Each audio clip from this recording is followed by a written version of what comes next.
Hi, good morning. Sorry, last minute swapping a video for the React Day. Hold up.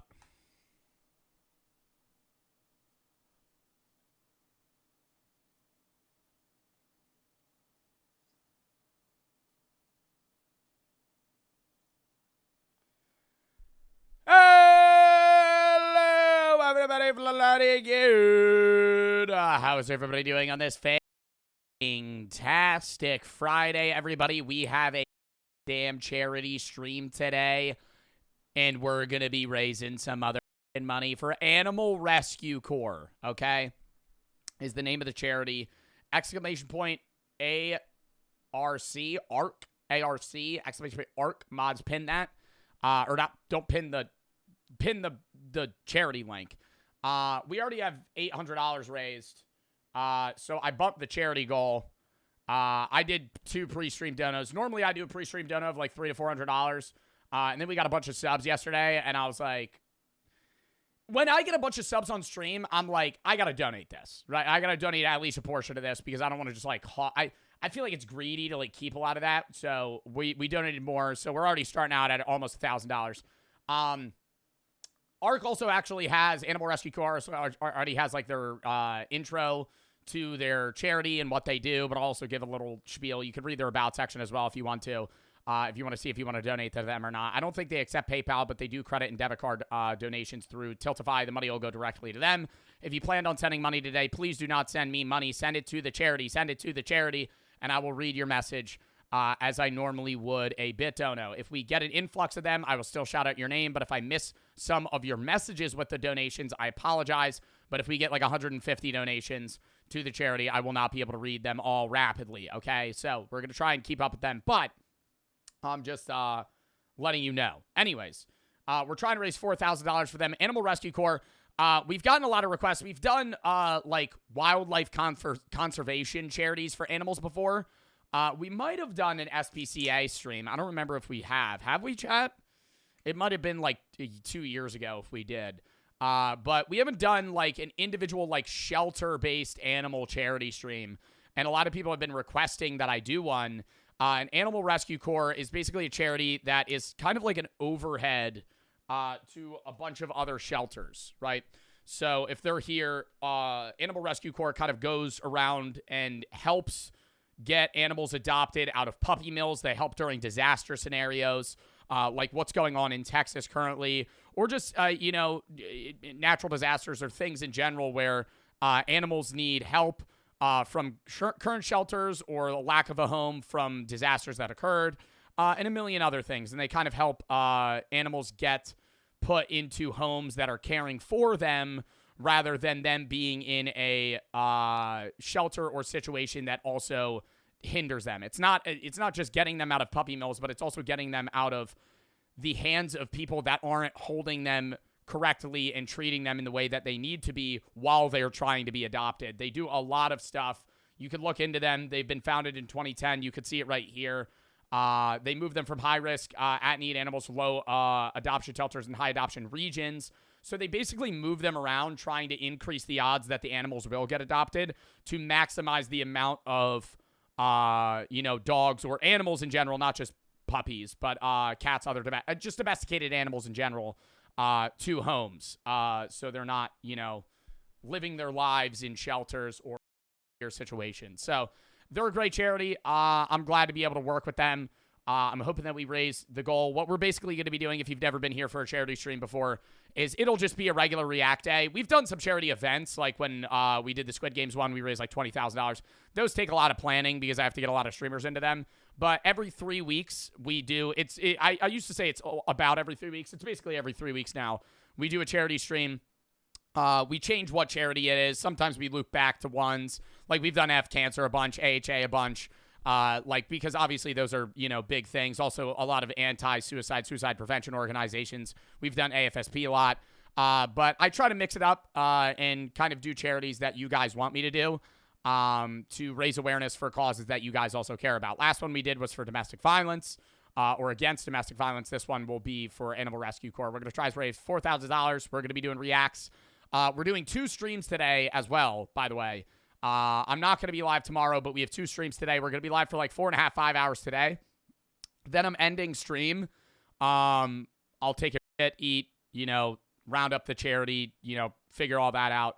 And then we'll be back at like 10 p.m. EST to watch a chest chop professional fight.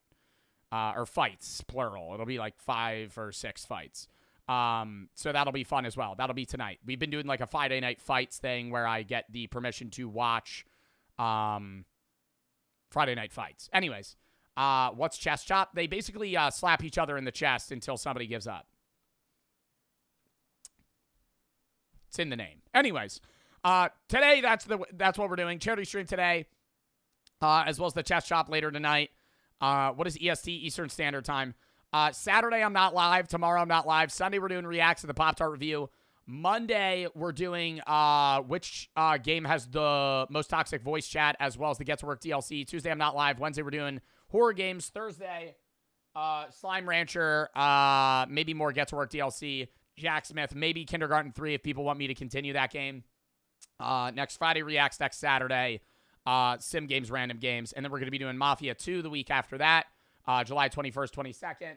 A bunch of new horror games dropping. Grounded 2 comes out. So we got a lot of games that we're going to be playing. Next charity stream after today. I mean, let's focus on the charity stream today. But the next charity stream after today will be August 1st. So 3 weeks from today. Anonymous for the 15. Charles for the 15. Love the stream. So it should be a happy birthday. Happy birthday, Anonymous for the 10. Max for the sub. Zach for the $40 dono to ARC. I'm going to say ARC instead of Animal Rescue Corps every time. So if I say ARC, it's slang. I was the best man at his wedding this past weekend for my brother. W Charity, thank you for what you do. Well, thank you for the 40 and thank you for the nice message. It's Tommy for the 3. Glad to see another charity stream. Went to Kerrville in Kerr County. A lot of the flooding happened. If you ever consider doing a charity stream for the disaster relief, do you have any on Tiltify? VB for the sub, Tailed for the 3 or for the 4.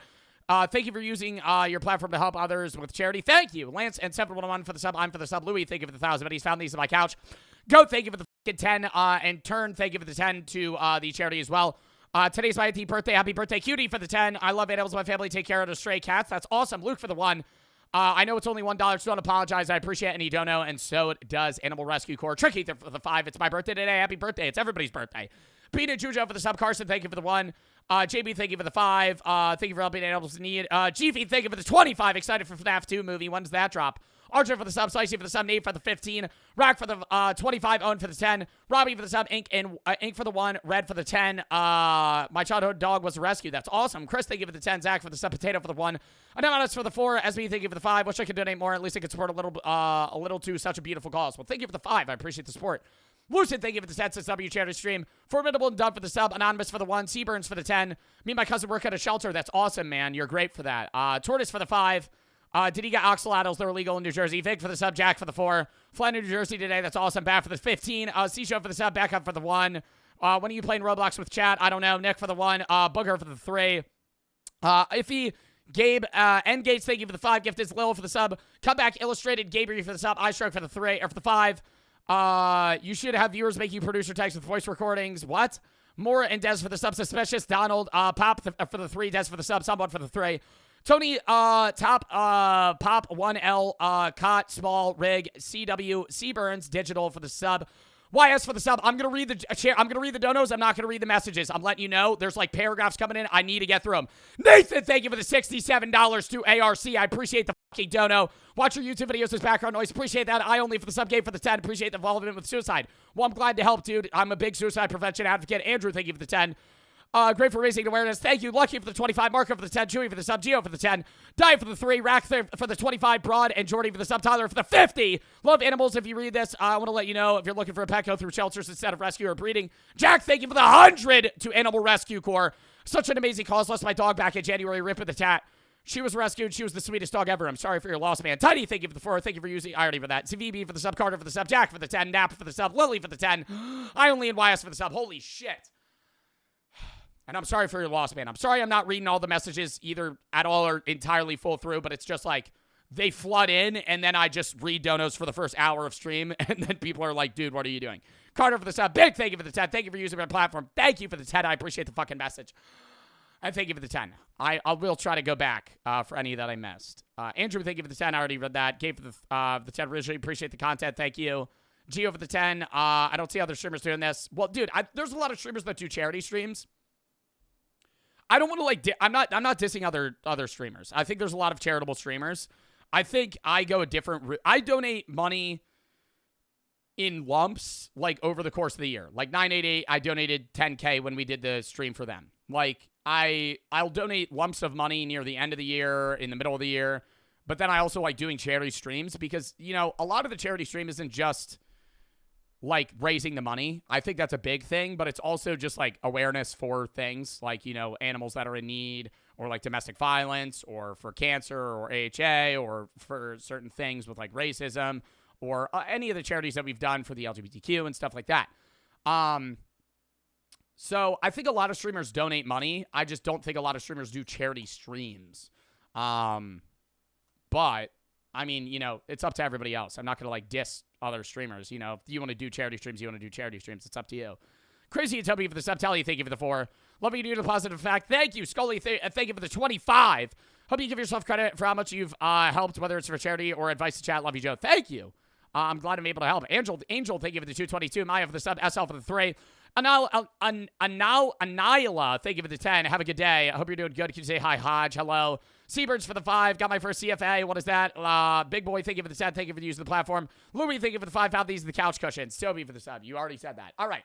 We're already at $1,438 in fucking 12 minutes. I mean, I also had the pre-stream done, but who gives a fuck? We've already raised $638 effectively. I Chaz for the sub. Gabe, thank you for the 3. Guy in chat said F charity. That's crazy. Yeah, mods banned that guy. Anyways, we don't have any milestones today because I'm trying to focus on the reacts and obviously just the charity in general. But I will say, what should we? I'll do it. I was just say do an extra upload, but I feel like that's kind of boring. What's like a fun milestone that we could have? Toby, thank you for the 25 fucking gifteds. Thank you if you got a sub. Thank you for the 25 gifteds. Toby Wood 37. Like for the sub. Gabe for the 3. And Tiny, thank you for the 3. Been watching the VODs for the past 3 years. Started watching the streams. That's awesome. Vish for the sub. Allie, thank you for the 25 to the charity. Thank you for the great content. I had 3 rescue cats. That's awesome. Graham, thank you for the 3. Will you sacrifice yourself for Queso and Squid Games USA? No.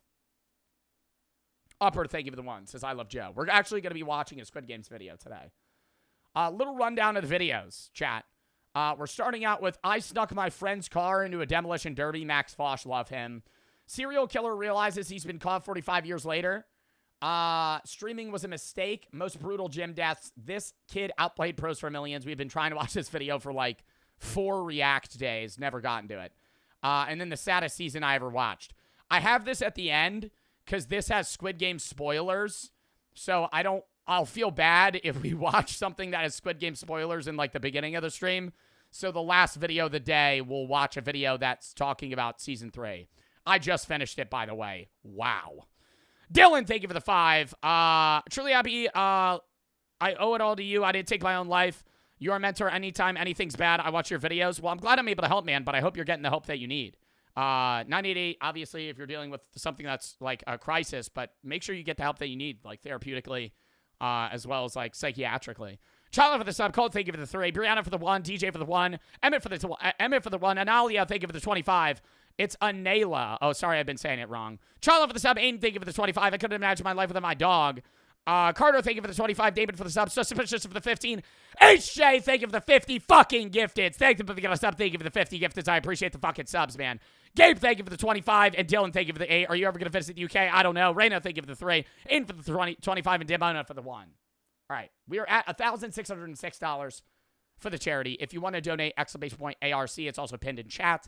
JDYO, Jericho, thank you for the fucking 1,000 biddies. Demona for the sub. Lock in. Also, PSA, for the people that were gifting subs, HJ, I really do appreciate the gifted subs. I understand individual subs. If you're going to spend money on gifteds, I would much rather you send it to the charity. I would much rather you send it to charity. I understand gifting subs is very fun, and any other stream, I'm not going to deny gifted subs. I very much appreciated the subs. I'm not saying that I don't appreciate them, but if you plan on giving subs this stream, please donate to the charity instead. I Cry and Levi for the sub. Ethan, thank you for the 2. Brandon for the 25. Decided to drop into the stream and donate for the animals. Demona, thank you for the 5 gifted. Drew for the sub. Arbaugh, thank you for the 3. I'm tired and it made me dwell on it. What? I want to say advice on raising my energy levels. Tired and I dwell on it. Get more sleep, but I'm still tired. Are you sleeping too much? Sleep 8 hours a day. If you're tired, you just got to push through, man. I'm still tired, focused on crushing my test. Don't even realize I'm tired. You're a legend, dude. Well, I'm glad I'm able to help. I don't really know what I could help you in being tired. Ethan, thank you for the 2. Said, could you unban Ethan? Levi and I cry for the sub. Brandon for the 25. At work, decided to drop into the stream. Drew for the sub. Demoted for the 5 gifted. I don't know what you did. What about a Fern video? We'll probably watch a Fern video on Sunday before the Pop-Tart review. Or after. I don't know if we're going to start with Pop-Tarts or end with Pop-Tarts on Sunday. Why'd you get banned? You said the N-word joke. Ethan. I'm pretty sure you already came to my mods asking for an unban. Oh, you at them and then said the joke as to why they got banned? You at Nick? I don't know if my mods know more about that. I unbanned you, but it seemed like you were trying to say what they got banned for. Brother, if you say anything in my chat like that again, I gotta ban you. Ethan, thank you for the 2. Sully, thank you for the 10. Would you ever do a charity stream stack up on Tiltify? What is that? It's about current and post events with mental health and suicide through gaming culture. Oh, for sure, dude. Remind me, like today I'm focused on this charity. I don't have a charity set for August 1st. So remind me next stream. I'm not like 100% sure that I'll be able to do it August 1st, but I'm definitely down to do the charity stream for sure. Ethan for the sub. Diet, thank you for the 7. Been watching the stream for a lot more ended by relationship over 2 years. Well, I'm sorry, man. I hope you're all right. Last kid, thank you for the 4. Would you ever play back with Wukong again? No. Force for the sub. Lucky for the 10. Such an inspiration. Love the content. Sleepy, thank you for the 30. Thanks for the content and the vibes you bring. Well, thank you for the 30 to fucking Animal Rescue Corps, man. I appreciate that. All right. Lock in. First video of the day. I'm not going to read donos for a bit, just so I'm not pausing every 5 seconds. I'm going to do them in waves. I say that every time and I end up not doing it, but I'll try and read the donos in waves. If you send a dono, I will read it. I want you to know that I will read it. I know that's like a big thing for trying to raise money as well. It's like I get to read your donation and I want to, you know, obviously do that. But I'm not going to pause every 10 seconds. I pause every 10 seconds, but I'm not going to pause every 10 seconds to read donos. So I'll try and read them like maybe halfway through the video and we'll do them in like chunks. Okay. Jack for the 5. Charity I strongly believe in, so I'm very happy you're supporting. Well, thank you, Jack, for the 5. I appreciate the donation. Titan and 0 for the sub. Adam for the 10. How much impact you've had on me and thousands of other people. Thank you for the 10, man. Caden, thank you for the 5. Struggled with mental health and you've helped. I'm glad I've been able to help. Lock in. First video of the day. 0 for the sub. Gabe for the 5. You changed my life. Sorry I could have donated for the 5. Dude, don't apologize. Thank you for the 5, man. Lock in. I snuck my friend's car into a demolition derby. This is me at a demolition derby with my friend, Hugo. And that is Hugo's car. Imagine your friend telling you you're going to go to a demolition derby and you're having the time of your life. You're like, dude, that really looks like my Honda Civic. That really looks like my Honda Civic. Wait, is that my license plate? That I stole. I'm a thief in the night. I'm a thief in the night. And he has no idea. Here we go. But why am I doing? Oh my God, did he spray paint it so he wouldn't recognize his own car? No, this is fucked up. Demolishing your friend's car. Like, and he's having a blast. He's like, oh, dude, that car's getting fucked up. Yeah. Oh, really? Well, that's your car. Do you think I'll buy him a new one? Yeah. This? Well, Hugo has an identical twin brother, Patrick. And since I'm the master of getting one up on your sibling, No. Patrick reached out to me and asked whether I could help him out with a small brotherly beef. This is the story of how I stole my friend's Small brotherly beef. I think destroying your brother's car in a demolition derby might be a little more than some small beef. car in the dead of night. I feel so naughty. Prepared it for a demolition derby. Sorry, Hugo. And surprised him Hi, Hugo. Yeah. right under his nose. I hope it's not my Mad Volvo. Would he take it on his chiseled chin? Or on this occasion, had I overstepped the mark? Oh, dude, I'd be fucking pissed. Would you guys, like, do you think there's anybody that wouldn't be mad? I'd be fucking livid. Maybe a little. Maybe a little. Yeah, like if you're a billionaire, that's different. But like, what? Bro, this guy's self-promoting on socials. That is actually nuts. Hold up. He's like spam self-promoting. He's like, this on all socials. I blocked him. Fucking yapping in my chat, dude.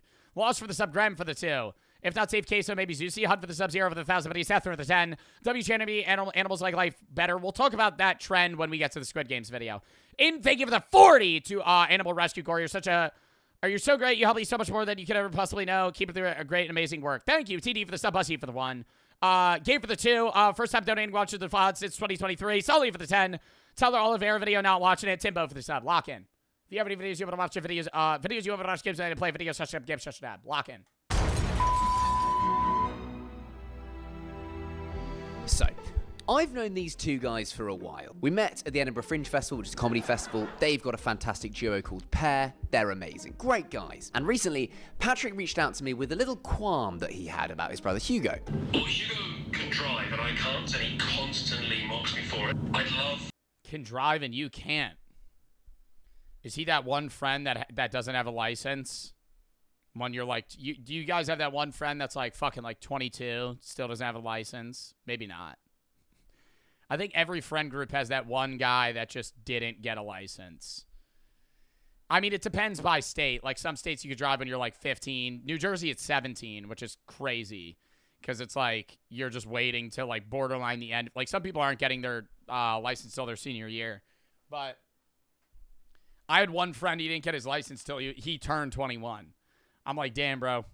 There was almost a period in time where he was almost able to drink and not have a license. South Dakota's 14. You could have a driver's license at 14 in South Dakota. So you get your fucking permit when you're 13. him to know what it feels like. That's not true. That's surely not true. South Dakota driving license age. Yeah, no, you're wrong. Maybe a farmer's license. You could get a permit at 14 and a full operating license at 16. I'm pretty sure most states you could get a permit at like 13 or 14, but at earliest you get a license is like sophomore year. Not to be able to drive. We came up with a plan to steal Hugo's car in the middle of the night and enter it into a demolition derby.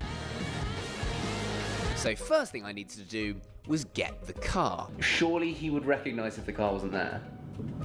He only uses the car during the weekend. I don't think he'd realize the car was gone. So Patrick managed He wouldn't realize if somebody stole his car for multiple days. to sneak me this spare set of keys and then mention that I could go get the car late one. Wait, is that common in the UK? Like, do people not drive off? I'm just so used to the American mindset where, like, I mean, a lot of you guys might live in big cities where you don't have a car, but outside of your individual city, everyone drives. Like, the majority of people commute, like, 40 minutes to work.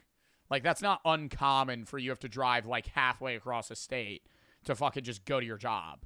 So, hold up, I gotta ban this guy. They don't have, in the London, too, it's super efficient, very walkable here. That's what I assume. Just because the UK is also, like London and just most, like, UK cities have been in place for so long that I assume everything's been very connected. And the UK is not that large of a country where most people probably don't need a license. It's like, why would you get one? It's the same thing where it's like, I'm not going to judge somebody that lives in New York City and they're like 30 and they've never had a license because, like, why the fuck would you need a license?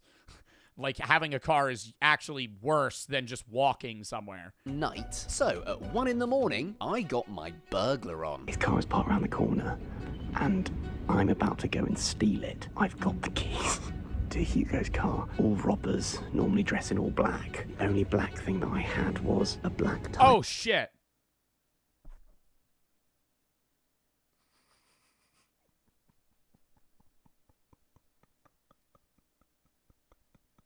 Outfit that How long was it like that? How long was it like 1 that? in the morning, I got my I'm burglar. fucking zoning out, dude. I was locked into the video. I'm like reading chat too, and you're like screen. I'm like, dude, I like lagged. It was like I'm like for 3 seconds I'm staring at you guys saying screen. I'm like, you talking about the video? What the fuck are you? on. his car is parked around the corner, and I'm about to go and steal it. I've got the keys to Hugo's car. All robbers normally dress in all black. The only black thing that I had was a black tie outfit that I had for a red carpet a couple of weeks ago. So I'm serving at 1 a.m. That's Hugo's house right there. And right on the other side of the window was my unsuspecting victim, Hugo. And I would never do this in the United States out of fear that someone would shoot me. This seems a lot less scary to do in the UK. Like, if I imagine trying to like rob your friend's car in like Louisiana at night, the car alarm goes off. Yeah, no, he's killing you. Like you're dying. I'm not here. It's just like he's gonna run it. Oh, what the fuck, man? to walk past Maybe with a knife. to get to the car. You mean stab? Yeah, UK's scary as shit for that. Oh my god. Chris, the guy that I streamed with Koshard, went to London the other day, or not the other day, like months ago. And he said one day he was just walking around in the middle of the night and there were people that were like giving him looks. I'm like, dude, I would have been scared as shit hearing about like London stabbings and how common that is. Not like common to the effect that like it's, you know, there's a 1 in 2 and you walking down the street, you're going to get stabbed. But I would never, that would be so scary to me. That, and then like when people are in Barcelona and they talk about just getting pickpocketed. This is going to sound so cocky. I don't understand how somebody pickpockets you and you don't notice it. Because isn't that what pickpocketing is? Like, you don't notice it. Maybe I'm thinking of, like, movie tropes. But if somebody were to pickpocket me, I feel like I would notice. I'd be hitting this every 10 seconds. I do lose my wallet at every bar I go to. But I go like, that's usually my fault. And I'll go. You do the double pocket pat. You got to check. Phone, keys, wallet. Phone, keys, wallet. And I get a zipper, right? Now I know if I was ever in Barcelona, I'd wear a belt and zipper pockets. They'd have to fucking pants my ass to steal some shit from me. We had an argument. Me and Chris, okay, now we're really off topic. Me and Chris had an argument when we were in Mexico. If somebody was holding you at knife point in like London, this is how we were talking about this and then it got off to this. Say like a 45-year-old man is holding you at knife point and he's like, and he's say 3 feet away from you. Like if he lunged, he'd stab you. And he's like, give me your money. Are you running or are you giving him your money? I'm fucking running. I'm sizing the guy up and going, is he going to be able to stab me if I try to run? Because that's like a gun, different story. You know, fucking empty the pockets. I'll give you my clothes, man. But if he's like, I was like, how close is he to me? Because that's really what's going to change it. Because I know he'd probably, like, I'm not going to say, oh, you're not going to stab me. Because then I'm going to die, right? But if he's like, if he's, you know, holding it up to my neck, all the money's yours, man. I'll give you everything. I'd just be like, please let me keep my passport. That would be like the one thing I'd fucking beg for. Don't steal my passport. I'll be stranded here. Because they'll do that in other countries sometimes. Steal your fucking passport. Now you're just stuck in fucking Spain or wherever the hell you are. This is the car. Does it open? I need to be quick here. If he suddenly sees someone getting into his car. Realistically, I would just be like, can I give you my chain? I'd be like, well, I know he'd ask for it. But I'd be like, can I give you my chain and you don't kill me? Like, I would be, bro, motherfuckers talk all the work about how, like, they'd be big tough guy in that moment. Like, I think I could fight for my life in Squid Games. But if somebody's holding me at fucking gun, please! Please!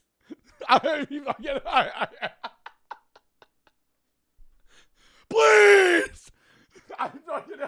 I would be, oh my god, on my knees, bro. I'd be like, fucking don't kill me. Goddamn, dude. You'll be quite confused. Right, how do I turn it on? How do you put it in? On my knees, I'd be like, yeah, man, I'll fucking fucking go get an ATM, man. I don't have cash on me. Wait, does that go in there?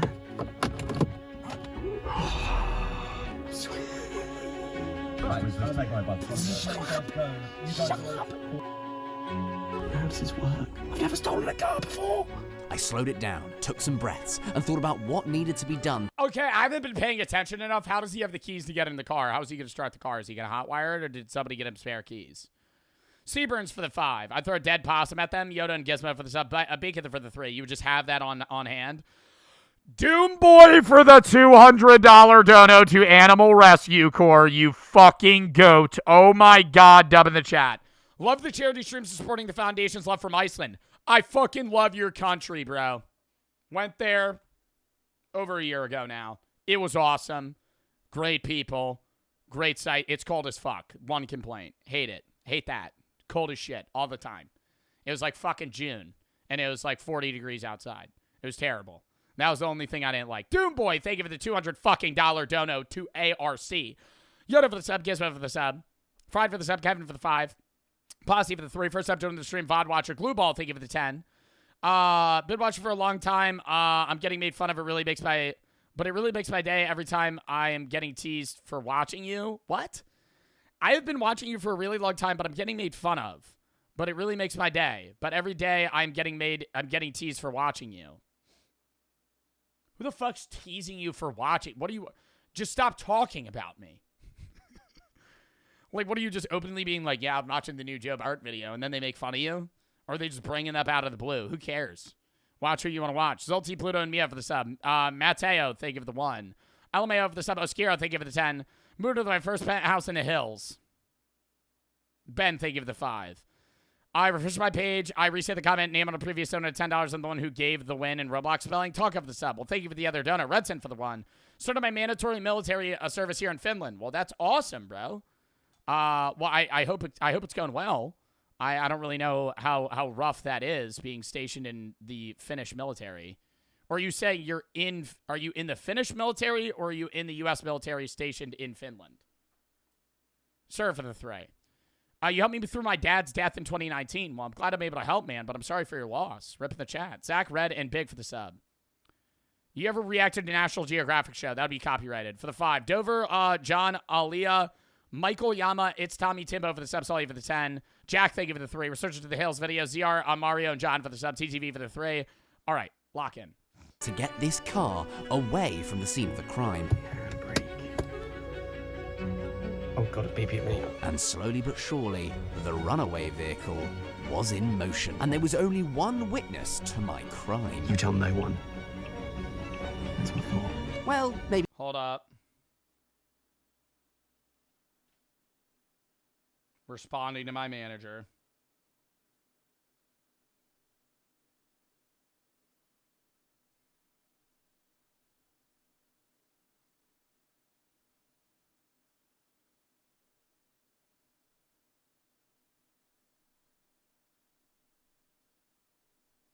All right, lock it. 2 witnesses. No. You Subadudine Flex. Noel for the sub. Simo, thank you for the 2. Saw TikTok where the guy said Joe Bartolozzi's too mainstream now. Nola for the sub. Pyro, thank you for the 10. Thank you for amazing content. You truly inspired to help many others. Thank you. And thank you for the 10. Yeah, no, there's a subsection of my audience. I understand, like, the chat's more chill when there's less viewers. But it's the summer, man. I always have an inflated viewer count in the summer. The second September 1st hits, I lose 35% of my audience. That is a fact. Outside of that, yeah, I've grown, like, gradually. But I think people just don't like... People like being in niche audiences. And so the second something seems like a lot of people watch it, they stop watching. So it's like, it's weird. But that's how it is. Hitsy, thank you for the 1. You're my favorite streamer. Thank you. All right, lock in. tell no one. Stop it! You now need to drive past Hugo's house to get out of the road. He looks out the window right now, he might see me. A thief in the night! I'm a thief in the night! I feel so naughty, but like, what I'm doing has been authorised by, well, at least one person, not the person who owns the car. Now that I had the car, I drove it to Tom, the man who would be getting it ready for the Demolition Derby. And this Demolition Derby is no joke. The cars get... Okay, how do they not die? No joke. Like, is there people in that car? Oh, there's nobody in there? It is no joke. Oh, no, there's a person in there. The cars get... They just got into a head-on collision. They're perfectly fine. Properly smashed up. There are thrills, spills, and crumpled automobiles. And in order to enter Would y'all enter a demolition derby as a driver? If you insured me that I wouldn't die, yeah. into this Or be, like, permanently paralyzed. demolition derby, there is oddly a very rigorous safety process. What the dog doing? Doors needed to be welded shut, every loose bit of metal needs to be gone, and after 24 hours in the shop, I went to go visit it. Time to check in on Hugo's car. And it seemed like Tom had been really hard at work. Oh my god. Okay, well, it doesn't even really look like Hugo's car anymore. It's not even like I snuck my friend's car into a demolition derby. It's like I sold my friend's car into a shop and they're scrapping it. Like... Yeah, the car's changed. Hugo's car had taken on a completely new lease of life. It's a completely different car. Tom had left a couple of Completely different car. It's not a car right now. I don't think that thing would run. It's on fucking cinder blocks. There's 2 wheels and the engine's just out in the open. car had taken on a completely new lease of life. It's a completely different car. Tom had left a couple of jobs for me, Right. and I didn't need to be asked That's twice. the recommended hammer of choice. So did you just smash it? Yeah. And so now it's time for a short montage that I like to call me smashing up my mate's car. On the T-Max 4.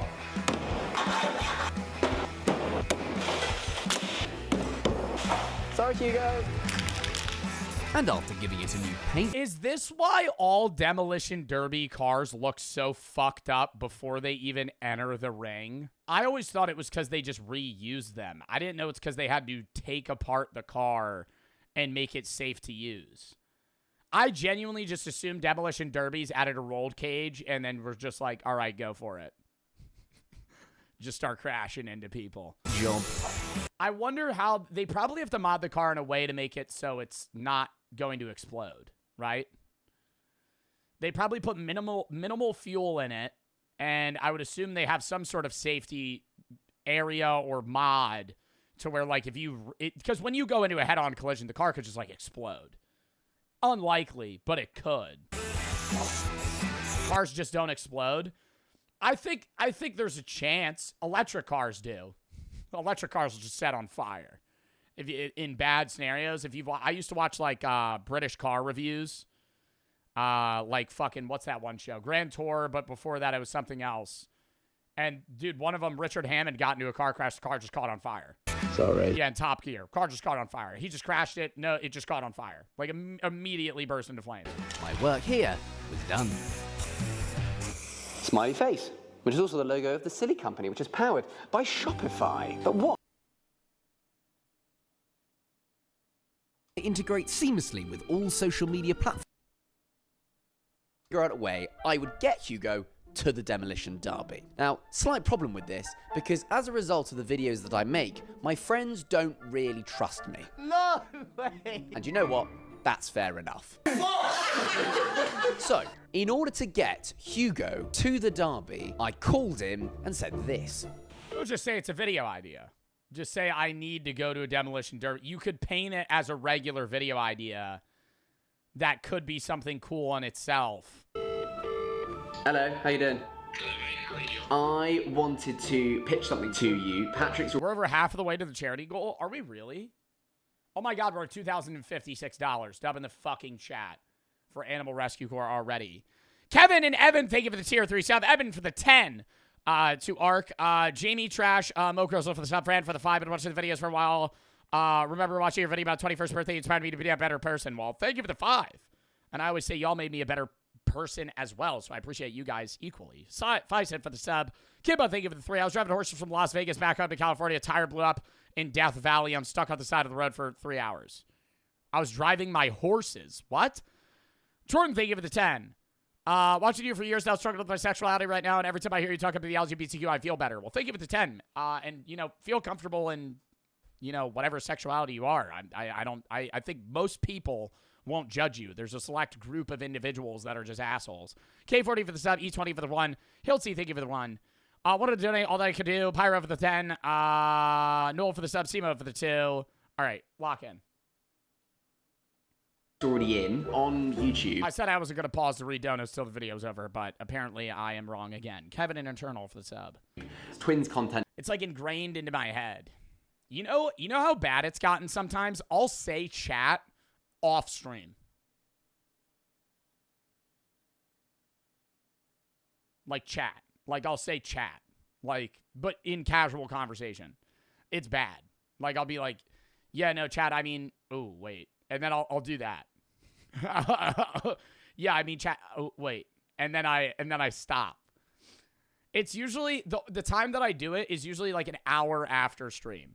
Once I'm out of stream, I like phase back into like being a person.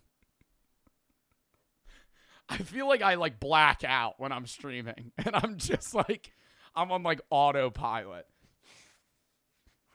and then I exist again after. Does quite well. So we've had an idea about going to Oxford University to have various different professors test you and Patrick to see the difference in you. It would be a How the fuck does this have to do with a demolition derby? day of filming. We'll drive you out there, we have a nice beer, and then we come home. Yeah, absolutely. Cool. Okay, mate, I'll send this over to you now. Look forward to spending time with you. Sounds like an immense amount of fun. I'll speak to you in a bit. Bye. Easy. So easy. Oh, how do you get friends to do videos? Lie. Just lie to them. It's the day. I always wonder, like, do you think YouTube... I think it varies by YouTuber. Do you think Max pays the people that he has in his videos? I think if they're other YouTubers, no. Because it's publicity for your own channel. But I think if it's like, not Mr. Beast, but like somebody that does like video ideas where they loop their friends in. Here's an example. Well, actually, this is kind of a shitty example, but I'm going to use it anyway. You know the Stokes twins? You know how there's like 4 people a part of the Stokes twins videos that don't really make their own content, but they're always in the videos? Like, they get paid a salary for sure. This is like maybe my nerd shit about like the logistics of social media kicking in, but I've always wondered like if they get paid a flat fee per video or if they get a percentage of the video's revenue. What do you think? Asking my chat. I don't know. I feel like it varies by, I think if they get paid flat fee, they're getting fucking fisted. If they're getting paid, like editors normally get paid flat fee, but if you're in the video and you're like fucking 30% of the vid and you're getting paid fucking flat fee when the Stokes twins average fucking 20 million views per video, they're getting like fucking $1,000 a video, bro. Of the derby. I'm on the way to collect the guys. Everything is in place. Hugo's car is at the Demolition derby, ready for it. What does flat fee mean? Flat fee means you get paid prior to, right? So editors get paid flat fees, but that flat fee might change depending on the length of the video. Like a base video, my editor might get paid blank amount of money. But if the video's 3 hours long, like JDYO, Jericho's editing a 3-hour Slime Rancher video, I'll pay him more because it's more editing. It's going to take him more time. Like when Cloak does vlogs, I pay him more. But he doesn't get a percentage of the video's revenue. He just gets a higher flat fee. Does that make sense? There's rarely editors will get paid that, but usually when you have like dual, like the Stokes twins probably 50-50 split the video's rev. So if the video makes $5,000, they each take $2,500. Race. Hugo knows nothing. I'm a better editor than them all combined. Well, Brady is basically a human plugged into a CPU, so I don't think you're better than him. Pray that everything goes off smoothly here. Let's find these boys. I picked up Hugo and accomplice Patrick from a cafe near their house. How much do you pay your editors? I really need to fucking lock into this video. I used to say, but I feel like it's kind of dickhead shit just to like air that out. So I keep that under the wraps. My editors have a base pay per video, and then that can go up if the video's long, and I negotiate, right? So it's like, they're sometimes if I send them a VOD, like when they edited Mafia, I just openly say, I want to pay you more for this. Is this okay? And then we can haggle. But sometimes they'll just like request more. Like Aiden's editing one for the FaZe Boys React, and he was like, can you pay me a bit more? I'm like, yeah. You know, half for the sub, Twinkie for the 3. Get yourself something nice. Harry's Donatello half and Zob for the sub. For the 25 says, love the streams. Benson for the 40 to Ark. Thank you for the work. Put into a smile. Jason, thank you for the 10. Love the streams, Baron and RMK for the sub 1 wheeler. For the 50 to Ark. Thank you for the fucking dono as well to Animal Rescue Corps. Kevin and Eternal for the sub sour. And Zavi for the sub. W fucking donos. Gummy for the 25 to Animal Rescue Corps as well. And Eel for the 10. Hope you're having a great stream. Love you, Joe. Thank you. Hello, mate. I like the black and white, different visual. Yeah, I think that makes us look like twins, but not twins. And thankfully, it seemed that Hugo had fully fallen Stop ignoring your chat. Brother, all I've been doing is reading chat. I'm not even watching the video right now. for the twins test video idea. There's going to be various different tests. Some of them silly, some of them serious. Cool. Any questions? No? So we piled into the car and headed to the track. And on the way, I got a little more insight into the reason for this whole scheme. Patrick, can you drive? No, I cannot drive. Is that a source of great contention? It's a source of I did it and I Didn't. I told Hugo that I can't imagine. I mean, dude, it's the same thing with like a bike ride, though. Yeah, have you ever met somebody that doesn't know how to ride a bike? It might be you. I'm not making fun of you. But when somebody's like, I don't know how to ride a bike, and they're like 20, I'm like, you don't know how to ride a bike. You don't know how to ride a bike? Swimming, too. Swimming specifically. You not knowing how to ride a bike, I go, okay. It's crazy to me, but I get it, because I remember learning how to ride a bike. Do you guys remember that? I remember being on training wheels, and they were always, like, lopsided, so you would learn how to just pedal with them hovering in the air, and they would catch you if you fell, and then they would take them off, and I was like, okay, now I'm just riding a bike. I remember that. I don't remember really learning how to swim. I remember going to the YMCA and, like, taking swimming lessons, but from my earliest memory, I already knew how to swim. So when somebody's like, I don't know how to swim, I go, what do you mean you don't know how to swim? And I'm not I would never make fun of somebody for that, but I can't imagine. I feel like if you brain wiped me and chucked me in the ocean, I would at least be able to, like, you know? I think it's panic.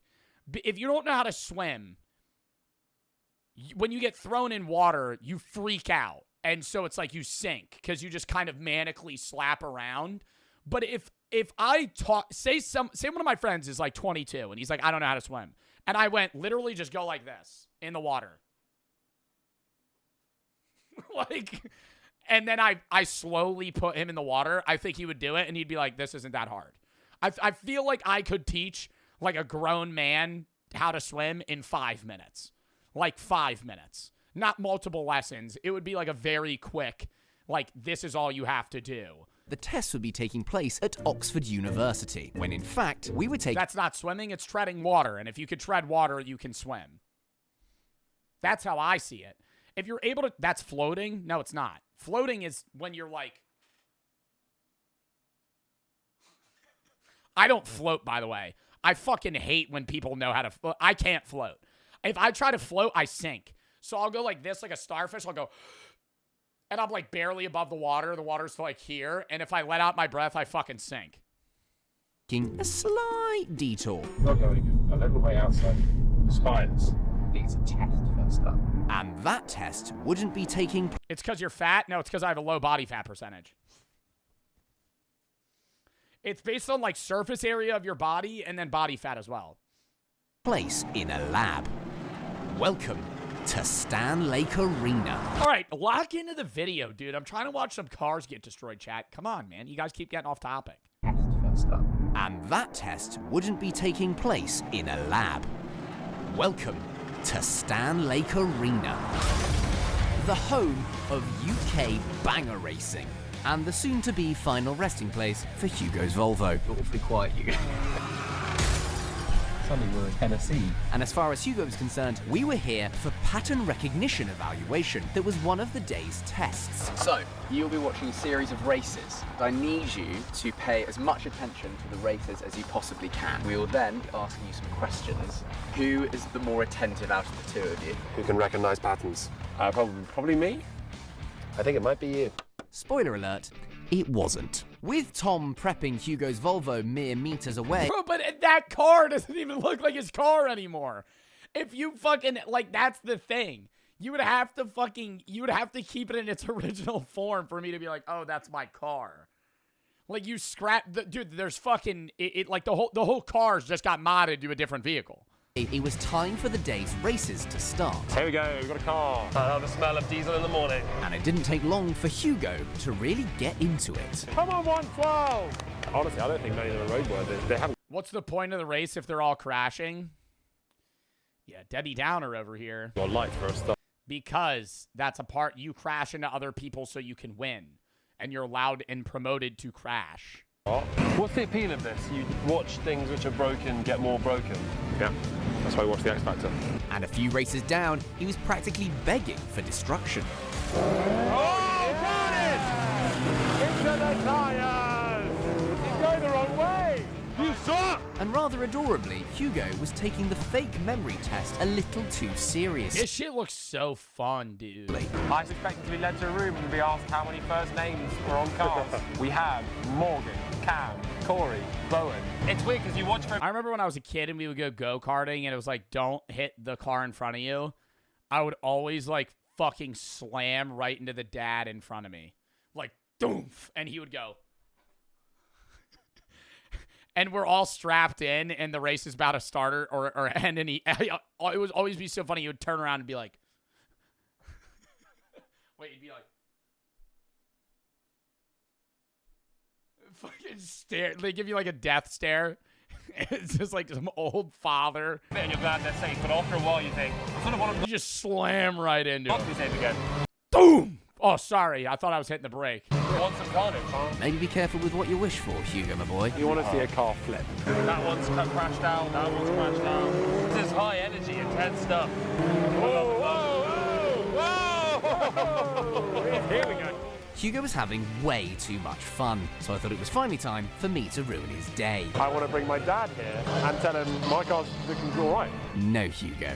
No, it isn't. Because Racer Tom was ready to go, and Hugo's Volvo was next up. And despite being asked to be extra observant, Hugo was utterly clueless. Some of them look like family cars. He didn't see the fucking fat-ass letters that say, Hi, Hugo. Oh, straight away! These cars are, I can't say it's enough, completely ruined. The most banged up ones so far. But thanks to my extremely helpful sign, he finally noticed something was up. Hi, Hugo! Yeah! There's a Volvo as well! Oh my God, how long? How long? It's a Volvo. It's a black Volvo. It says, Hi, Hugo. Hugo, why do you think it says Hi Hugo on it? What car is it? It's a Volvo. Yeah. Black Volvo. It's like my black Volvo. I hope it's not my black Volvo. You might want to look a little closer. That's definitely my car, isn't it? Look at the number plate. Patrick messaged me a while ago. They like, Hugo got his date to piss because they can't drive. So we decided. Yeah, I guess now neither can you. Gentle. Which is why we kept on making up excuses as to why you couldn't. Do you think they pay you to use your car?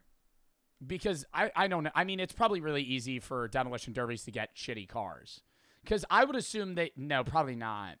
Because demolition derbies could probably get cars with like 280,000 miles on them and just scrap their. It's a car that's worth fucking $400. You know. Drive. You are lovingly gullible. I'm thinking that the number of names I've remembered might not be as relevant. No. You can see he's not used to driving it. You've got to be careful with the... My mom sold her car to one for like what? Like $300? Hey, can I still connect to the Bluetooth? I don't think he's got Bluetooth on. Yeah, I'm just never getting to say goodbye. Like, I don't understand how that guy's not injured. I don't care if you have a roll cage and you're wearing a fucking helmet. He just drove fucking 60 miles an hour directly into another car. Do I get it back? Sort of feels like you won't be able to give me a lift in that car anymore. I don't know if that's going to drive anymore. I don't think so. Can I see it again? There it is over there. Hugo's Volvo had been decimated. It gets worse the closer you get. Oh my God, you've gutted the thing. And despite slightly deserving it, There's nothing left, Tom. What have you done with it? I actually felt quite bad. I've driven this car abroad on holidays. I drove this car to pick up my girlfriend. Nah, that'll still drive. Just put a trash bag on one of the windows and tape it down. You'll be good. I actually felt quite bad. I've driven this car abroad on holidays. I drove this car to pick up my girlfriend for the first time. I don't think insurance is going to cover it. So I'd prepared an extra special gift for Hugo for being such a good sport. So, Hugo, it would be unfair of me to steal your car, Yeah, enter it into a demolition derby, a little bit. and not give you a brand new car. So, we have got for you A smart car. A 2-door electric vehicle. $5,000 MSRP. It's not new, by the way. It's not brand new. It's actually from 2018. brand new car. Okay. So confused. Because I just know it's not going to be A brand new car to you. A brand new car to you. We got you a 2001 Honda Accord. a lovely, reliable black Volvo. It'll drive well. Here's this new Toyota. And it wasn't a lovely, reliable black Volvo. But before that, if you want to see Pear live, they're absolutely fantastic. They're going to be at the Edinburgh Fringe over August, and I'm going to be there as well with a couple of shows of Loophole. So come on down. I can see a black tar. What's under the black tar? This is YouTube, and I wanted to give Hugo a little bit of an upgrade.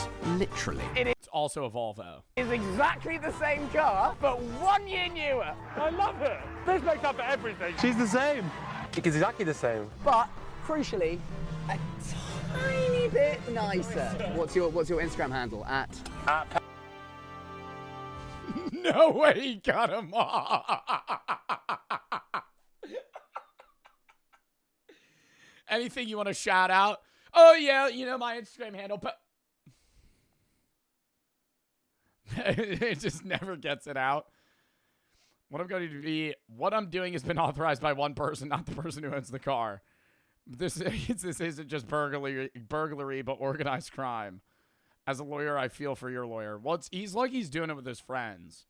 Like, theoretically, or not theoretically, technically, he could sue Max and his brother for stealing his car.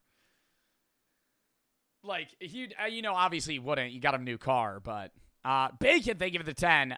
He just looks at the Volvo and asks if, is that my car? They say, yeah, and then he looks at him like the Rizzler for when they call him his real name. Oh, like an evil turn. Maker, RC Tux and Vinny for the sub. Ellie, thank you for the fucking $100 dono to Animal Rescue Corps. Thank you for the fucking 100. Here's my paycheck from today, W Charity. You did not need to do that, man. I genuinely appreciate the donation to charity. That's awesome. Elita, man. I don't know if I'm saying your name right. Elita, man. I don't know if I'm saying your name right. Thank you for the fucking 100. Brandon for the one. I know this is about the fundraiser. I was thinking about killing myself because my parents died from cancer a month ago, and I see your video, and I've been grateful. Well, I mean, you're saying I've been grateful. I don't know if you're still suicidal, but please get help if you need it, man. Suicide is not the answer to your problems. I'm sorry for the loss of your parents. That's fucking terrible. F cancer and ripping the chat, man. I hope the mourning process is, going for you. And I hope that you still have family members to lean on. I'm sorry that you're dealing with that, dude. That's terrible. I wouldn't wish that on anybody. Regardless, though, dude, you got to push through that. The hard things you go through in life and push through make you a stronger person overall. I know it might be tough now, but it'll get better later. W Steeler, thank you for the 5. Love your streams. You are really my comfort person. Love you. Thank you. J Money and Etho and Kevin for the sub. Osaf for the sub. J1 for the 5. Love the charity, Jabart. Reason for the sub. Arc for the 10. Made it the stream. I'm storm chasing, helping out people in recovery due to storms. That's awesome. Ellie, thank you for the 10. Thank you for doing charity streams. Gummy, thank you for the 25. Matt for the 10. Fred told me to invest in fart coin and it was rug pulled. Oh my God. Moisty, thank you for the 5. How much was your Gravity Falls tattoo? I think like $200 with tip. Anonymous, thank you for the 25. Not a huge amount, but I hope it helps. Bacon, thank you for the 10. We are at $2,342 for Animal Rescue Corps right now. Dub, dude. All right. Next video. I actually swapped this in last second. We were originally going to watch a different video that we'll probably watch on Sunday now. But a lot of you guys were spamming this in the video suggestion tab. So I thought it would be good to watch today. Hold up. Hold up. But I thought it would be good to watch today. You guys have been spamming this in the video suggestion tab, but you haven't watched a body cam video in a while either. And this is an EWU video. And it's like fucking some straight up shit out of a fucking TV show, dude. Serial killer realizes he's been caught 45 years later. How the fuck do they even get a fucking serial killer 45 years after? He would have been, what, killing people in the 80s? The 1980s, and they found him now? Jenny, thank you for the 2. Gave my last max, love you, Joe. Thank you. Solia for the subs. Scully for the 10 to Animal Rescue Corps. Check Mr. Beast's Insta story.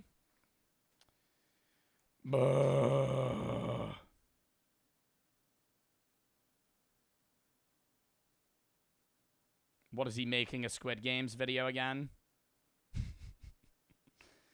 If you're a creator and want to be a part of the biggest collab ever on August 1st, what do you think it is? Squid Games? Do it. I should sign up. Brother. August 1st? That would be our next charity stream. We could move it, though. We could do it the day before.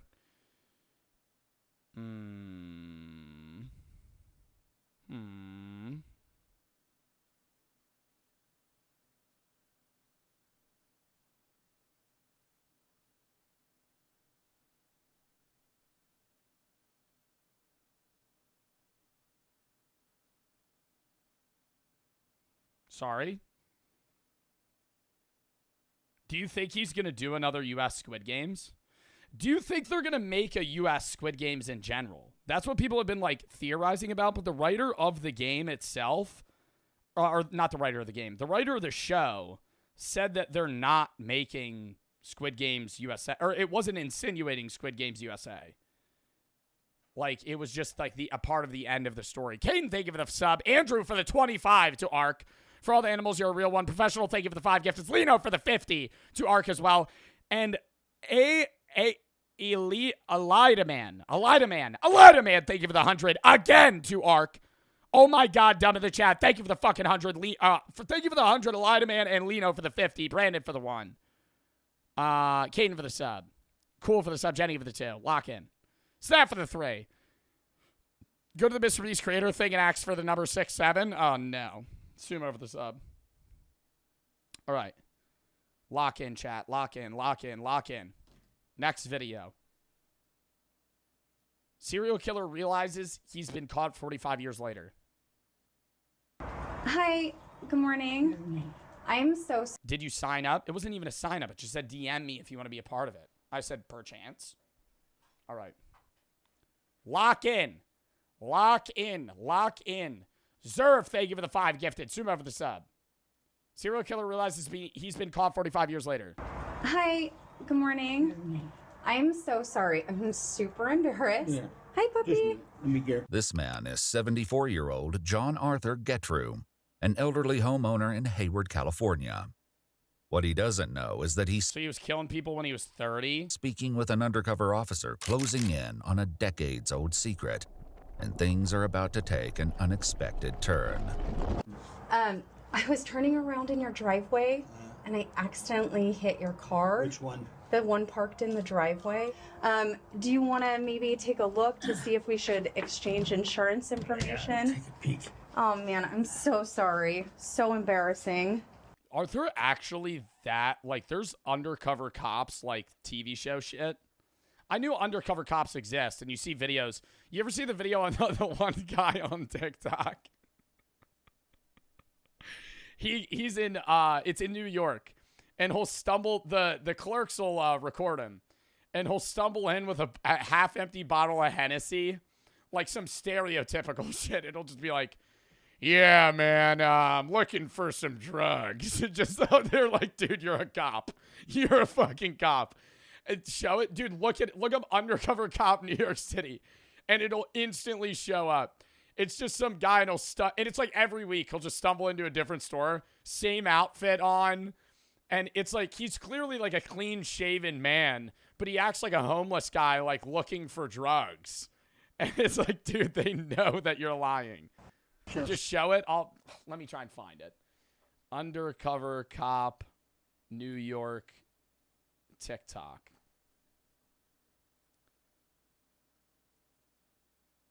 I gotta find it. It was like years ago. He would stumble into the store. And he would hold a bottle of Hennessy. It would be like Hennessy or Fireball. Go down. After everything he did for hip hop. Is this it? What y'all got? This shot good. You want to buy some? Only if you got a picture of DDG smack his baby I mom. get good deal. Bro. No, this isn't it. Give me a hoodie. You don't need a paper, bro. Say I'm trespass. Get on my stove. Oh, that's just a cop. Okay, I don't know where. Somebody got to find the video. It was like years ago. He probably stopped doing it because they just started posting him. Not McChunky for the fucking $100 dono. Coin flip, tails to match my dono. I'll match your dono, bro. I'll match your dono. I already donated 800. I'll donate another 2 to make it around 1,000. But we'll do it after this video.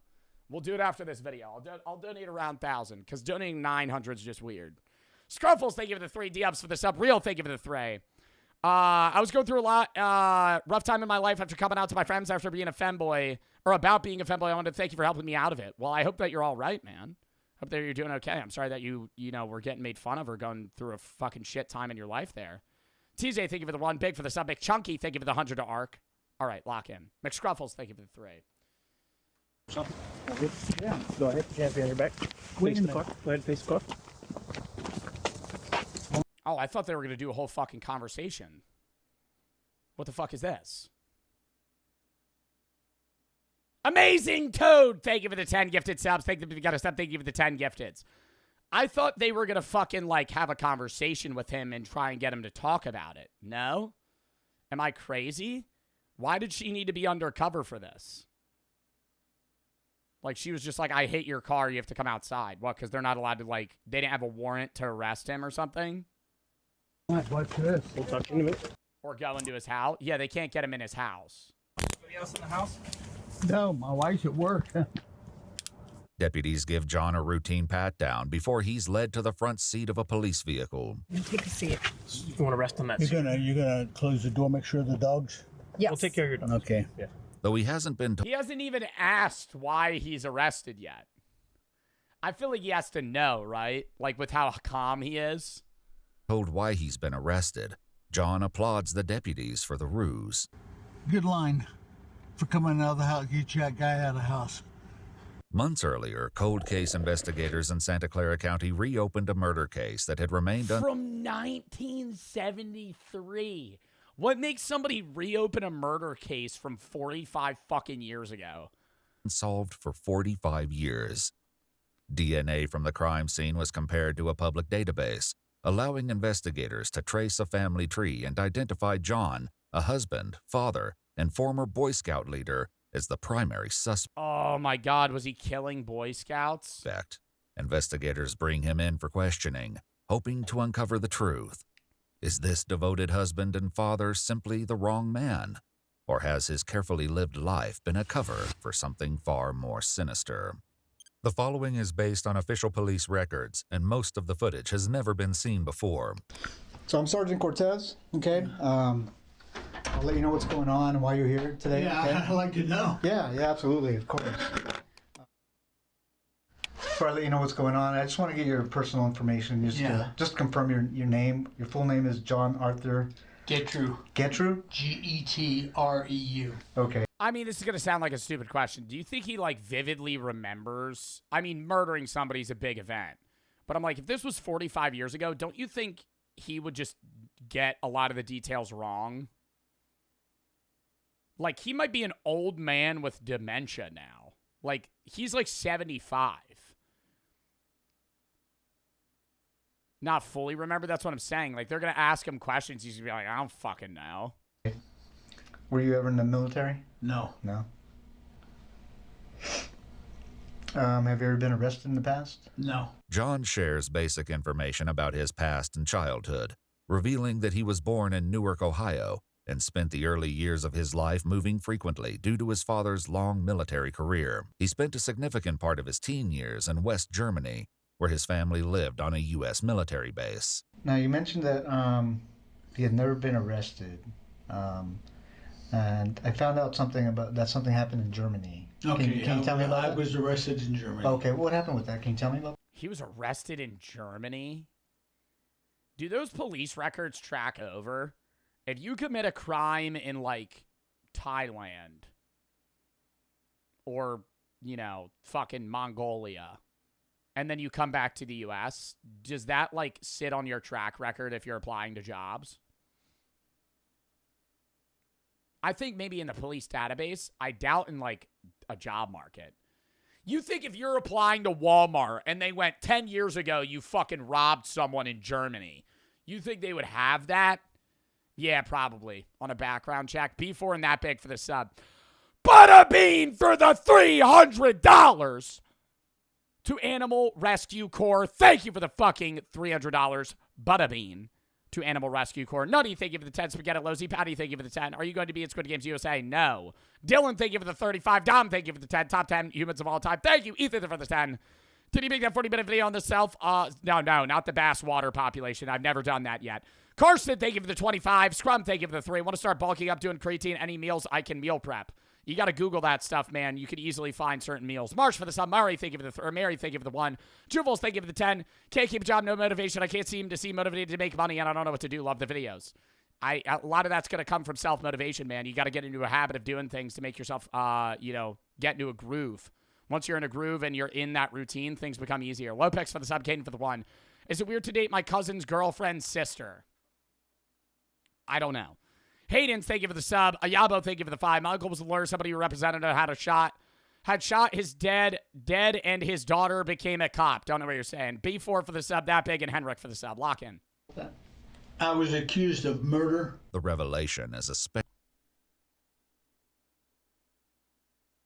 In Germany, he was accused of murder. especially jarring. Can you tell me about that? I was accused of murder. The revelation is especially jarring, given that he's here today on accusations of his involvement in a completely separate murder.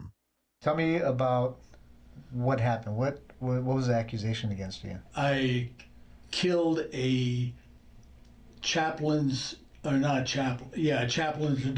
Okay. And that was all I knew. Okay. Do you remember what happened? With this young female? No. No? I didn't even know her. The young girl, 15-year-old Margaret Williams, attended a dance at an American youth club one Saturday night in 1963, when John was just 18 years old. The two were said to have met on the street shortly after, where she agreed to let him walk her home. And then she was never seen again? Her body was discovered the next day. No! How did he get cleared for that? On a baseball diamond behind the club. She'd been sexually assaulted and strangled. My God. You didn't even know her? Why did they arrest you? I mean, if... Probably the next day. Okay. After they found the body, I guess. Okay. How did they tie you to this body? How did they connect you to this body? Somebody had seen me, walk that direction or walk towards a school or... Okay. It was an elementary school. Okay. Did you... I mean, I don't know the details of what happened. I don't know the You better ask, did you kill her? details either, so... Okay. Did you actually meet this young lady? That's what they say. Though John maintains his innocence, he was found guilty at trial for Margaret's murder. Oh my God, what? He was convicted in Germany and then moved back to the United States. John Arthur Gertrude, son of former Newark resident, was sentenced to 10 years in prison, found of rape slaying 16-year-old girl. 10-year sentence maximum. Ultimately receiving a sentence of 10 years in a German juvenile prison. Because of his age at the time, he was released after serving roughly 2/3 of his sentence. Then he walked free. And so you spent actually 6 years in prison? Something like that. Wow. And then how, after you were released, what happened? I just was dropped off at Only 10. Different country, different rules, and he was a teenager. If you were a teenager when you commit crimes, even if you are a legal adult, you tend to get more lenient charges off of the fact that you're younger. McGuire Air Force Base, and my father picked me up, and that was it. That was it? You came back to the United States? Never heard a word from him. Nothing. Okay. After returning to the United States, John moved to California, and in 1975 was... And it was the 60s. Keep that in mind. Charzy, thank you for the 1,000 biddies. Been watching for 2 years. I'm going to say thank you for helping me through a lot. Hard times, as weird as that sounds. It doesn't sound weird at all. Thank you for letting me chuckle on a bad day. Well, I'm glad I'm able to help it. I hope you're doing all right. Gummy for the 5 subs. Broke for the 2 subs. Bodyguard for the 3. Man for the sub. Girl for the 5. DFB for the sub. My name is Elijah, but it's just Ellie. Well, Ellie, thank you for the fucking 100 to American Rescue Corps. Hendricks for the Yabo for the 3. Or for the 5. My uncle, who was a lawyer, who he represented had him shot dead, and his daughter became a cop, tried to find out who the killer was, but never found. Wow. Benji for the sub. Big for the sub. I think I read that wrong, Yabo. Prince, thank you for the 3. Or for the 5, how do you feel about Big Milk? Don't get me on that. I'm staying on topic. once again at the center of a serious crime. And then... Not talking about Big Milk right now. At some point, there was another accusation against you about a sexual assault from the Palo Alto Police Department? Yeah, Palo Alto Police Department. Okay. That's when I was the leader of an Explorer post. Okay. Can you tell me about what happened there? Nothing. Okay. You know, I was accused, interviewed, and that was it. Okay. What's this allegation? I got to ask you. Yeah. You know, this allegation that this young girl made against you that you sexually assaulted her. Did that actually happen? No, not that not that I know of. And if I was not that I know of. Wouldn't you just say no? Not that I know of. I feel like you just go, no. Arrested for specifically that and then not even tried. Unless he's actually just so old that he can't remember. Nothing's happened. Like I told him, nothing happened. Yeah. I never saw her again. You know. Did you end up serving time for that? Do you remember? No, I didn't. I didn't serve any time that I know of. Okay. I can't. Yeah. Why does he keep saying that I know of in everything? No. Okay. It was so piddly that. You weren't didn't go to trial or anything like that. Okay. According to multiple news sources, John was 31 years old when the teenager came forward. Because he's old? Oh, yeah. Well, you're set. What's like the average age somebody gets dementia?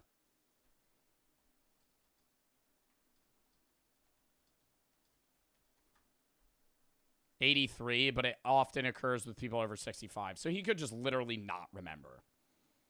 But Claiming he not only assaulted and strangled her, but threatened to... That I know because he did it. Oh, no. Well, they're saying, yeah, he did do it because they found DNA at the crime scene of him. But I'm saying if he didn't do it, you could write this off as this happened 40 years ago. Go ask your grandfather about something that happened 45 years ago. And he's going to be like, kill her if she didn't comply.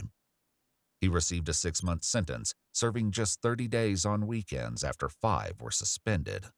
So I want to tell you a little bit. Wait, he was found guilty of that? He assaulted and strangled her, but threatened to kill her if she didn't comply. He received a 6-month sentence, serving just 30 days on weekends after 5 were suspended. So I want to tell you a little bit. He got 6 months for sexually assaulting someone? About my investigation, okay? Are you familiar with the with Palo Alto area, Stanford area, the hills in Stanford? Yeah. You're in sub-only mode right now. Go out there? No, I knew you guys were going to do that. I literally, that was me pre-jacking that. That was me actually I was waiting the second the hills were mentioned. Yeah, fucking keep that shit in sub-only for fucking 5 minutes. Anonymous, thank you for the 10 to Ark. Joe Bart for the sub. Lino, thank you for the fucking $120 dono to Animal Rescue Corps. Since I just passed my exam on being a zookeeper yesterday. That's awesome, dude. Congrats. Thought this is a great way of giving back something to the animals. So thank you for the fucking 120. to Animal Rescue Corps. And that's awesome. You're going to be a zookeeper. That sounds like such a fun job. Paige for the sub, DMV for the 1,000 buddies, Michael for the 10. You entertain us. Place of comfort for things that aren't so great. Prince, thank you for the 5, and I'm glad we've been able to help, man. Charzy, thank you for the 1,000 buddies. Been watching for 2 years. You got me through. I already read that. Fluffy, thank you for the 10. Don't have anything to good say. Have a good stream. Ali, thank you for the 10. Been watching this is 2020. Any advice for upcoming freshmen in college? Don't procrastinate. Do your work on time. When you get assigned something, they'll tell you it won't be due for a month in advance. Start working on it then. Get it done early. Then you're like done your semester fucking a month before. It's way easier. Aside for the sub, Anonymous for the 10. If you are living on campus, different story. If you're commuting, do your in-person classes as your major courses and your gen eds online, and then you could work part-time. Lock it. That's how I streamed and did college at the same time, from 22 to 24. Jesse for the 4. As a registered Republican, I really respect how you approach political views. Keep it respectful and open to debate. Thank you. Josh for the sub. Lock in. I was a scout leader. I traveled all those hills.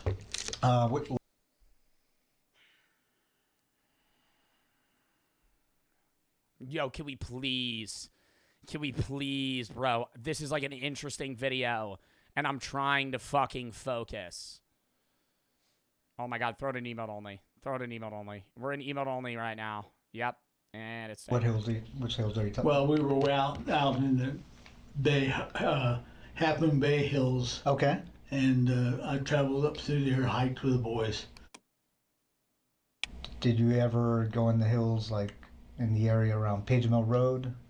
Page Mill Road, like just west of Stamford? No. No, you never went to that area? No. Okay.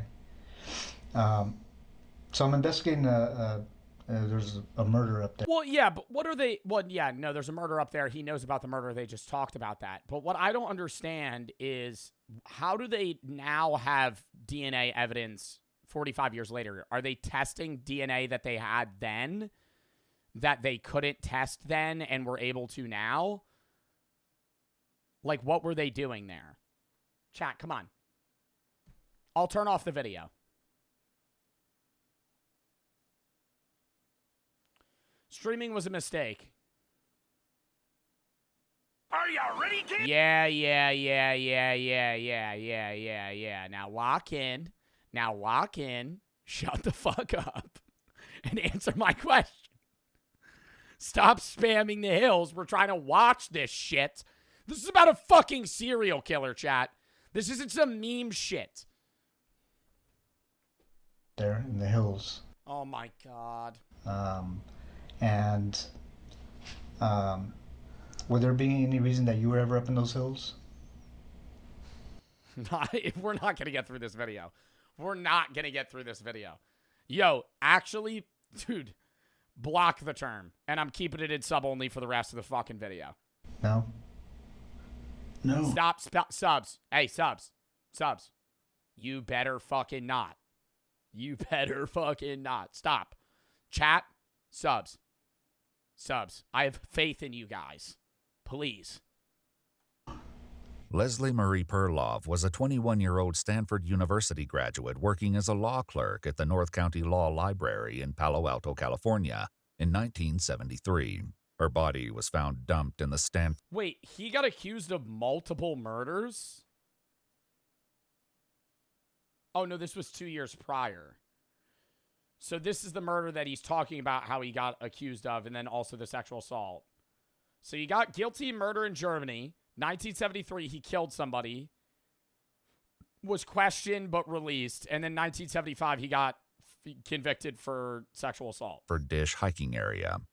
A floral scarf was found tightly knotted around her neck and had been used as a ligature to strangle her to death. It was DNA found beneath her fingernails that led them to John, who at the time worked near the Stanford campus as a security guard. Did you ever see this young lady? You know her? No, who's that? It's a young lady that an investigation I'm doing, and she was murdered. Do you ever see her at all? No. She look familiar? Leslie's 1972 orange Chevrolet Nova was found parked at the gate of an old quarry near Old Page Mill Road, just east of where her body was found. Do you remember ever stopping by the side of the road and looking into this vehicle? What's so confusing about this was so long ago that the cops that could be investigating him weren't even born yet when he killed this person. Like, imagine investigating a crime from a period where you didn't exist. Like, how weird that would feel. Like, this guy killed somebody, like, 10 years before you were born.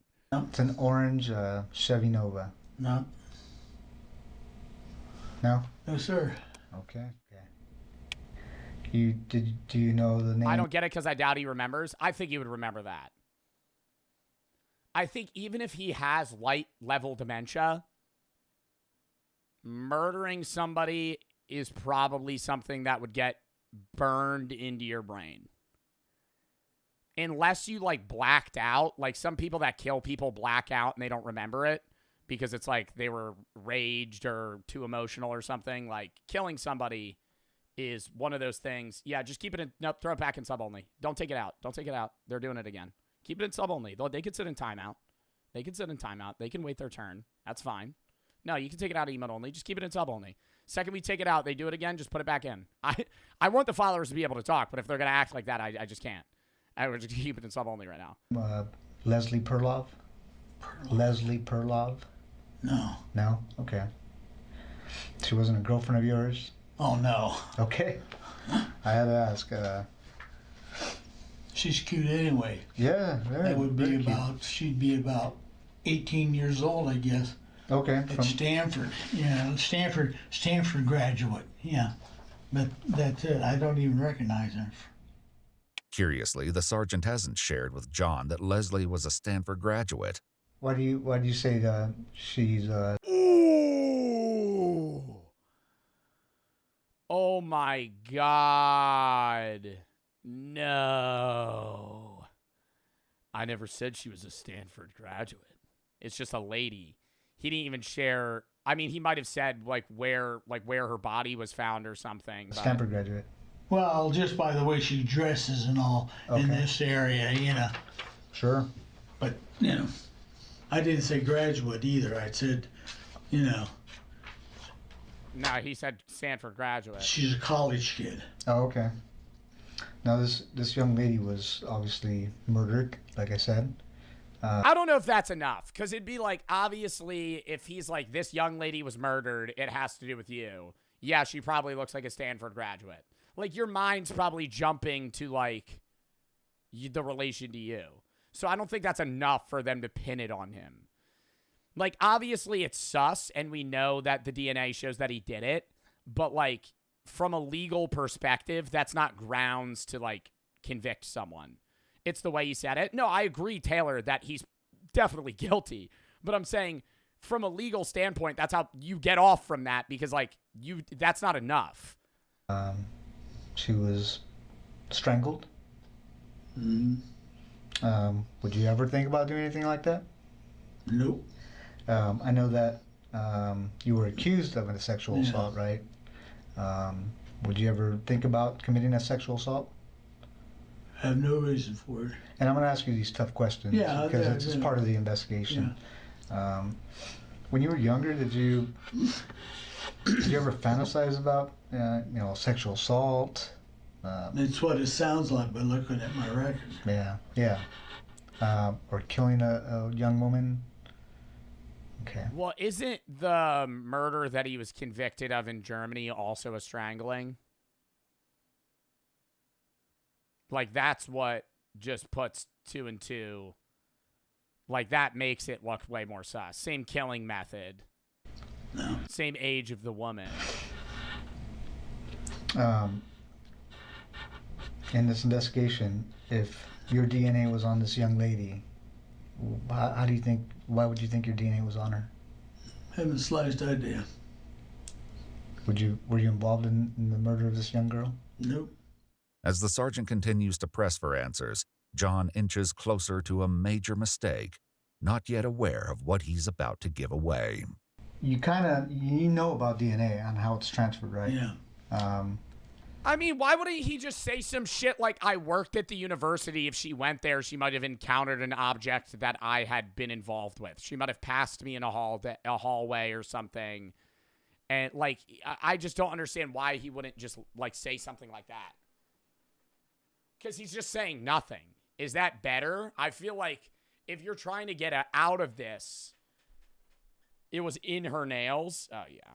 Like, she was fighting him. Is that what they mean when they say in her nails? Like, she was scratching at him, and then his skin was under her nails, or, like, blood, or whatever it was. What? This can be how it's transferred. I can always just tell. Okay, tell me about that. Yeah, one is semen. Okay. One is from the mouth. Sure.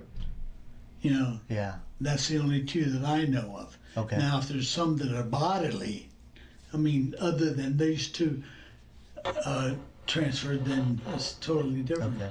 And you know about technology now, advances in technology is getting good. Yeah, so they're catching them every day. But how are they getting the DNA of the woman from 45 years ago today? That's what I don't understand. Did they keep her body, or like a frozen sample or something because it was a cold case? So they kept a sample just waiting, like in evidence. They already had it. I know, but I'm saying like the body would have been gone by now. The body's been either buried or cremated. Yeah. How do you think your DNA would be on a person? Don't know. Don't know? Okay. Especially this person or these two persons. What two persons? Well, that you're talking about. Yeah. The two young women. Okay. I showed you a picture of that one young lady. Yeah. No.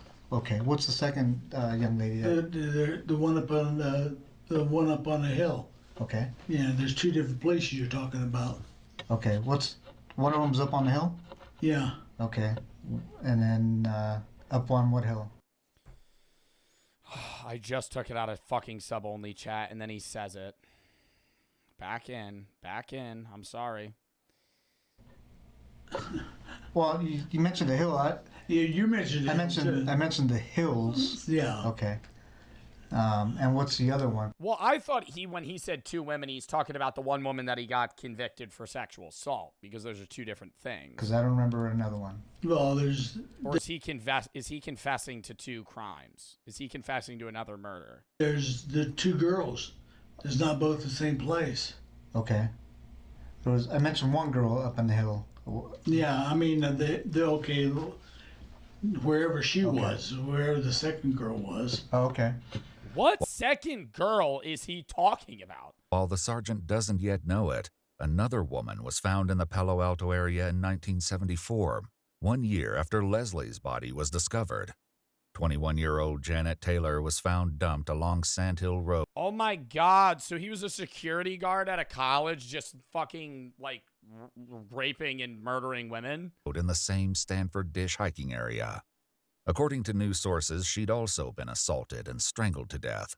The serial killer responsible for the deaths of both Leslie and Janet would escape justice for decades. Okay, what I don't understand is when like serial killers have wives. Because what's the difference in his brain between a woman that he's murdering and using sexually versus one that he wants to be with? Chat, it's Dexter's, number one, Dexter's a show. Number two, it's different than Dexter. Dexter kills people and murderers and marries just like a woman that he's in love with. This guy is committing sex crimes and then murdering them as some sort of attracted fantasy. And then he also has a woman that he's in love with. Like that, I don't get that. Same thing with like Ted Bundy. It's until now. He might have changed. Yeah, I might agree that he might have changed as an individual, but like still. I think I'm at a point. I'm somebody to say, I agree. I believe that there are people that can change and become good people. I think there is a hard line of murder. And in that, not murder, serial killing. I believe that you can change for the better. You don't live past the bad things that you've done in your life, but you could still be a good person after that. And that's why I always say you should strive to be a better person every day. But if you murder someone, you know, I think you could be a better person later down the line. But even then, murdering one person is different from actively having a type of person that you sexually assault and serial kill. Like, that is a different level of demented. right? Being like every year, like a ritual, you kill someone. Like he might have killed like 10 people. In my investigation that, you know... I'm guilty and that's it. Well, I'm trying, you know... well, there's a couple things, John. Your DNA's on her. Yeah. Okay? I'm not trying to find out who did it. What I'm trying to find out is why you did it. And I think you know more than you're telling me. Do they really ask that? Like they need to know motive? Does that help with conviction, or is it just like morbid curiosity? Like they need to ask him why did you kill this woman? It helps. No, I wish I knew.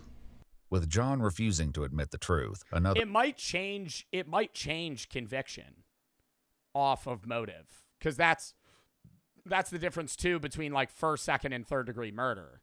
investigator joins in the effort to obtain a confession. Because then those carry massively different charges. And the added pressure will soon tear his lies even further apart. It's not an accident that your DNA got there. Your DNA and the type of DNA and where it is on the victim, there's no other explanation. You committed this crime. We know you committed this crime. Okay? What we don't know is why. And we're going to give you the opportunity to explain it to us. You don't have to. I thought about it, and that's all I can think of. No. No what? No, I'm not guilty. Okay. Well, I'm telling you right now you are. Okay, fine. Okay. You had to have known this day was coming. Yeah, I know that. Why it took so damn long. As they push harder for the truth about Leslie, John once again lets slip that she was... But see, what I don't understand... No, what I don't understand, though, is, like, if he's trying to plead his innocence, and then he's like, no, I'm not guilty, but why did it take so damn long? Well, those are two conflicting sentences. I didn't do it, but why did it take you so damn long? What? Because he's old? Yeah, maybe that's why he's like, yeah, he's slipping up like that. But I'm saying, like, if you're 75, would you even try to defend yourself at that point? Because there's no light, like, dude, you're going to die in 5 years. I'd be like, whatever, man. Wasn't the only one he left in the hills. So why her? I don't even know who she Instant sub only. is. If that's the first girl or the one girl that's up on the hill or whatever, you know. What do you mean the first girl? Well, he said there's two people, there's two girls, unless I misunderstood him. They were killed within probably an hour of each other and 2 hours of each other, or day, or who knows. Do you remember? How do you remember those details? Some of the questions he's asked me. Do you remember seeing any newspaper articles or media about? Do you think there's more people outside of those two? I feel like no, unless it was in a different area. Because the way that he just brought up the other person was as if it was those three, and then that was it. Nobody, but that girl there is not the other one that he showed me. If that's the girl there with, the other picture, I doubt it. What's that? I mean, look at the body. It could be somebody else. I don't think they're the same one. Is that why you don't recognize her? No. What because the that's not fuck the girl is that he you know? saying right now? I'm paying attention and I'm lost. Are you getting what he's... I feel like he's just talking gibberish right now purposefully. He went, it's like, it doesn't look like her. I'm like, this is the only picture they showed you. What are you talking about? Question, I don't recognize her. I've never seen her. Do you think it was a different girl that you killed and that's not the one we're showing you? I didn't kill any girl. You didn't kill the girl in Germany? No. Well, that's total different. That's when I was 18 years old or younger. In a final confrontation, investigators force John to face the mounting evidence against him. There's a situation in Germany where a girl ends up dead and you weren't there. Then we have a situation here that was years later after you came back to the States where a girl ends up dead and you say you weren't there, yet your DNA is there. Mm-hmm. What do you think the chances are of that happening? Oh, extremely low. Extremely low. Like, it's definitely him, but there is historical cases of men and women that have just been at the wrong place at the wrong time 5 times. And so they just constantly show up in criminal cases, and it makes it seem like them, but it's just like they got unlucky. I don't know. What'd you do? He's fidgeting too much. That could also just be him literally being old with the shakes. Like, my grandfather's like he might not be nervous shaking. He might just be shaking. If you were us and you were investigating this case, what would that look like to you? There's a brick wall. What do you mean there's a brick wall? Well, I mean, you found out, you couldn't find out, so. What do you mean I found out and I couldn't find out? Oh, nothing. I'm just let it go. I'm. Well, you understand it's my job not to let things like that go, right? I have nothing to say about it. It's got to be quite a burden, John. Mm-hmm. Well, I'm going to put the questioning from here on, unless I'm represented by somebody in the courts. What do you mean? A lawyer. You'd like a lawyer? I like a lawyer. Okay. Thanks, John. After requesting a lawyer, the interrogation came to an end. Why did he ask for a lawyer immediately? Isn't that what isn't that like the thing they say to do if you're ever like questioned by a police officer outside of like a traffic stop, is like, don't talk to them, because they're only going to try and get shit out of you that they otherwise wouldn't be allowed to. Be like, even if you're innocent, like, it's not even, even if you know you're innocent, don't talk, because they'll try and pin it on you in any way whatsoever. And then you might get yourself fucked for something you didn't do. Especially, like, that's one thing, I mean, not of all cops, but, like, detective in general and just, like, historical police accounts, like, minorities as well, not this case, but minorities as well, get crimes pinned on them. Like, if you're a black guy and you get arrested for something you didn't do, don't talk to the guy. Ask for a lawyer. I don't want to talk to you. I don't want to talk. It's not me. I don't want to talk to you. And then, because they're going to try and get you to say something that makes you seem sus as fuck. And then they're going to pin it on you. Noah and X for the sub. Body, thank you for the 3. Why can't I cheer in large amounts? I don't know. Yabo, thank you for the 5 to American Rescue Corps. Or not American Rescue Corps. Animal Rescue Corps. Love dogs are free. Yabo, Krasky, Silky Splay, Shrimpy, Crater, Braylon, and Mr. Prod for the sub. Cox, thank you for the 50 to American Rescue Corps. Archive for the 5. Antidepressants, I was wondering if you could tell me if this is normal, because I know you smoke weed. I had a bite experience after only taking one hit of the cart. I remember waking up with all my friends standing over me.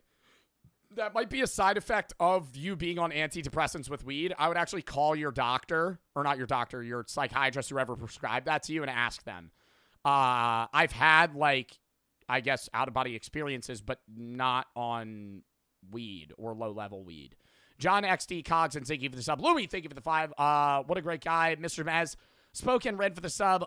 Evan for the 3. Nisha for the sub. Scranchy, thank you for the 25 to American Rescue Corps. I keep saying American Rescue Corps. Animal Rescue Corps. Put 25, is that euros or pounds on black at a hit? So here you go. Thank you for the 25 to Charity Man. Blake, thank you for the 10. Love the streets. It's my birthday today. Happy birthday. You, Roy, Louis for the sub. Professional for the 3. This video is hella interesting. I love interrogation videos. Louis for the sub. 6 after the 3. Sorry I missed yesterday's stream. Stars for the sub, sir. Pineapple Balkan. Lesson Mad. It's Lancho. Meskin. Awesome. Shadow. Nathan, Jesse, Carr, Evan for the sub, DMV for the 3, Dark for the sub, Isabella for the 40 to Animal Rescue Corps. Wanted to help any way I can. Professionals, thank you for the 5. Connor for the sub, Luke for the 3. EJ, It's, Shrek, Dark, Rocco, and Ivan for the sub, Benny for the 3. Turned 18 yesterday. Happy birthday. Big, King, Blake, Josh for the sub, Jesse for the 4. Maya, Curb, and Noah for the sub. All right, we're locked in. But justice quickly caught up with 74-year-old John Arthur Getrew, who was arrested and booked. Oh, shit, this was a while ago. Booked into the Santa Clara County Main Jail with a $10 million bond. $10 million. In January 2019, DNA from the torn crotch of Janet Taylor's underwear was also determined to be a match for John. In September 2021, a jury found him guilty of first-degree murder with infliction of great bodily injury in the killing of 21-year-old Janet Taylor. He was sentenced to 7 years to life in prison, finally putting a serial killer who had escaped justice for decades behind bars for good. In January 2023, he pleaded guilty to the murder of Leslie Perlov and received a second life sentence to be served consecutive with the first. According to multiple news sources, John Getru died of natural causes on September. Isn't it a little weird when they're like handing out? I understand it's like you have to follow the legal process, but if you convict a 75-year-old man for a 25-year sentence, why is it like, yeah, you're getting 5 life sentences? Like, bitch, you're dying in prison in 3. He died immediately after conviction. He died like 4 months after conviction. Consecutive with the first. According to multiple news sources, John Getru died of natural causes on September 22nd, 2012. Do you think he like regrets it? Or not even regret, like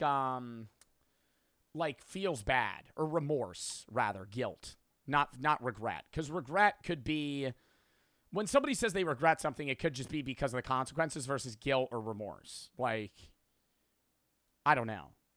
You can't really get inside his mind. The way he was acting, no. When he accidentally mentioned a second victim without realizing the detective never mentioned her, wow, investigators' adrenaline must have been pumping. Realized what he was saying. I wouldn't have realized what he was saying. I mean, maybe I'm a fucking idiot. I would have been like, this old guy's just yapping to me. I have no idea what the fuck you're talking about. When he was like, there was another girl, I'd be like, dude, what are you talking about, man? Yo, Gamby, thank you for the 20 fucking subs, man. Thank you if you got a sub. Thank you for the 20 gifted. Cry, Gamby for the subs. Maya for the sub. Nether, Ellen, and Gamby for the sub. We are at $3,441 to Animal Rescue Corps in an hour and 46 minutes. Dub in the fucking chat. I'm going to go piss, and I'm going to go do that donation right when I get back before we get into the next video, because I said I would do another 200. But yeah, count me down like 30-ish seconds. Alana, thank you for the 3. I want to honor my dad that passed away before I was born. What should I get for my first tattoo? That is a very important thing. I think you need to pick that yourself, but I'm sorry for your loss. And thank you for the 10. But I don't want to be involved in the choice of that tattoo. All right. Count me down 30 seconds.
All right. As promised, I'm going to match McChunky's dono, but then we would have donated, or I would have donated 900, so we're just going to do another 2 to make it around 1,000. Give me like 30 seconds. Hold up. What song was that? Green Day? Holiday? Holiday? Yeah, Holiday. I listen to a lot of Green Day songs. Saw him at Coachella. Best performance. Actually, not best performance. It was a good performance, though. Really good. One of the ones that I enjoyed. Coachella was hot as fuck. Stop doing concerts in the middle of the fucking desert and making it fucking $10,000. Fucking crazy expensive. All right. Wait. Boom! I did it. Dub. Joe Bart for the 200. That's me. Anyways. Moving on. MS for the sub, Outcast for the sub, Mike Chunky for the 3 says, thank you, Joe, no problem, man. I keep my fucking word, chat.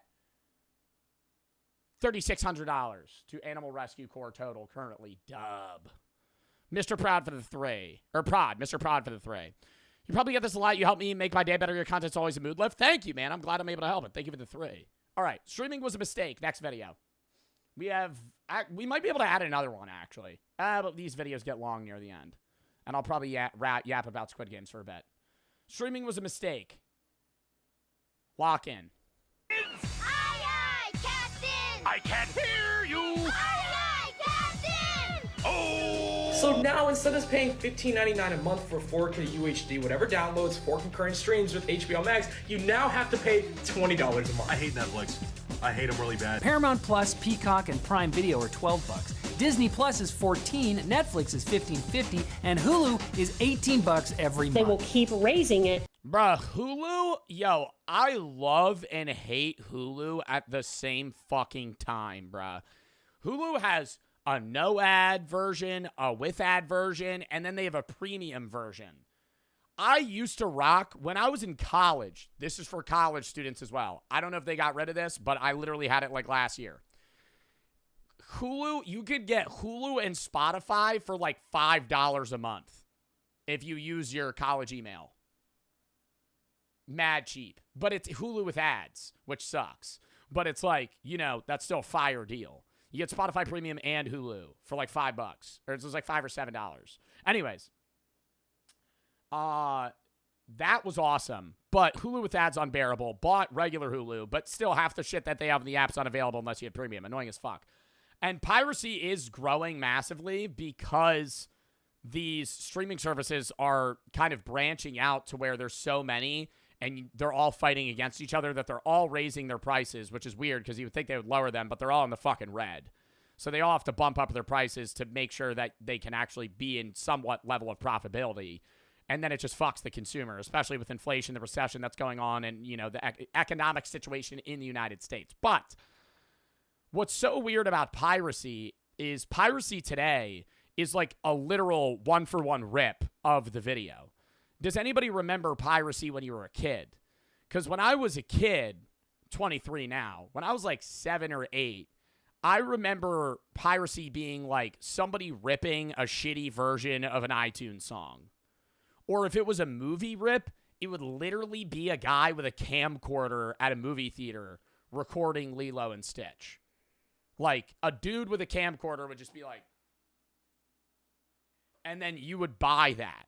Or, like, get it. You would not even buy it. You would get it as a rip online. And it was so bad. So that's why piracy is a huge problem for streaming services today. Because rips are no longer low-quality shit versions. They're literally just the exact version that Hulu, HBO, Netflix, and fucking Paramount has. Also, who the fuck has Paramount Plus? Disney Plus, understandable. Netflix, Hulu, understandable. HBO, understandable. Who the fuck? What do you watch on Paramount Plus? They will keep raising What the fuck do you watch? NFL games? Oh, sports? Sports and reality TV? it until they find the ceiling. We are paying now more for your television entertainment than we ever were before. Oh, yeah, Dexter's not on Netflix anymore. South Park's on HBO. Companies are going to do whatever they want to do at the end of the day. Bringing you actual value is not their main focus. It's all about the money. And I'm not saying we should do crime. What I'm saying is...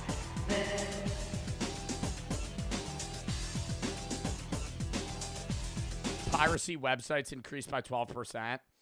Dude, I remember I used to go over to my friend's house for UFC fights, and he would rip the UFC fight on like these boof websites because he didn't want to pay for the pay-per-view. And we would all be like, bro, we'll chip in. He's like, nah, I got a source. And it would be like a website that just had porn ads on the side. Like, what if there's Russian links? Yeah, Streamies or whatever it was. You're watching the UFC fight, it freezes, and then just like a dick just fucking pops up on screen. I'm like, oh my God, bro, come on. People are starting to realize that it's easier and far cheaper to pirate their favorite TV shows and movies than to buy them. And you honestly can't blame them. Streaming is horrible now. When Netflix first came out, the idea was revolutionary, and you could see why everybody loved it. Netflix made it easier to watch all your... Bro, the thing with Netflix is they have given themselves the OG, like, spot. No one... people have been canceling their Netflix subscriptions, but Netflix will always be popular from the OG factor. Like, they were, like, the first streaming service. When Netflix came out, it was huge, and everybody bought it. And now they're, like, one of the only ones that I actually think might be profitable if you look into it. They do have a lot of originals, which carries them a lot, which I think is great. And a lot of the other, streaming services are doing that now. Like Hulu originals are a thing, and they're all doing, reboots on Paramount and all these other fucking platforms to try and revive shows. But what I think is crazy is that Netflix sucks. Outside of Squid Games and their originals, they have nothing. They actually have fucking nothing. Every other streaming service, their originals are bad, but they have good shows. But Netflix has nothing, but all they have going for them is like, yo, Squid Games is fucking fire. Squid Games is fire. That's on Netflix, right? There's other shit. I mean, what are other Netflix originals that are really good? Yeah, they have animes and stuff, but I mean, like, I think Hulu has more animes. And then at that point, you just get a Crunchyroll subscription.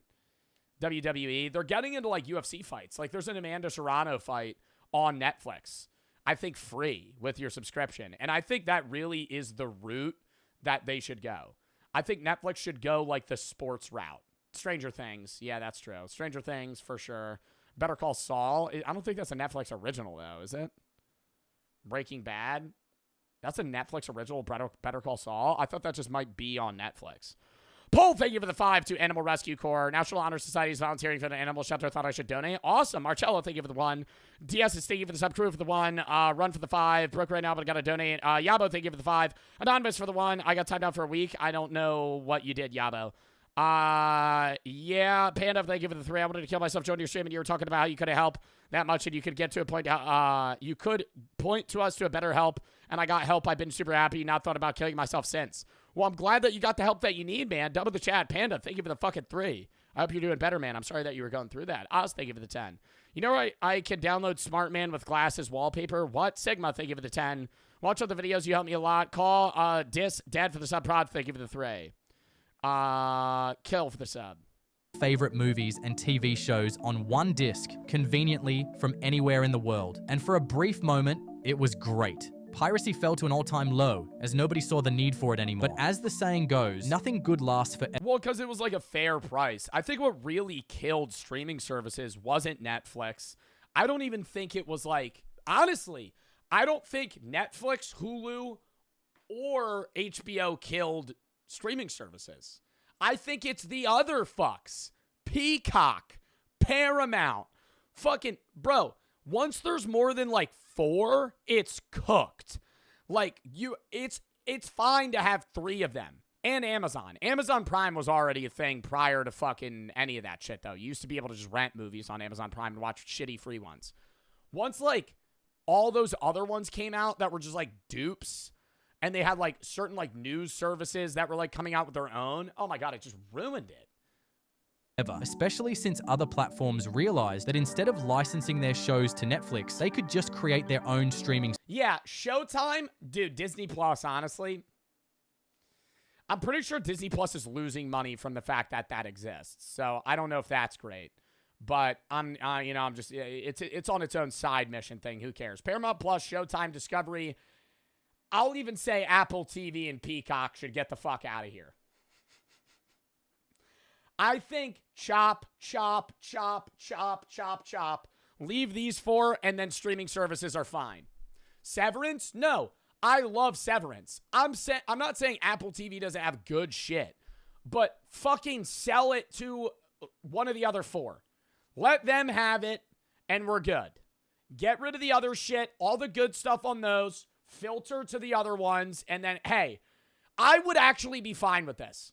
In my position, I make good money. Obviously, take what I say with a grain of salt. I would assume that most Americans and people in general would be okay with these 4 companies hiking their prices slightly if all of these got slashed and filtered into the other ones. Because then you're still spending a little bit more money, but you can stop paying for the other fucking ones that you never use. Services. So you're still saving money overall, and then more companies, then not everybody's in the red. I'm telling you right now, Discovery Plus doesn't fucking make money. Discovery Plus does not make fucking money. Who the fuck has a subscription to Discovery Plus? Keep all the profit for themselves. See, 247 million. Netflix is winning. Where's HBO? Oh, Max. Want to watch The Last of Us? It's not on Netflix. You'll have to pay $10 for HBO Max. Want to watch Family Guy? Another $10 for Hulu. He said it! He said it! Want to catch up on Rick and Morty? It's not on Hulu. Jeez, I don't know. You'll It is on Hulu. It is on Hulu. have to go back to HBO Max. Wait, is Rick and Morty not on Hulu anymore? Despite the show being owned by the same network, Fox. When The Office, the comedic show that won 5 Emmys, came out on Netflix,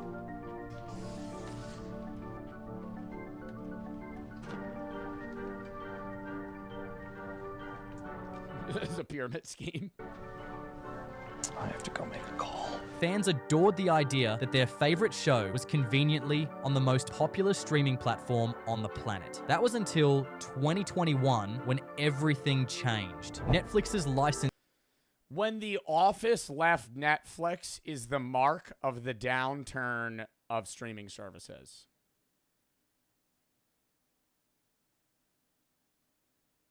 When was that? When did The Office leave Netflix? And I'm not even glazing The Office, but that was like, whoa, that's weird.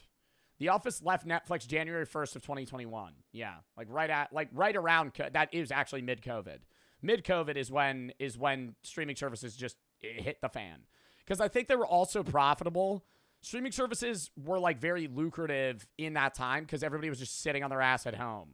To continue streaming expired, and other streaming platforms saw an opportunity to steal Netflix's golden show for themselves. The directors of the show called the representatives of Netflix, Hulu, Apple, and Peacock to a room and asked them to bid for the show, and the highest bidder would walk away with the rights. Of course, Netflix didn't stand a chance in a room full of billion, even trillion-dollar companies like Apple. At the end of the day, Peacock won the auction by offering $500 million in a 5-year deal for the show. 5 times more. $500 million for the fucking Office? I would never give The Office that evaluation. I would never give The Office. I would give fucking Jinxie more of a valuation than The Office. I would say fucking Kai Cenat you're getting more profit out of that deal than fucking The Office in modern times. Who the fuck still watches The Office in 2025? Don't diss it, brother. If I walked past somebody today and they were wearing a Dunder Mifflin shirt, sorry, fuck. Oh my God, I just got a little nauseous there. Than what Netflix could offer. To continue watching this show, you're forced to either subscribe to a new service, which would only eat into your pocket, or pirate it. This is a big ethical problem that's leading so many people to justify piracy. Piracy is a victimless crime. No, seriously. Especially when you consider the painful fact that most... Well, what's the thing that people comment now? Because it's with gaming industries now. That's the problem. Piracy is a big thing on streaming services. But with gaming, there's a bunch of game companies that want you to pay to play a game, but you're leasing it, not owning it. And then the response is, no, not stop killing games. That's the movement. But what is the phrase? If buying isn't owning, piracy isn't theft. That's what it is. If buying isn't owning, piracy isn't theft. If I'm paying for something and I don't get it, and I'm not even and you're saying I'm buying it instead of renting it, and I still don't own it, well, then I'm just going to steal it. Streaming services do not have a strong library of good shows beyond the ones they plaster on billboards or the ones you see trending on TikTok. Eventually, you're left with a library of what some might call dog shit. What the fuck is going on? This is so gross. But it's like, here's the problem is Netflix is peak shows and movies. Okay. Bad. Like really bad. At the bottom. And it's most of it. Is just, I don't want to watch this. And it's different than Amazon Prime. Okay? Amazon Prime, you got to pay for a lot. But peak, 2%. Mid, 20%. No bad, but really fucking bad. And I love shows and movies that are so bad that they're good. Hulu has that too. Hulu has those reality shows, My 600-Pound Life, and all those videos that are like Storage Wars, Pawn Stars, like shit shows, but it's slop, right? And I'm eating it up. Rock of Love with Bret Michaels, right? 3 seasons of Rock of Love. I've been watching it with Brooke. It's on Hulu. It's a fucking TV series where Bret Michaels, it's like The Bachelor, but they just fight for Bret Michaels to be his girlfriend. They don't win money, and they're only his girlfriend for like 2 months. Shitty premise for the show. He makes out with every girl the second the show starts. It's painful to watch, but it's so bad that it's good. Netflix, bad, but not bad enough that it's good. It's just bad. That's why I love stoner movies, because they're so shitty, they're awesome. Adam Nunez for the fucking $100 dono to Animal Rescue Corps. You're the best. The past couple of days have been the worst. I got 4 wisdom teeth removed. Well, I'm sorry you had to get your 4 wisdom teeth removed, man. I hope you're all right. How long does that take to heal? I've never gotten mine out. I only have 3, though. I wasn't born with all of them. You make bad days, and thank you for that, bro. Thank you for the 100, dude, and I hope you feel better. Quest, I love Joe Bart. Moon for the subs, half for the 3. Max is the standard in the best. Brent for the sub, Popcorn for the 3. Can't watch your streams without getting bored. Wilo and Collects for the sub, Hole for the 5. EJ, thank you for the 3. About a year ago, I spread my grandma's ashes to the ocean. Later that day, I ran into you at Acme, and it deadass cheered me up so much. Really? Well, dude, I'm glad I was able to cheer you up. I'm sorry for the loss of your grandma. I'm glad I was able to cheer you up in any way that I could. And that's awesome. I got to meet you, man. Yabo, thank you for the 5. Pineapple Express. Yeah, that's a really shitty movie, but it's shitty. It's good. Eadel and Gabby for the sub. Toasted, thank you for the 25 to Animal Rescue Corps. Watch this. It's 22. Tuned into the stream for a while until today. You helped me through so much. Thank you. That's it. I'm never selling a dog's rear end again. Me too. According to a study by Vindicia, the average American pays for 3 to 4 streaming video services per month, and that's... I pay for video streaming services, Hulu, HBO, Netflix, Amazon Prime, but I wouldn't say Amazon Prime counts as a streaming service. I would say Amazon Prime counts as a delivery service, and then as an add-on, you also get, free Twitch sub, you get to watch shows. Like, it's just, Amazon Prime's just like, you're paying. I think out of everything, Amazon Prime is worth it the most. And it's not a good streaming service, but Amazon Prime gets you so much shit. Like, you just get access to better delivery stuff, free shipping. You get fucking a few movies and stuff. You have access to shows. You have free subs per month. Like, it's worth it if you use the advantages versus just paying for a subscription service. Yeah, you get Invincible. There's some good shows and movies on Prime, too.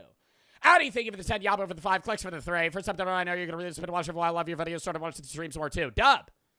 just for video. There's Apple Music, Spotify, video games, even software now are more expensive than ever. And if you're outside the US, things get much worse. In Noragrat's video about piracy, he talked about a man who got a VPN, paid a random dude in India to get him a local phone number, then made an Indian Disney Plus account just so he could watch his favorite movie legitimately. He's more dedicated to this than I was to my ex-wife. If you have to put that much effort to watch a I would just pirate it at that point.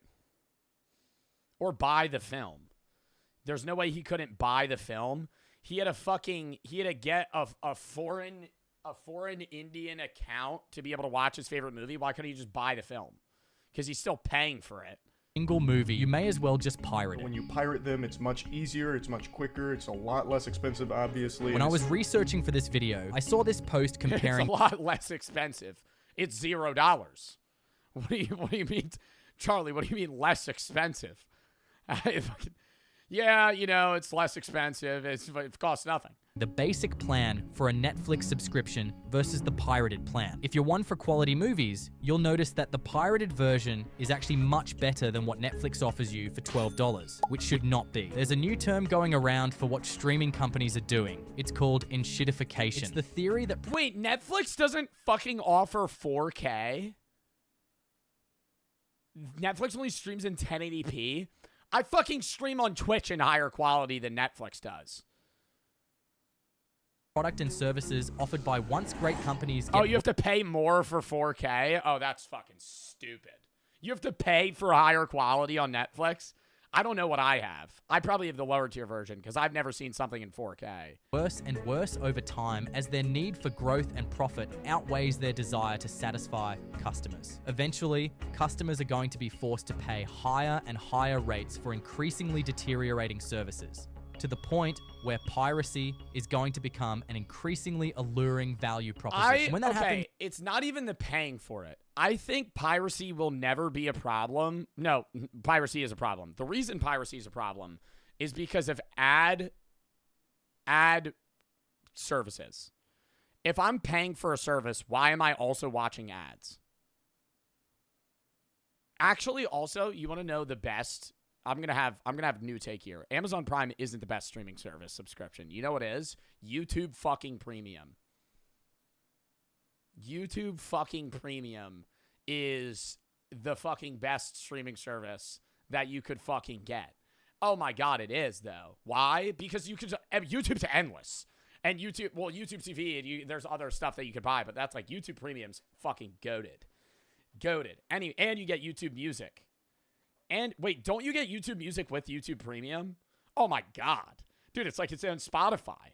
It's like its own fucking Spotify. You get remixes and stuff. Oh my god. Yeah, no, that's YouTube Premium's awesome. Yeah, no, that's goated. I think that what was I just saying? What was I saying? Oh, the problem with why piracy is big isn't hiking prices. Like if you make Netflix more expensive, people will buy it up to a point. But the worst thing they do is separate the two and have like $10 a month Netflix and $15 a month Netflix. And $10 a month Netflix has an ad every 3 minutes. Like at that point, you're just watching commercial TV or like a YouTube video. The only thing that I will say that YouTube's doing, even on a non-streaming service front, I have to delete so many ads off my YouTube videos. YouTube used to, if I had a 30-minute video, YouTube used to implement like 5 ads in my video, like 5 mid-rolls. Now they input like 15, and I just delete them. Because I'm like, I'll do, if it's over an hour, I try to do an ad every like 10 minutes. But if it's an ad, and you're not going to get every one. But if it's a 30-minute video, I'll put like 5 ad placements, and you might get like 3 of them.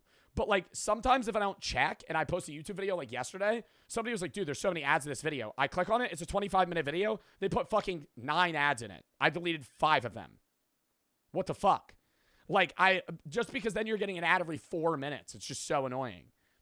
You can be absolutely, indisputably assured that executives will blame W. Joe. It's not too much of a dub for me. It's just like, because I want you to watch the video, right? And so I'm fine with taking less revenue per view if it means you'll actually stay for the video and get less ads. I still put ads in my videos. Don't confuse that. But I do delete like half the fucking mid-roll ads they autoplays. Absolutely everything but themselves. For now, the new approach people prefer is subscribe to 1 or 2 streaming services and pirate the rest. If you keep those ads in, you'd make more money? Oh, yeah. Oh, yeah. Oh, yeah. I could put, if I really wanted to, you want to see some fucking crazy shit? Hold up. I'll see if it auto-placed one in my vlog. Let's go look. It might have auto-put ads in my vlog, in which case I'll be able to show you as an example. No, see, this is actually kind of normal. This video is kind of normal, comparable to the rest. This is like a 42-minute vlog that I'm posting. It has 1, 2, 3, 4, 5, 6, 7, 8, 9, 10, 11 ads. I always remove ads in the first like 7 minutes of a video, or I try to, like first 5 minutes, because, you know, you already probably watched a pre-roll. So I would do this. Like for the vlog, I'll do this. I'll do that. On a 42-minute video, I'll have that. So you'll get an ad maybe at 9 minutes after a pre-roll. You'll probably skip that one if you get it, and then you'll get this one, and then like that one in the end. Why are we in emote only? Anyways. Yeah, but like I'm trying to find an example. Oh my god, I almost just fucking started the VOD. Or not the VOD, the vlog. We'll probably post the vlog tomorrow, by the way, for the people that are wondering. But wait, let me see if I could show you. This is, wait, yeah, look. This is what I have. This is what I have right now for the fucking, wait. This is what I have right now for the try not to laugh video I posted. Honestly, I should remove this one. Look, this is 25-minute video. I've 5 ads. I should remove this one. I'm down to remove that one. This is what YouTube wanted.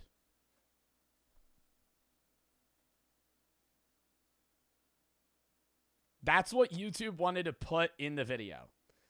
YouTube wanted to have a pre-roll ad and then an ad at 1 minute, 3 minutes, 5 minutes, 7:59, 9, 10, 13, 14, 15, 18, 21, 21, again, 23, and 24. Like, that is nuts, dude. That's like every minute. That's like and yeah, you're not going to get every one, but still. Back it up. 2, 2, 3 gonna make it. What they will do though that's different is like on my philosophy videos, they don't put ads because I talk so much so quickly that there's no rest time, and then they just can't find ad breaks. Or 2 streaming services and pirate the rest. Facts. Back it up. 2, 2, 3 gonna make a nigga back it up. The shifted priority. That really is what people do now. You pay for Netflix, Hulu, HBO, and then anything else, you're just like, nah. Of streaming companies, from consumer satisfaction to maximizing shareholder value, revived the quote, if buying isn't owning, then piracy isn't. Oh my God, we were just talking about that. Stealing. You may have seen it in the comment section of videos. It's a reflection of people's growing anger towards the media we consume. It became even more popular when headlines like these started floating around. The Gen Zers own nothing. They don't want to own anything. Everything is a service. I miss the days where when you actually purchased something, it was yours. I just lost every single book on my Kindle. Dude, I miss the fucking... we talked about this like a month ago. I miss the movie days where you'd pull up to your friend's house and you would see the fucking selection, or even family movie nights. You'd see the selection of the fucking DVDs you had. Your family had 20 movies that you owned, and you would cycle through them and be like, which one do we want to watch? You saw all of them 5 times each. But it's like, which one do I want to watch today? And you'd fucking go through them, and you would pick out 3. You'd narrow them down, and then you and your friends would pick or some shit. Also, Redbox was fire. I loved Redbox. Redbox was cool, too. I miss the Redbox days. Pulling up to a CVS, you'd fucking lift up the curtain and be like, what do they have? And you'd have to remember to return it, or they'd fucking charge the shit out of you. No, over 300 bucks. Then I tried to print at my leisure, and it was like, no, you literally can't use the printer unless you have a subscription. Automakers want to turn this thing you drive every day into a moving subscription. A new study shows Gen... Bro, off topic. Yesterday, these kids recognized me, and they were the youngest people that have ever recognized me. I fucking ride by them. They go, Joe Bart? And I turn my head. Bro, they look 8. They're like, can we get I go, you're too young to watch me. Keep going. I'm like, damn, I feel like a dick. I turn around, and I'm like, I'll take a picture. You shouldn't watch my videos. Flat out. The mom's standing right there. And I say this to the kid. I go, you shouldn't watch my content. I'm like, I literally say, what are you, 8 years old? In a non-mean way. I'm like, are you 8 years old? You shouldn't watch my videos. And I think he noticed me from TikTok, not like YouTube or Twitch. But in the back of my head, I'm like, this kid would be banned in my Twitch chat. Like, this kid's too young to use my fucking, use Twitch to watch my fucking videos, to see my YouTube videos. Half of my YouTube videos are age restricted too. So it's like, I'm like, dude, you should not watch my content. The mom goes, oh, well, I'll look you up later. I'm like, yeah, this kid is going to get yelled at. I was fucking I was drinking on stream yesterday. I don't advocate for that shit, but I'm like, bro, that kid's like 9 years old. He should not be watching me. I'm like, I was fucking getting high on stream yesterday and playing fucking Mario. Like, no, that's not, I don't know, man. Zers have some finance problems, starting out with more credit card debt than previous generations. But let this be your reminder, you guys, we don't own anything on social media. Because the average person, last time I'll say this, the average person that recognizes me is like mid-high school to late college. Like, the average person that walks up to me in public is probably 16 to 22. And they're 99% men. 99% of the time. 100 people recognize me. 89 of them are guys. And they're just like, yo! They look like fluffy hair, 6'7" kid, but older.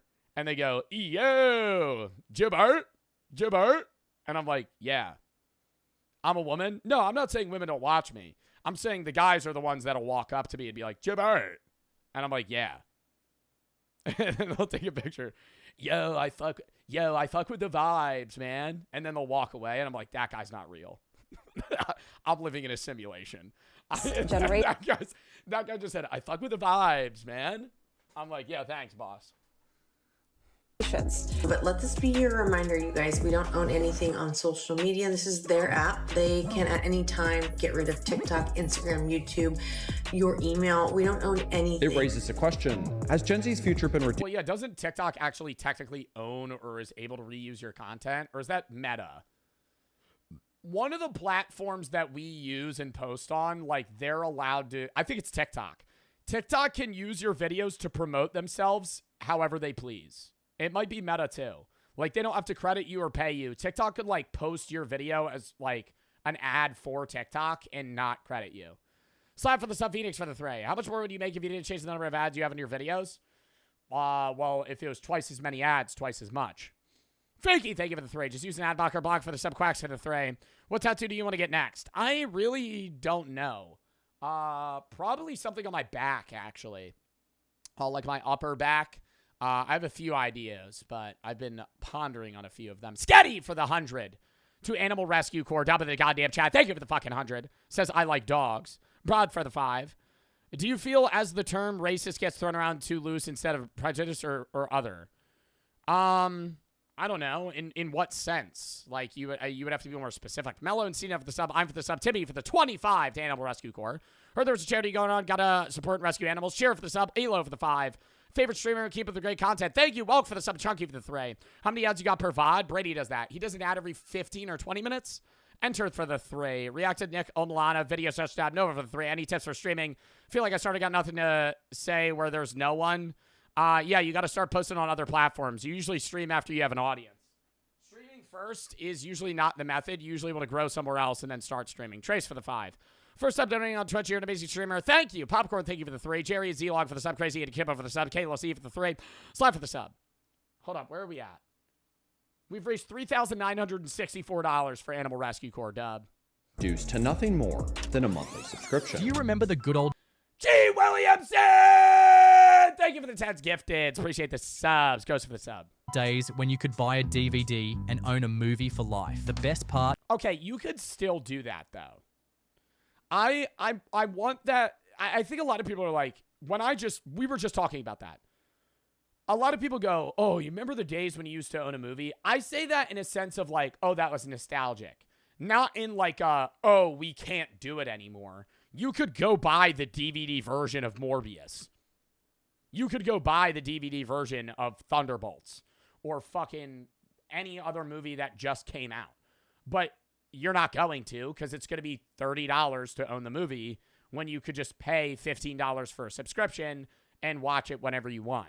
It was physical. You could feel it. The annoyance is when movies and TV shows hop services, because you buy it for a specific thing, and then when Dexter leaves Netflix, you start pulling your hair out of your head. You keep it. You could play it. It could even become a collectible. Fast forward a few years later, and streaming services came along offering an even better way to watch movies. One filled with unlimited potential and a vast library of shows. You could never get tired. This was the dream sold. There was just one small problem. You couldn't own any of it. Think about it. If you buy a Netflix subscription today, you're not buying movies. You're renting access for as long... I don't give a fuck, though. No, that doesn't matter to me nearly as much as video games. I think that's where I draw the line. If you go, I'm going to give you Netflix subscription, you can pay $10 a month and you can rent films. Sure. Okay? How many times do I need to watch Grown Ups 2? 4 times in my life? Like, I don't need to pay $30 to own the fucking movie. Right? It's because you're rich? No, it's not. Because I'm rich? This is the cheaper alternative, you fucking idiot. What do you mean? What do you mean? I'm not going to sit here and be like, oh, yeah, no, I don't make money. No, I make money. What the fuck are you talking about? You want to buy every movie you ever want to watch? That's money bag shit. Every time you go, oh, I want to watch a horror movie tonight. Let me go to Walmart and buy fucking 15 horror movies for fucking $180. No. You're going to go on Netflix and you're going to fucking watch one.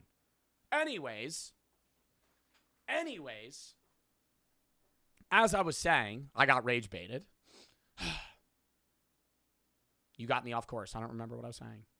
Oh, it was about gaming. Video games, it pisses me off, though, with, like, what EA is trying to do and a few other dev companies where it's like, you'll pay for a game, but you don't own it. You have a subscription service to a game. Fuck that. What is this, like, old age RuneScape? What am I playing, fucking World of Warcraft or some fucking online fucking desktop game that I have to pay $10 a month to be able to have access to, like some MMORPG? No, I'm not doing that shit. What? If I'm buying a game, I'm buying a game. I'm saying this. If I ever do an ad for a game that you have to pay a fucking subscription fee for, either A, I love the game, 5% chance, or B, they're paying me a metric ass ton of money and don't buy the game. If I'm ever like, hey, we're playing this, it's only $10 a month to subscribe to, fuck that shit. The only one that makes sense that I get that for is GeoGuessr, because GeoGuessr isn't a Steam game. GeoGuessr isn't a, like, fucking Ubisoft game. It's not a game on a site that you can physically own. It's a service that constantly just gets updated in its own realm. That's, like, the only thing that makes sense. I understand Game Pass as a whole, because Game Pass, I'm not dissing Xbox Game Pass. The difference between Xbox Game Pass and what I'm saying is I'm fine for Xbox Game Pass because you're paying $10 a month to have access to a bunch of different games.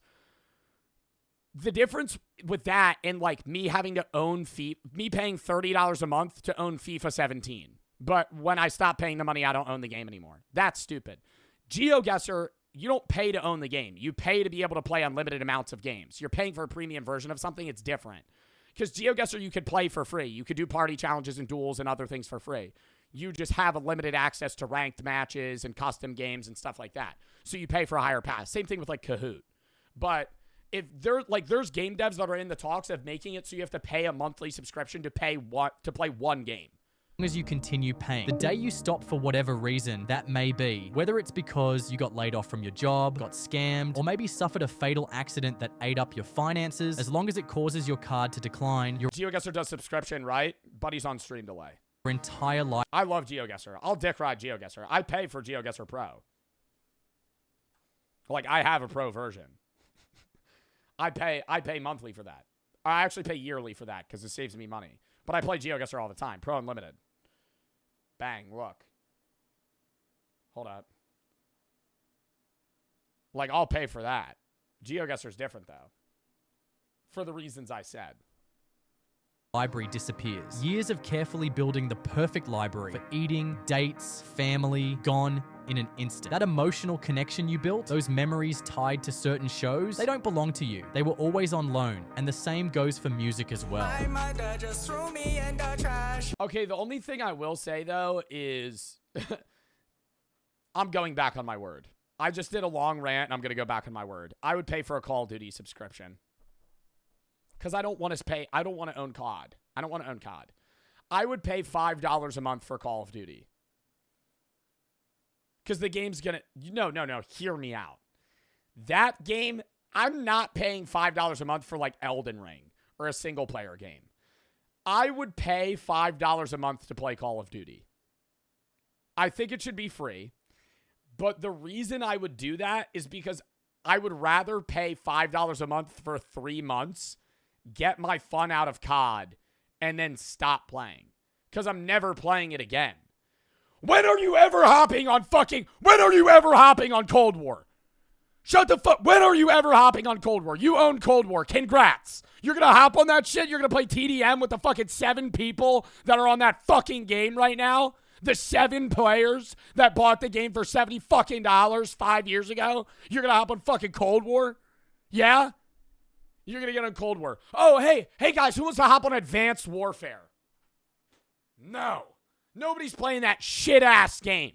I'm going to play COD for 3 months, and I'm going to get rid of it. I would pay to rent COD because COD sucks. But I'm addicted to owning every Call of Duty when it comes out because I get FOMO if I don't play it. So I would rather pay $15 to play COD for 3 months and then just fucking get rid of it. I would rather have that option. Hey, give me that option for Call of Duty. I'm fine with that. If you make it where it's like, hey, you can own the game for $70 or you could rent the game for $5 a month, I'm renting the game. Because I know I'm not going to own it because I don't need to play that game 3 months after it comes out. Now I have to study till I pass. It's pretty crazy to think that to keep your playlist, you must pay for it. Grown man having FOMO? Brother, that's about being dead too. 85-year-old people have FOMO because when you're dead, you miss out on life. FOMO. FOMO doesn't go away when you're out of high school, boss. It gets worse. Till you essentially die. And what's FOMO? Fear of missing out. When you don't want to go out, but your friends are like, hey, go out with us. No, I don't want to go out. Oh, fine. Because if you don't go out, you're just going to be sitting there thinking about how if you did go out, it would have been so much fun. And if you don't go out, they're going to have a lot of fun, and then you're going to be left out. Even then, it's not over. If you shared your password before passing, the bill could get passed to the next user. In the United States alone, your password was shared over 1.3 million times. 1.3 million people. That doesn't even make any fucking sense. For these reasons, and so many others, people choose piracy. Illegal sites that let you download movies for free and watch them as many times as you want without fear of losing access in the nearest future. I am not supporting piracy. I am just stating the facts. And the fact is, Gen Z loves piracy, even though most of them lack the technical know-how to do it. That's why videos like how to watch Netflix for free in 2025 100% legal get thousands of views, even though free and legal should never be in the same sentence. Imagine this, without paying even a single dollar. You get to enjoy all your favorite shows and movies on Netflix for an entire... I'm not watching a YouTube tutorial that has this voice. Imagine being able to watch Netflix for free. Just click this link and input all of your information, and we'll send you an access account for Netflix. For a year. This is the best working method, and it's going to allow you to get free money as well, because you're going to not only will you be able to get free Netflix, but you'll also be able to get free money with this method here. I don't know, man. Seeming sus lately. Luckily for the streaming companies, many Gen Zs are not computer literate, as you'd expect a generation born to technology to be. Futurism called us the generation baffled by simple technology. It may come as a surprise, but because everything is so automated, 44% of Gen Z now have just the basic knowledge of how technology works. That's why we prefer Canva to Photoshop. Oh, I thought that was an ad. And CapCut to Premiere Pro, because it's easier to understand. It's also why Gen Z... No, that's not why people like CapCut to Premiere Pro, because it's easy to understand. Yeah, but you're also... The average person making a fucking TikTok Aura edit doesn't need Premiere Pro. Premiere Pro is what my fucking editors use to combine a bunch of clips and edit down vlogs. It's not... Premiere Pro also costs like $80 a month. That shit's like fucking expensive. Finds it hard to pirate softwares and movies because they don't just know how, but they're willing to learn. And that is dangerous to streaming companies who have millions at stake. Subreddits, Telegram, and YouTube tutorials have been created to help the generation catch up on the vast revival of piracy. But you can argue that these are billion-dollar companies who can afford to waste $300 million on boring sci-fi movies with cool visuals. So technically, piracy from a relatively small group of teens should not be a problem, right? Wrong. The truth is, every media company is terrified of piracy. Netflix even admitted it in a report to investors. And it's no surprise why. The streaming business is brutally competitive. Platforms are burning millions just to stay alive, and investors are losing faith in the business model fast. Just look at the numbers. Apple TV lost $1 billion in 2024. Peacock lost $372 million. That's the thing, though, is Apple can do that and be entirely unfazed. Like, Apple and Amazon can just burn. Twitch doesn't make money. Did y'all know that? Twitch does not make money. This app you're watching me on loses millions of dollars every year. Every year. It's in the red. It's in the red. The only reason this company is afloat is because Amazon is worth a metric buttload of money, and just it's not a problem. There's just a write-off, right? It's a business write-off for the conglomerate of Amazon. Really? Yeah. How much money did Twitch lose in 2023, for example? Because they'll have those stats.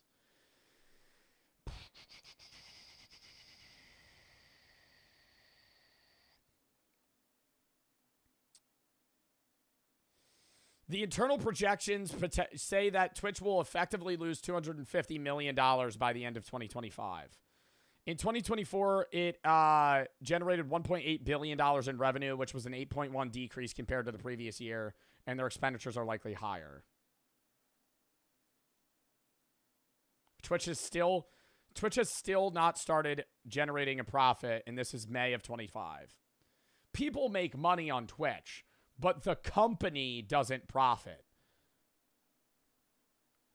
Dollars within the same year. Roku is down almost 20% this year, and Paramount stock has not recovered since they did the Thunderman's Oh my god, is Roku City gonna go away?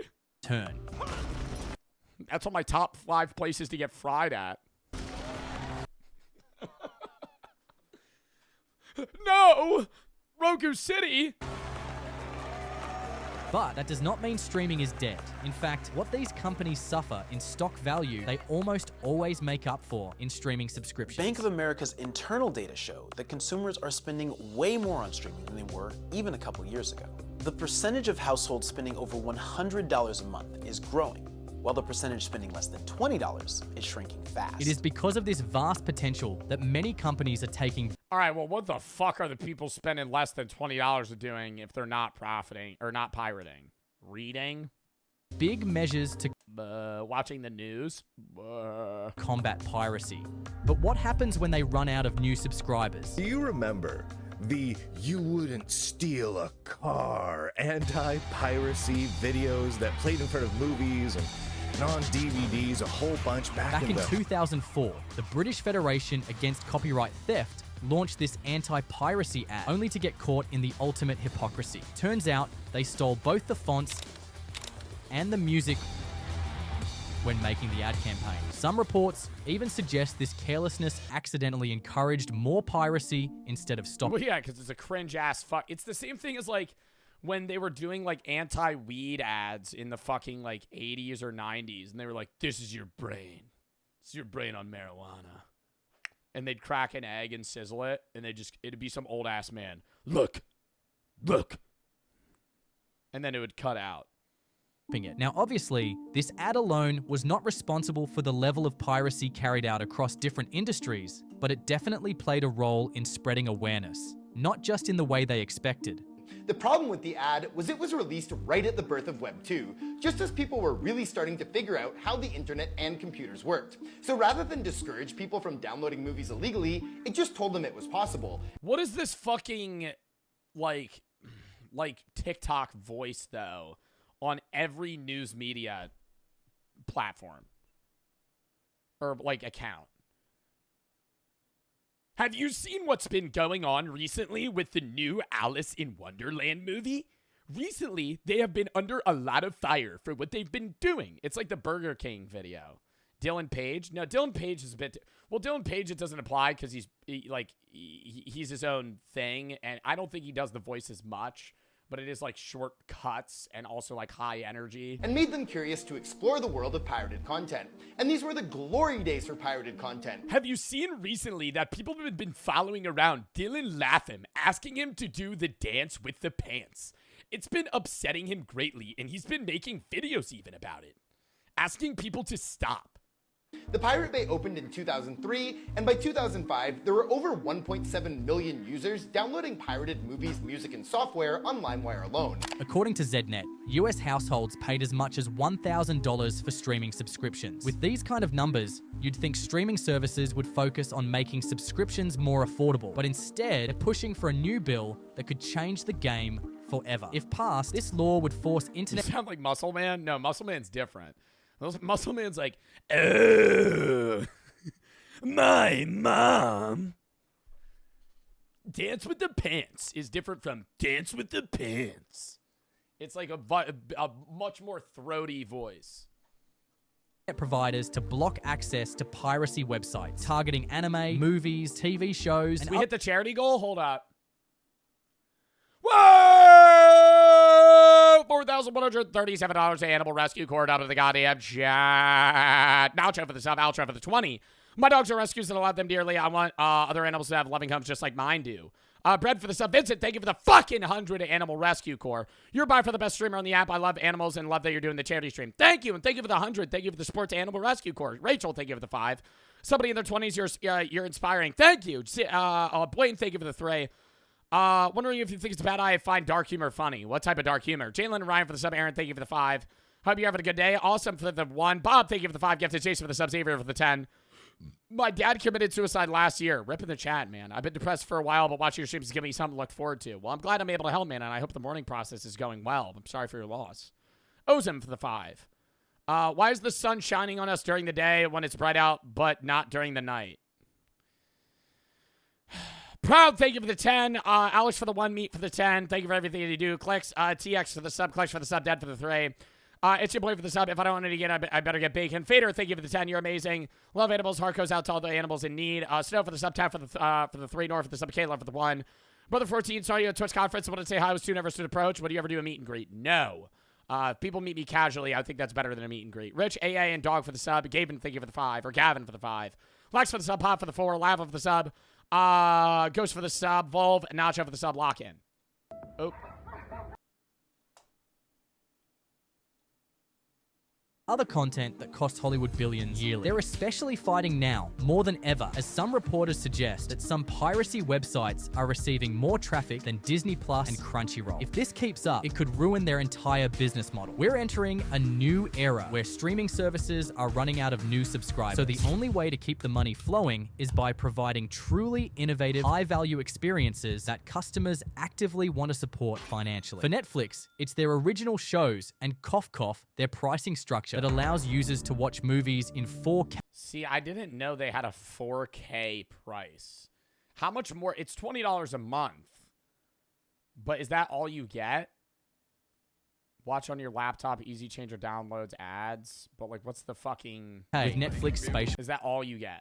Audio. Don't ask me how I did it, I just did it. For Disney Plus, it's Star Wars and their OG shows you could never get elsewhere. And very evidently so. For HBO Max, it's Game of Thrones. That's it. The truth is, streaming companies depend on users getting all their entertainment from them, and only them. Piracy doesn't just slow their growth, it threatens their entire existence. And since streaming is dependent on users coming back, it is only logical they take the necessary steps to protect the future of their business. But I can't help but wonder if this is really the solution, because people seem to think otherwise. Like a rash that just won't respond to medication, internet piracy is one of those things that will never go away completely. If you narrow it down... Never go away completely. I feel like it's bigger and harder to stop than ever because of how massive the internet is now. It's not like you can't crack down on piracy as easily. Yes, there's like AI and tools that they could use to strike down websites, but there's always going to be somebody that has access to either what, like a conglomerate of movies or films or shows in general. They're never going to get rid of that.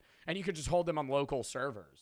Why do people really pirate? Is it just because it's free? Because for a while, streaming did reduce that problem. Or is it the convenience? If a pirate website makes it easy for you to access movies from all over the world in high quality with the extra bonus of no ads, the value of a streaming service like Disney Plus, who you cannot legally sue, drops dramatically. The only real way to win users and retain loyalty involves 2 words that is not very profitable in this day and age. It's called customer satisfaction. I hate Disney. Streaming services used to look like this. Now they look... I never understand why they don't. I know it would be really hard for them to bite that bullet, but don't you think that, like, if one of these companies either kept their prices the same and never upped them, or just dropped their prices, they keep a lot of stuff, and they show that they care, that would raise their business back up to a level of profitability over time. Yeah, I don't know why OnlyFans is on this. Like, an example isn't a streaming service. Red Lobster was in the red. Ironic, but Red Lobster was going bankrupt. They were doing really bad. The business was failing. Nobody wanted to eat at Red Lobster. They got a young guy as a CEO. He listened to a lot of the customer feedback. They started adding seafood boils and being really, you know, like active on social media and like new gen shit, trying to actually appeal to their customers. And now they're like gaining levels of popularity back, at least to a degree. And I think that's what they need to do, but nobody ever wants to do that. Because they always just want to, like, they want to always, like, expand their margins higher and higher to where they're making more money until their app just dies. And then they just, like, fucking heave it to the next guy. I feel like the CEOs never want to actually keep it rolling. They just want to funnel enough money to where they could just pass the problem over, which is what politicians do too. So like this. The longer streaming services have been around, the more complicated and confusing it has gotten. Used to be you just had Netflix, but now we got 15 services and half of them are ad-free, half of them have ads. I don't even remember which ones I paid for. I don't even know if some of them were free. Oh my. At this point, I can only hope that the day and the bundles confuse the fuck out of me, where you get like Disney and Hulu comes that streaming fatigue becomes a thing of the past, and streaming platforms see its users as real people who crave to be entertained, who want to build unforgettable moments through shows, who rely on TV to escape reality when life is getting difficult, and not just numbers meant to increase stock price. That was a fun video. I enjoyed watching that. That only took us an hour to watch. Anyways. Next, most brutal gym deaths. Waiting for the three. Confused about what I was ready to read my other cheer. Garlic for the sub, tickle for the three.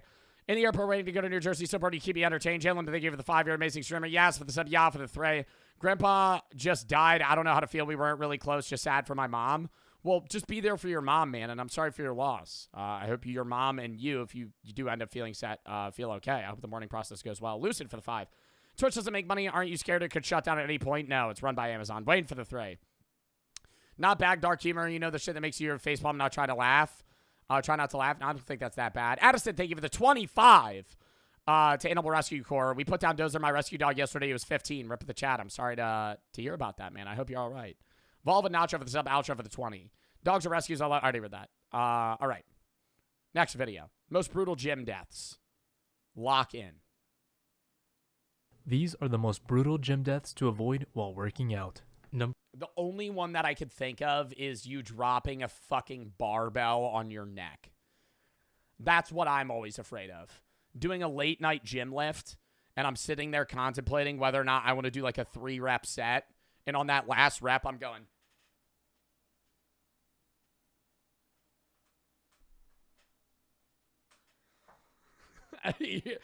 And you're like, if I drop this, I'm going to die. Nobody's here to save me. They'll find me dead on the bench. Oh my God, this is going to be so bad. For 1, a man was running on a treadmill in a local gym in India's Saraswati Vihar. He was doing his cardio. How did he die on a treadmill? He gets sucked under like the treadmill tread? Like if you got caught inside of it? For the day when he started feeling dizzy and lightheaded. So he stopped running and all of a sudden he collapsed and started convulsing. 2 other gym goers checked up on him and alerted emergency services. Medics arrived and brought him to the hospital, but sadly, he was already dead. His name was Siddharth Kumar Singh, and he was only around 20 years old, too young to die from a heart attack. Although he was routinely going to this gym, most conclusions ended up that his body was not adapted to the cardio, and he pushed himself too far. Oh my God, you know that's actually one of the reasons you're not supposed to work out high? Because when you're high and you lift... I've worked out high multiple times. Very enjoyable. Very dangerous. When you work out high, I'm not saying he was, but this is just an example of how this happens.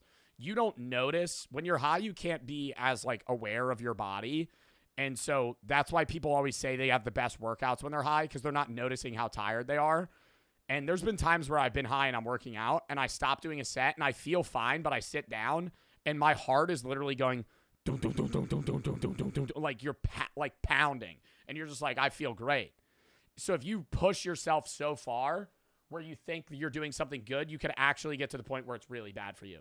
Same thing with just regular cardio in general. That's why, like, there's targeted heart rates. If you have an Apple Watch or a Fitbit or something like that, or even you talk to a personal trainer, if you're trying to lose weight or gain VO2 max or something, there's targeted heart rates for everything.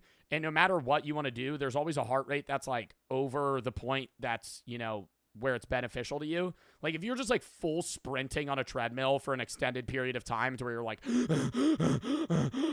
like you're not, if you stop, you're maybe not damaging yourself, but it's not actually causing any benefit towards you in a meaningful or efficient way if you actually worked out less hard.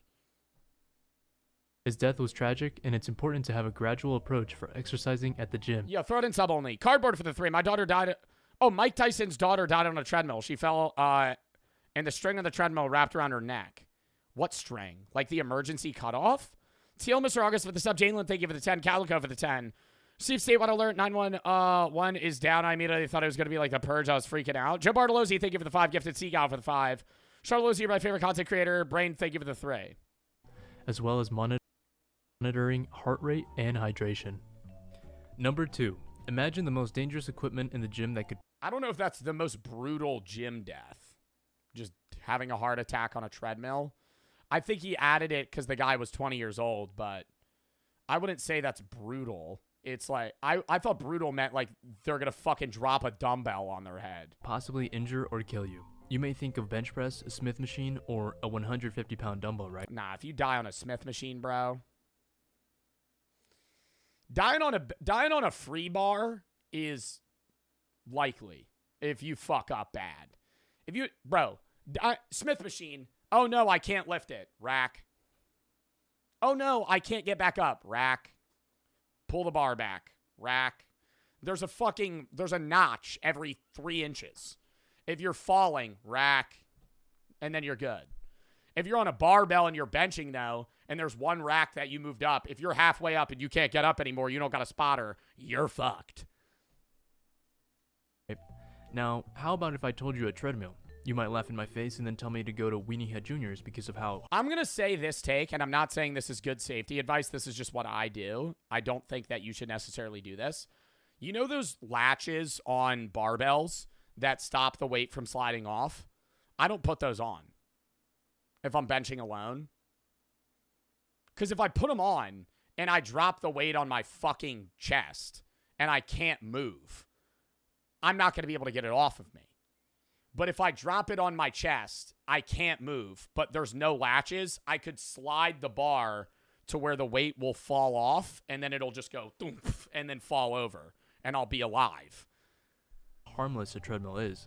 Well, that's exactly what someone thought, rightfully, before I think it's like useful if you're doing it's safe to do it for like squats and stuff. Mods, band pugs.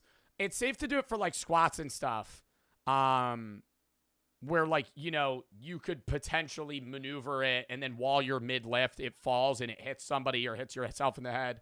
But if you're like bench pressing, I feel like that's a situation where if you don't have a spotter, it's not that bad. He died in Delhi, India. Saksham Pruti was at a gym on a Tuesday morning at 7:30 a.m.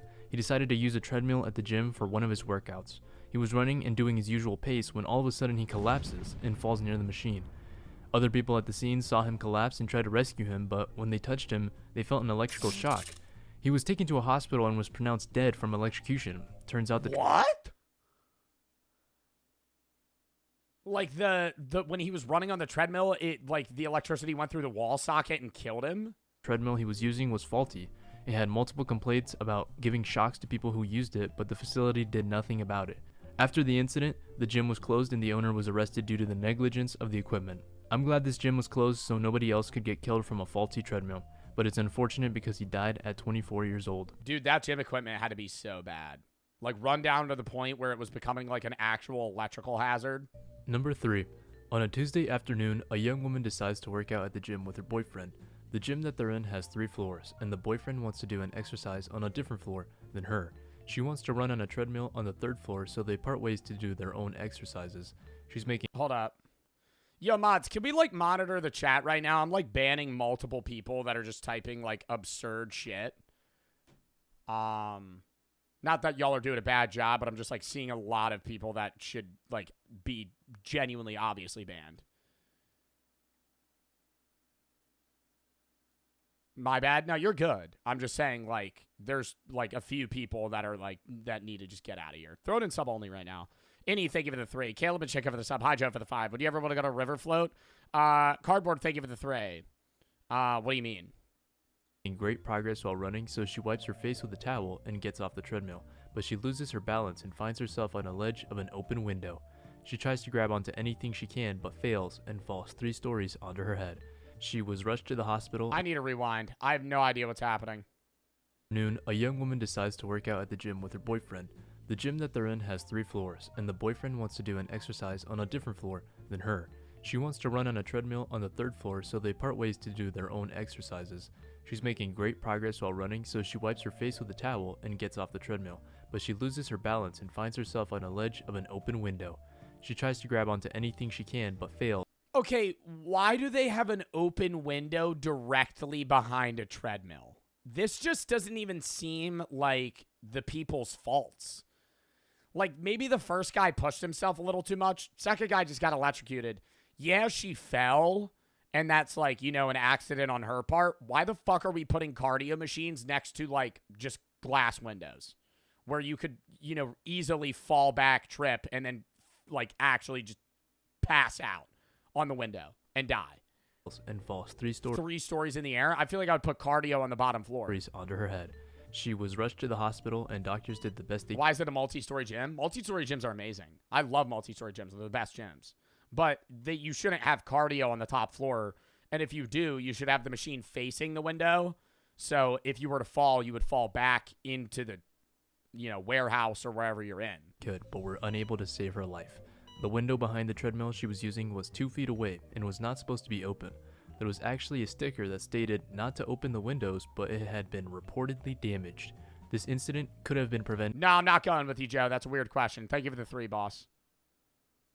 If the gym had not been negligent of making an openable window 2 feet away from a treadmill that could easily be walked out of.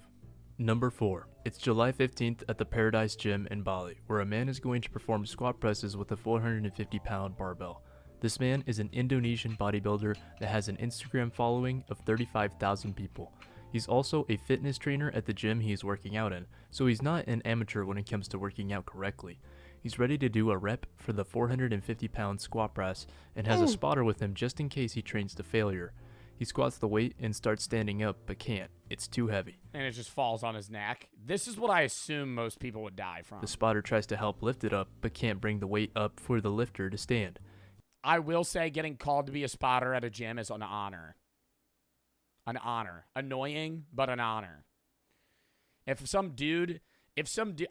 been at the gym sometimes, some dude's like, yo, could you spot me? And he's some jacked ass 5'6" guy. And I'm like, oh no.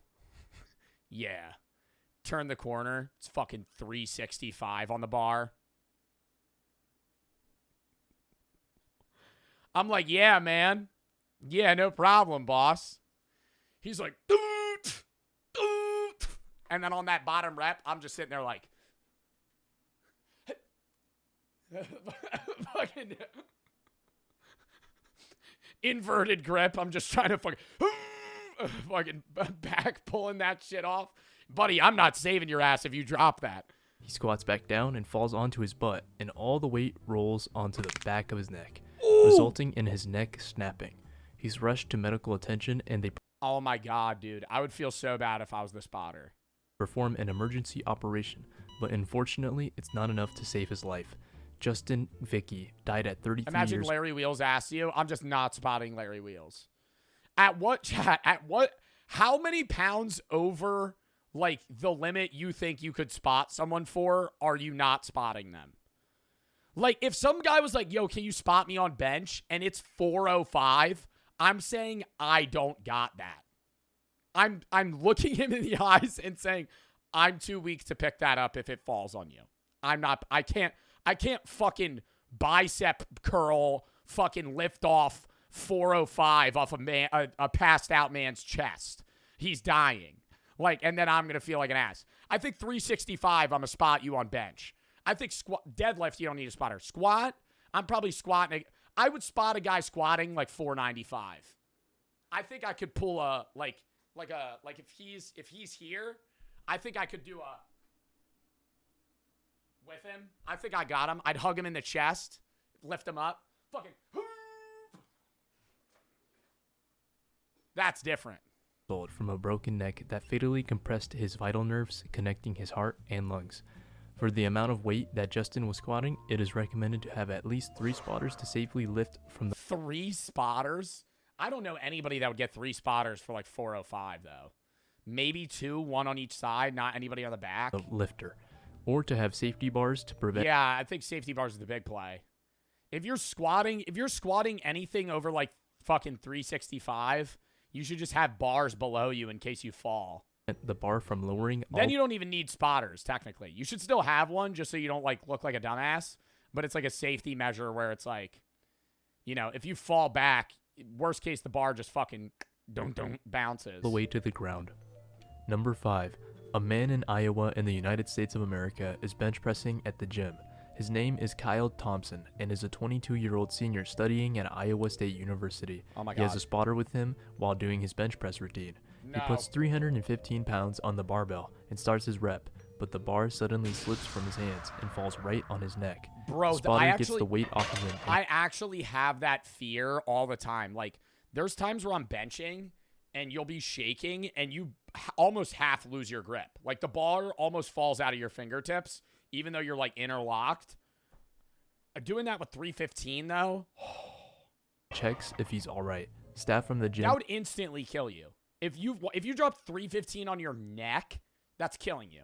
give him CPR up until first respondents arrive at the scene.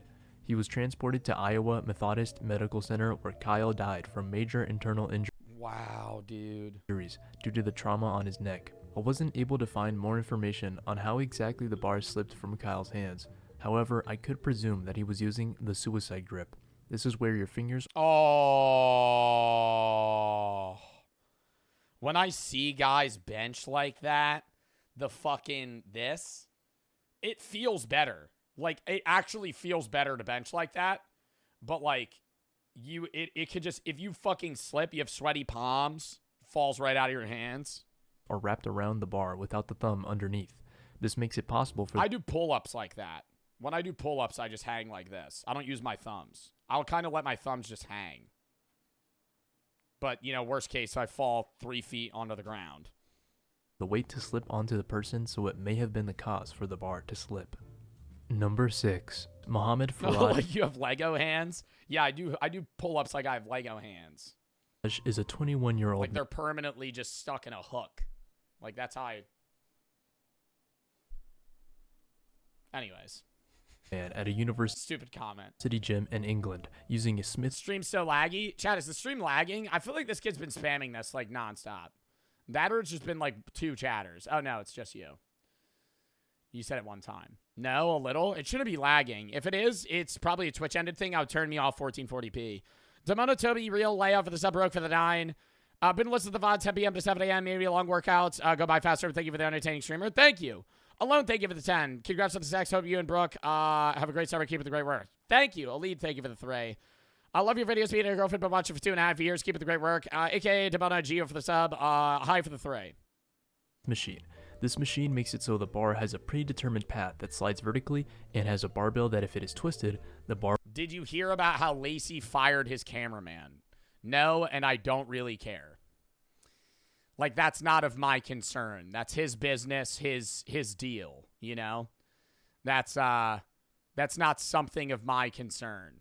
What the fuck? That's what I'm saying. Like, is that fucked up for me to say? I mean, he fired his cameraman. That has actually nothing to do with me.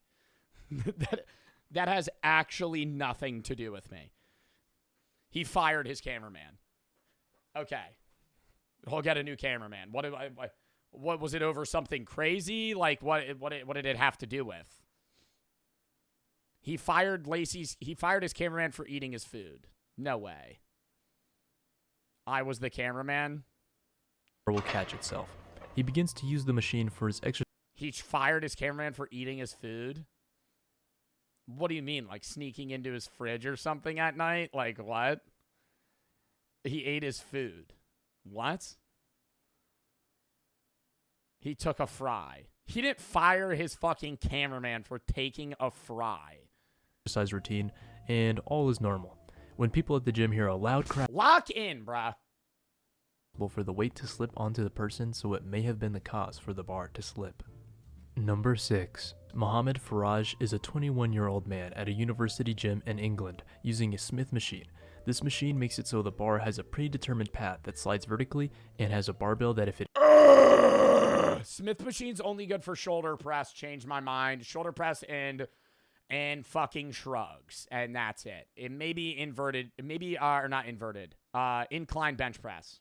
Incline bench press, shoulder press, and shrugs. If you squat on a fucking Smith machine, you're giving yourself fucking scoliosis. You're going to have back problems. Is twisted, the bar will catch itself. Yeah. He begins to use the machine for his exercise routine, and all is... Smith machine is the machine of choice for ego lifting fathers that are above the age of 45. Around 10 p.m. at night, they'll put like 500 pounds on the bar when their max bench on a free bar's at most 300. And they'll do this.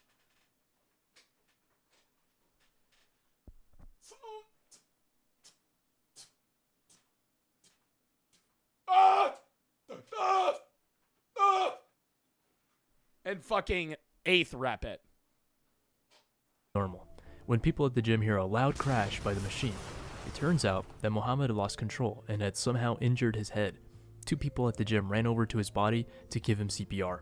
Emergency services arrived. How did it land on his head? Was he doing skull crushers? Shortly after 7 p.m., where they do their best to try and resuscitate Muhammad, but it isn't enough. He was pronounced dead at the gym on October 16th, 2024. Wow. No official Oh my source God, that was like a year ago. says exactly how the bar ended up falling onto his head. If I were to guess, however, it would be he thought he twisted the bar on the hook and let go prematurely, leading it to fall on his head. Honestly, Well, I'm thinking that, or the one really shitty thing about Smith machines is the hook is different in each Smith machine. And if you go to a different gym, you might be used to turning it this way to hook, but you actually have to turn it this way on this machine. And so it could really fuck you up if you're doing like a high weight workout to where you think you're going to rack it and then you just let go and it falls on you. would just avoid using this machine altogether. Not only is it an artificial path for your bar to travel, if the weight is too heavy and you have no spotter, you can't roll off of it or unbalance the bar to one side and get it off of it. Number 7. In Wuhan, China, a 27-year-old man is bench pressing at a public gym. His name is Xiao Hu and is accustomed to working out by himself. He decides to load up 220 pounds on a barbell to train his chest and That's 315. takes out his phone to record himself. He puts on a weightlifting belt and is ready to bench press. He lifts the barbell and lowers the weight onto his chest and begins to push it up, but his arms begin shaking. It's too heavy. The weight begins to slowly lower back to his chest, then slips onto his neck, pinning him to the bench. He's making desperate efforts to lift the weight and place it back on the rack, but to no avail. He tries to unbuckle his weightlifting belt, but he can't, and with his deteriorating strength, lifts his legs to move the bar up, but it's not moving. He's knocked unconscious from asphyxiation. Move the bar up? I feel like you should always move down. Move it onto your stomach. If you ever drop a bar on your chest, I think you first and foremost scream for help. Like immediately, because I know I'm like doing a nervous giggle there. Seriously, that's dangerous. But slide it down. Don't slide it up. You're not going to get it over your head. That's how you kill yourself. You're going to fucking move it down to your stomach. And then once it's on your stomach, you could sit up. And then you're sitting, yeah, and it might be crushing your fucking thighs or your waist or your groin, but you're not going to die. And then you could fucking stand up with it or like at least have some sort of wherewithal to like rock it back and forth. It's versus it literally just crushing your chest where you can't breathe. And no one notices Xiao up until... I had to do that once. I've had to do it too. I've had to move a bar where like this was in high school, so it's been a while, but I dropped it on my chest. There was no one. And I went like, I tried to knock it off and I couldn't. So I just literally went and slid it to my stomach and then stood up. 2.5 minutes later, 2 gym employees rush over and take the barbell off of him. Seeing his lifeless state, they take him to the hospital where he is later determined as deceased. Number 8. A 42-year-old woman is at a gym with her daughter in Mexico City. She's using a Smith machine, the same kind of machine that took Muhammad's life. However, the exercise she is performing is different. A squat press instead of a bench press with the barbell. She has a bench seat underneath her while she is about to perform a squat. She decides to squat 400 pounds on the Smith machine. A man helps rack the weights on for her, and the daughter stands by and watches her mother about to squat the weight. She lifts the bar and twists it, letting the entire load onto her shoulders. The moment she bends her knees, she immediately falls with the weight onto the bench below, where the entire 400 pounds lands on her. See, I like... no, it's very sad that she passed. I don't understand. If it falls like that, she wasn't able to do 350. It like, if you cave, like you unrack it, the second it hits you, you just fucking fall. You've never even trained near that weight. That'd be like you just, like for somebody that's never gone to the gym, that'd be like me putting 315 on your back and just being like, hold it. Like your knees are going to fucking buckle and you're going to fall because you just can't even stand with it. Neck. The man and daughter immediately are shocked and try to remove the weight but fail, up until 2 other people help take the weight off of her. She is flipped on her side where she is found unalived. Number 9, August 25th. God, and the daughter watched that? 2012, at a powerlifting gym, there was a 34-year-old man named Igor Galushkin. He was a very fit and strong individual who competed in powerlifting from Russia. A powerlifting competition consists of 3 core lifts, squat... Spotter, question mark? You usually don't have a spotter on a Smith machine because you can just rack it. Like, spotters are there in case you drop it, like, immediately. Or not immediately. Like, you can't get up. Like, if I have a spotter on bench, it's like if I'm pressing and it just goes back down. But you're under the assumption that if you're, you know, lifting weight, you assume that you're able to pick it up. On a Smith machine, if she failed on the squat, she sits down and racks it. But she immediately collapsed. That's the only way that she would have gotten injured. Squat, deadlift, and bench press, where the winner is the one who can lift the most amount of weight summed up from the 3 categories. In this case, Igor was bench pressing 400 pounds for his competition to win. However, when he was in a powerlifting meet and died, they usually have 3 spotters on you at those meets. They have 1 on each side and 1 behind. Almost successfully lifted the barbell, his hands suddenly slipped off the bar, and the weight fell onto his chest. The spotters were stunned and immediately took the weight off of him. Igor drank water and covered his face with his hands, having felt such terrible pain. He felt his condition getting worse from his chest it probably crushed his ribcage area and was soon taken to the hospital. It had turned out that he had ripped his diaphragm and crushed his ribs from the 400-pound barbell. Medics did the best they could, however, Igor later died from a cardiac concussion. No way. At the hospital. Now, all these deaths are unfortunate and tragic. However, they can teach how to minimize risk of injury or death. Also, if you like the shirt that I'm wearing... Well, I always say the big thing too, dude, is like, I don't want to say that's one of the reasons I don't really do powerlifting workouts anymore. It's just like, I feel better doing bodybuilding. And I know some people like make fun of me and they're like, you're smaller than you used to be. I don't really care. I half-ass my workouts now. It's like, I just want to look how I do now. Would I like to be bigger? Yeah. Am I motivated to get bigger? No. But it's like, when you're lifting that amount of weight, like I used to be so hyper fixated on like, I have to lift more than I did previously. And that's how you just fucking injure yourself. Not usually to the point of death, but it's like, outside of the treadmill workouts, all of these people were lifting absurd amounts of weight that they couldn't pick up and just felt the need to for like, you know, that goal, like reaching that goal, trying to skip towards it. I think a big thing is just, if you're going to powerlift, have fucking spotters, know your form's right. And if you know you're not, like, there's a chance you're not going to pick this the fuck up or fall, have some sort of way to get out, whether it be a fucking safety rack, whether it be, you know, somebody waiting for you, some shit like that. Slowly increase weight. It's not even just that. Like, the powerlifting guy slowly increased weight. He just dropped it on himself because his hands probably slipped, or it just wasn't the weight that he was, you know, that day he didn't feel as strong. And, you know, 400 pounds, regardless of how strong you are, you drop that on your fucking chest, you're probably going to get severely injured. Emil, thank you for the 3. Sounds like Suicide Grip on the bench. Act for the sub. Dan, thank you for the 10. Optic for the sub. I don't know if at a powerlifting meet they would let you Suicide Grip. Brooklyn, thank you for the 64 to Animal Rescue Corps. So many animals deserve the absolute best of care. They're literally life companions would never leave their side. They deserve everything. Thank you for the 64. Love for the sub. Optic for the sub. Anonymous for the 25. Broke for the sub. Optic for the 3. How long has it been since I've joined Alive? What? Oh, how have you been? It's been long. Good. Blaine, thank you for the 3. If you came across as chill, ask Vera, do you think you would ever make friends or hang out? No. Ginger, thank you for the 10. When I was little, I felt the reason I'm going to say no is because that'll promote somebody to try and be weird and parasocial and try and like find me to be my friend. No. Ginger, thank you for the 10. When I was little, I fell on our home treadmill. I got trapped between the treadmill and the wall. I tore my skin on my 3rd stomach. Are you okay? Got 3rd-degree burns. Holy shit. Pitch at 205 for the sub. Not. K-Dog for the sub. Broke, thank you for the 9. Emil, thank you for the 3. All right, next. I got to go piss, then we're hopping into the next video. Count me down 30 seconds. Let me play a song.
Next. Wait, I gotta ask this, because I don't know if we should watch this now, but okay, it's not the next video, it's the video after the one that we're about to watch. How many of you have seen Squid Game Season 3? Or are okay with spoilers? Okay, which? Seen Season 3 / don't care about spoilers. Or haven't seen it, I care. Vote on the poll. We're not watching it right now, but it's a video Derek FDB made, and I really want to talk about it. So I think we might watch it at the end of stream, because I really do want to yap about it. And I think it would be cool to post a video commentating about my thoughts of Squid Games as a whole. I love Violet and Vivid for the sub. I could just record one as well. Mr. Grizzle for the 3. What charity is it today? Animal, I keep saying America. Animal Rescue Corps, or Corps, is the name of the charity. Exclamation by ARC. Mozzarella for the 3. Would you be able to watching a video about a video of you out of pocket more? What do you mean? On YouTube? Brooke, thank you for the 10. You send it the video search tab. If you have any videos you want to watch games to play. Emil, thank you for the 3. Chad, today we're doing the charity stream, obviously. We're probably going to be live for another hour and a half. Then I'm ending stream and coming back at like 9:45 tonight. EST. We're going to be watching a professional chess chop. We're doing like a watch party for a professional chess chop event. Saturday, I'm not live, which is tomorrow. Sunday, we're doing reacts to the Pop-Tart review. Probably start with the Pop-Tart review, or then, I don't know. We'll either start with Pop-Tarts, do reacts, or reacts to the Pop-Tart. Probably 4 or 5 hour stream. Monday, we're going to be doing which game has the most toxic VC in the Get to Work DLC. Tuesday, I'm not live. Wednesday's horror games. Thursday next week is Slime Rancher, Jackbox, and maybe Kindergarten 3, Get to Work DLC, some shit like that. Next Friday, reacts. Next Saturday, Sim and Random Games. Then we're doing Mafia 2, 21st and 22nd. The new Mafia comes out the 8th. Of August. There's a bunch of new horror games coming out. Grounded 2 is dropping soon. We're probably going to be planning a drunk Mario Party stream where we do like a challenge with some guys. That'll be fun. And next charity stream August 1st, after today, obviously. Anyways, this kid outplayed pros for millions. Kid made poker history. This kid made poker history. This is Peter Eastgate, a 22-year-old kid from Denmark who showed up at the World Series of Poker with nothing but a dream and ice in his veins. I love watching pro poker. It seems stupid to watch other people gamble, but when they're playing for millions of dollars and they're so casual, like these are guys that aren't billionaires, right? They might make pretty good money, but they're like pro poker players that are just banking on this win. Ice cold, dude. That's Iceman. No fucking worry. You're 22. You're playing for a $10 million pot, and you're just like, you get a 2-7, unsuited, worst hand in poker. On no problem. You're just like, raise. I would immediately fucking fold. I would immediately fold. I would be too scared. And then, you know, on pocket aces, when I get a good hand, I'm going to be obviously happy. I wouldn't be able to keep that in. He was known as the Iceman, not because he was cool under pressure, but because he showed absolutely no emotion. Zero. None. Even when millions of dollars were on the line. And in an interview just before the WSOP, Eastgate even described himself as a very unproductive and lazy guy. Well, that's so-called lazy. Do you think the best strategy for poker is showing no emotion or being overly emotional about everything? Because showing no emotion is really good because they can't get any read on you. And I think that might be the best strategy, because if you show emotion, yeah, the average person's probably going to get a worse read than you than if you showed nothing. But if they're a good poker player, they're going to be able to see through you and know if you're lying, whereas you can't be lying or telling the truth if you actually just show nothing and just evaluate the situation. Because then they're guessing off of your bets rather than you. And that's a big thing in poker, is understanding the person you're playing against. And if they can't do that, they're fucked. Guy made poker history. I'm here to show you that he didn't just outplay the pros, he absolutely destroyed them. Let's get into it. Nearly 7,000 players risked $10,000 each at the 2008 World Series of Poker main event, battling for a $9.1 million prize and a chance to be first. There's only one guy win it. There's 7,000 people that have to put 10K in, and only one guy gets anything? There's no way. There has to be like a guaranteed pool. I'm not entering a $10,000 poker tournament with 7,000 other people going, yeah, there's probably a chance I fucking win this. Forever remembered on the game's biggest. Wait, how much was the fucking grand prize? Battling for a $9.1 million prize. $9.1 million? Dude, you could retire one tourney win. You win this one fucking game and you're out.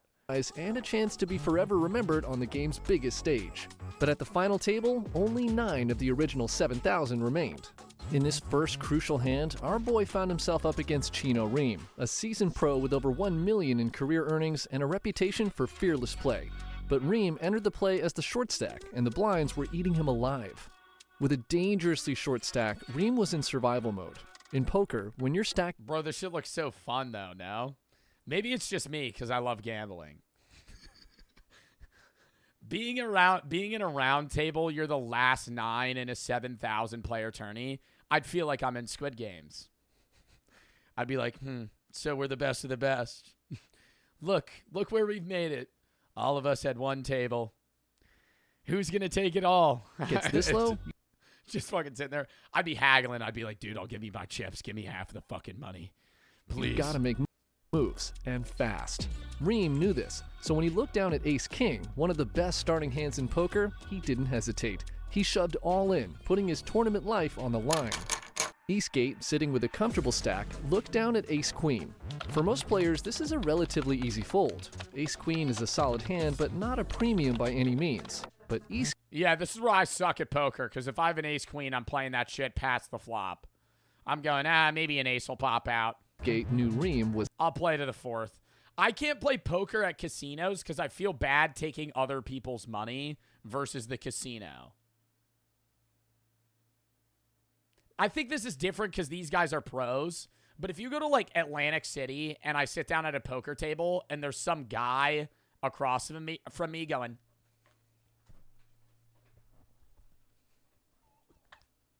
Fuck! I'm gonna be like, sorry, man. Thanks for the fucking $500. And like, he can't pay rent next month. And I just took his money.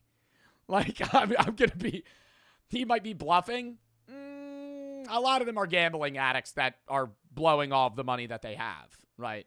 But yeah, some of them are bluffing. But to the point where they're acting out like that, I don't know. A lot of poker players do play chill, but like, dude, they'll crash out. Because, I mean, maybe it's different. I've watched poker play at casinos, but I've never sat down and, like, played. And, you know, most people play casually, but when I sit down at, like, base blackjack tables, dude, people get fucking so hammered they get belligerent with each other. And it's just, like, it's different when you're playing against the dealer because you're winning casinos money that profits millions of dollars a year versus some random guy that put his last $1,000 in. It's desperate. He called. The table fell silent as the 22-year-old slid his chips into the pot. Ream, confident in his ace-king, nodded approvingly. But the flop took everyone by surprise. Eastgate spiked his queen, pairing it and taking the lead. Ream, now in trouble, needed a king to win. The turn brought the 9 of diamonds. No help for Ream. The river, a 4 of hearts. Game over. A 4 of hearts, and that's going to do it. Peter Eastgate wins the pot and knocks off Chino Ream in 7th place. And the Danes are thrilled. All right, I don't know about getting around. I don't know about, like, spectating this, though. I'll watch it on TV. I don't think I'm going to drive to a fucking poker tourney and sit in the crowds and be like, Ace-King! Ace-King, he did it! He did it! Like, I'm not getting that hype. Now with darts, different story. Ream's elimination sent shockwaves through the table. He was the last well-known... Wait, he gets $1.7 million? Oh, I don't give 2 fucks if I'm out. What? Shit. I got $1.7 million. You know, I'm out. Okay. You're still fucking amazing, though. Pro left, and his exit signaled that Eastgate wasn't just there to make up the numbers. This kid was here to win. Bro, I'm locked in then. You could get any, no matter what place you get, your top 9, you get paid millions of dollars. The next play came against Dennis Phillips, a trucking account manager turned poker sensation who was stealing the spotlight. With a legion of fans in red St. Louis Cardinals hats chanting his name, Dennis had been commanding the table for hours. His strategy? Unstoppable aggression. He raised, re-raised, and shoved with the confidence of a player who believed the cards would bend to his will. While Phillips huffed and puffed, the Iceman sat motionless, his face not showing any hint of emotion. I feel like being 22 and beating a 55-year-old man that's played poker for longer than you've been alive is very satisfying. Like, this guy's been a pro poker player since before you were alive, and you just dog walk him. Like, that's aura. That's like, and you can't do that in athletics, because in athletics, you know, they're going to retire. But in poker, they've been playing since the fucking 80s, and your ass just strolls in and you fucking shit on them. He wasn't just waiting for a hand, he was waiting for the hand. And then it came. Pocket aces.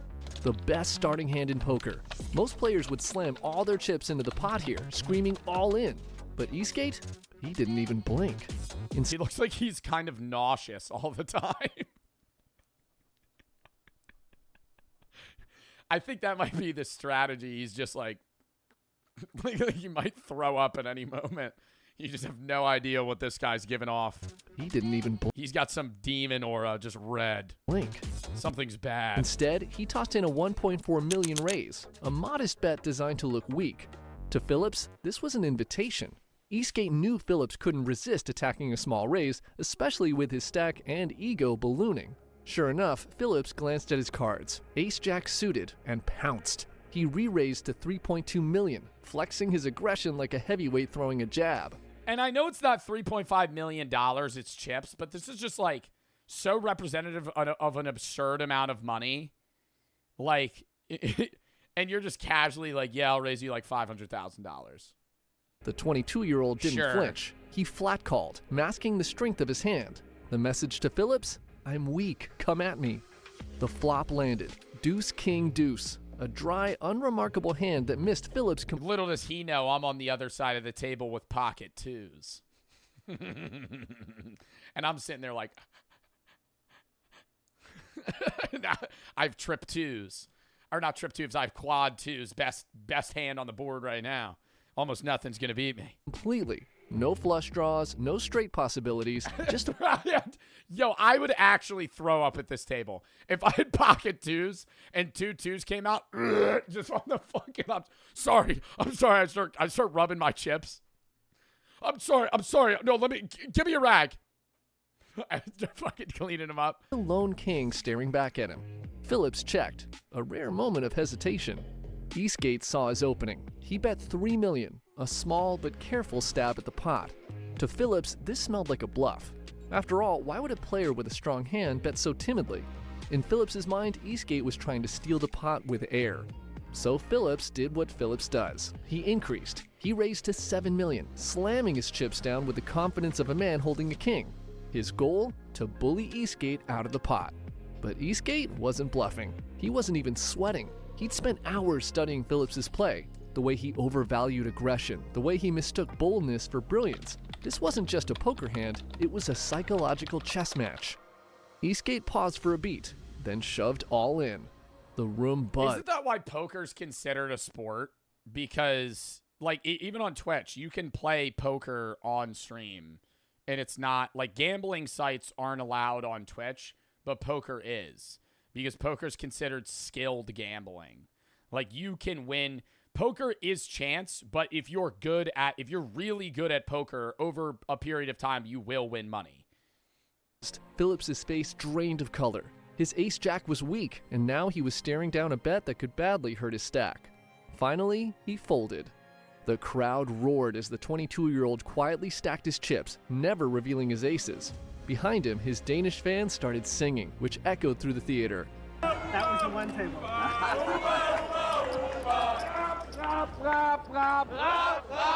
I'll say this, I prefer it to the tomahawk chop.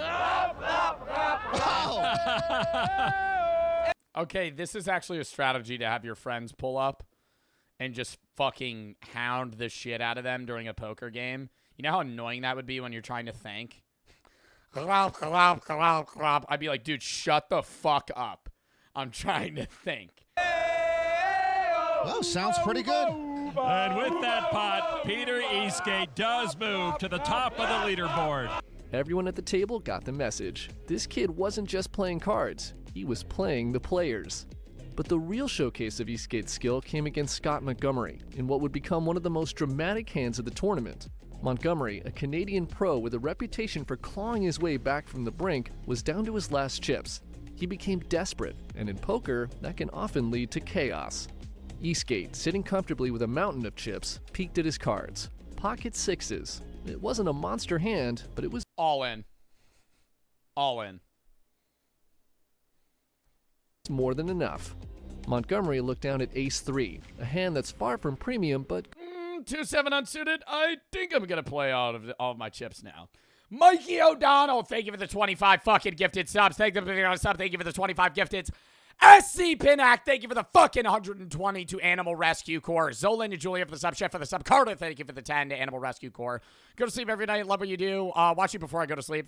First up on Twitch, have a good one. Tidy for the sub. Christian for the 10. Appreciate doing the charity streams. Chris for the sub. Farrell, thank you for the 3. Make a channel in DC where we can see what Reacts to Games Day will have, like an updated schedule. I think we have a website that does that, right? Mozzarella, thank you for the 3. Would you be able to watch a video? Alrighty for that. Boogan, thank you for the sub. And Mikey, thank you for the 25 gifteds, man. Good enough to gamble with when your stack is on life support. With the blinds climbing and his tournament life hanging by a thread, Montgomery did what any short stack player would do. He shoved all in. Eastgate didn't hesitate. He slid his chips forward and the table braced for the showdown.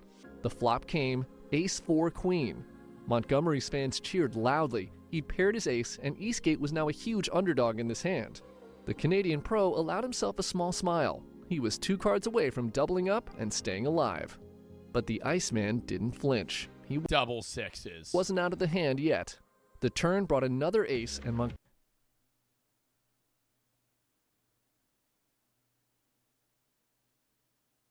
How does he win this fucking hand? He has trip aces. Even if he has trip sixes, he loses. No, he would have a full house. He would have a full house. If a 6 comes out, he'll have a full house. Because he'll have 3 6s and 2 aces. He'll have 3 aces and nothing else. In a queen 6. Montgomery's smile widened. He now had a set. Wow, the 2% chance. And Eastgate's chances of winning dwindled to a measly 2%. The crowd groaned. This looked like the end of the road for the young Dane. But poker is a cruel game. What if he gets a 7? 6-7? Is that what you're saying, Bobbler? Just when you think you've got it locked up, the river card can turn your world upside down. He'd have nothing. That wouldn't help him at all. A 7 wouldn't be anything. The dealer burned a card and slowly revealed the river. The room exploded. Dude, at 2%, I would fucking flip the table. The $2,000 table. God damn it! Fuck! Stupid fucking game of poker. I walk out. Eastgate supporters leaped to their feet. Montgomery, who had been moments away from doubling up, slumped back in his chair, his face a mask of disbelief. Even Eastgate, normally ice cold and emotionless, stood up from his seat to celebrate with his Danish supporters.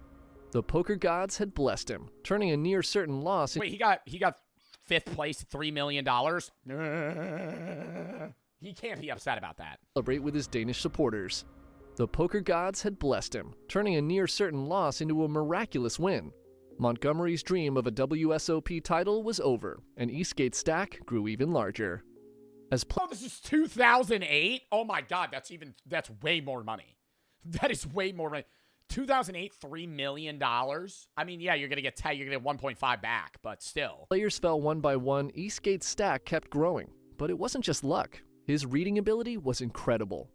Another hand began with Demidov in the small blind, holding King 7 suited. It wasn't a powerhouse hand, but in heads-up or short-handed play, a suited king can be gold. Demidov, ever the opportunist, decided to limp in, a move that signaled caution but also masked his intentions. Eastgate, in the big blind, looked down at 3-2 offsuit, one of the worst possible starting hands. He checked his option, and the 2 went to the flop. The flop came 7-3-6. Demidov hit top pair with his 7, while Eastgate spiked bottom pair with his 3. On the surface, Demidov was ahead, but Eastgate wasn't out of the fight. He had a pair, and in poker, even a small pair can turn into a monster if the cards go your way. Demidov checked, an interesting move for a player with top pair. Was he setting a trap, or was he unsure of Eastgate's strength? Eastgate, ever the predator, smelled opportunity. He bet 850,000, a small but How do you get this good at reading people, though? Like, I don't get that. Because I play poker, and I don't think I'm, like, bad. These guys, I wouldn't even make it to the fucking second round in these tournaments, dude. $10,000 tourneys, the 7,000 players would all beat me. You have to, I think it's just playing. You just have to get really good at, like, studying people. Do you think getting, like, psychology, like, degrees would help you? If you took, like, psychology courses, do you think that would help you get good at poker? Because you would learn how people, like, sociology degree, psychology degree, you learn how people function. Deliberate wager designed to test Demidov's resolve. I feel like a psychiatrist would be good at poker. Just inherently. Just reading body language. Demidov called, but the turn brought fireworks. Demidov now had a 2-pair, kings and sevens, and was a How the fuck does Eastgate win this hand? If a 4 and a 5 come out. 19-1 favorite to win the hand. The crowd leaned in, sensing a pivotal moment. But instead of betting, Demidov checked again. This was a critical mistake. Eastgate, holding just... Yeah, because if he bet again, Eastgate would have folded. Just a pair of threes, checked back, buying himself a free river card that would change... Ooh, and he has tripped threes. Everything. Eastgate's bottom pair had turned into a set of threes. Demidov, still holding 2-pair, bet half the pot, trying to extract value. But Eastgate wasn't just calling, he was planning. He paused. Then he raced to $5.5 million. Demidov appeared confident just moments ago, but now doubt crept in. Doesn't talk much, but his chips never shut up. Well, he has to know he has the 3. If I'm Demidov and I'm seeing 7, 3, 6, king 3, and I have a king pair, a king 7 pair, 2 pair, the only way I lose, because there's no full house on the board, he has a 3, and I'm fucked. Demidov now trying to... I'm fucking folding if I'm him. Get a read on the 22-year-old. And at this stage of the championship, every bet, every decision so magnified. Eastgate and Demidov have played a lot together at this main event, but Eastgate is one tricky... I think being young in poker, too, is an advantage if you're good, because you could study other players and, like, their quips and what makes that, like, how they play in previous tournaments, and they can't study Eastgate because he hasn't played a lot. Like, he's new. He's literally been playing poker for, like, what, a year or 2 years? Character. Is he bluffing? Demidov must have wondered. Or does he have threes? The Russian pro agonized over the decision. After what felt like an eternity, Demidov folded. The crowd erupted. Demidov at a critical moment against a strong opponent. Okay, fold. And he lays down kings up. Great fold from the 27-year-old Russian. So Peter Eastgate picks up a couple of million new chips and inches a bit closer to... and then this is where if it's a friend match, I go, show me your fucking cards. No, I'm not gonna show. But then you have the 3, you bitch. It would kill me. It would eat me alive if he doesn't show me his fucking cards. I fold. And he goes, slides the cards face down, bitch. Flipping them up. Demidov. But right now, the chip leader is indeed playing like a champion at this main event. Because you just don't need a show. And you know how annoying that is? You're Demidov or Dimitrov, whatever his name is. You fold, and you're like, I just fucking blew, equivalently like $2 million, $1 million right now. And I have no idea whether or not I was right or wrong. Eastgate. Why don't people show? Because then you learn from them. You don't. If you're Eastgate and you won that hand, you don't want to show him if you have threes or not, because that leaves it up in the air on how you play. Because if I show him I have threes, then he'll know for the next time that that's confidence play. So if you get them to fold, you want it to be like kind of like Schrodinger's cat. Like it's either or. You could have been right. You could have been wrong. Ever the Iceman quietly stacked his... It's not that deep. It is that deep. When you're playing for $10 million fucking dollars, I think it is that deep. Blugba. Chips. With the game getting more intense, Eastgate found himself heads up in a pot against Elon This ain't no $20 friend match. You're playing for $10 million. Schwartz, a strong opponent with a knack for survival. Eastgate looked down at pocket fives, a modest hand by most standards, but in the hands of a player like Eastgate, even fives could be deadly. He raised to $1.5 million, a standard opening bet designed to thin the field. Elon Schwartz peeked at his cards. Ace-10. It was a decent hand, but not one you typically go to war with. Schwartz hesitated. He didn't want to play this hand, but the small blind forced his hand. Reluctantly, he called. The flop came Deuce-King-8, a dry board that missed Schwartz completely. His Ace-10 was now ace-high, and Eastgate's pocket fives were still ahead. Schwartz checked, hoping to see a free card. Eastgate, ever the strategist, checked behind. This wasn't a passive move, it was a trap. Eastgate knew Schwartz was capable of bluffing, and by checking, he invited Schwartz to take a shot at the pot.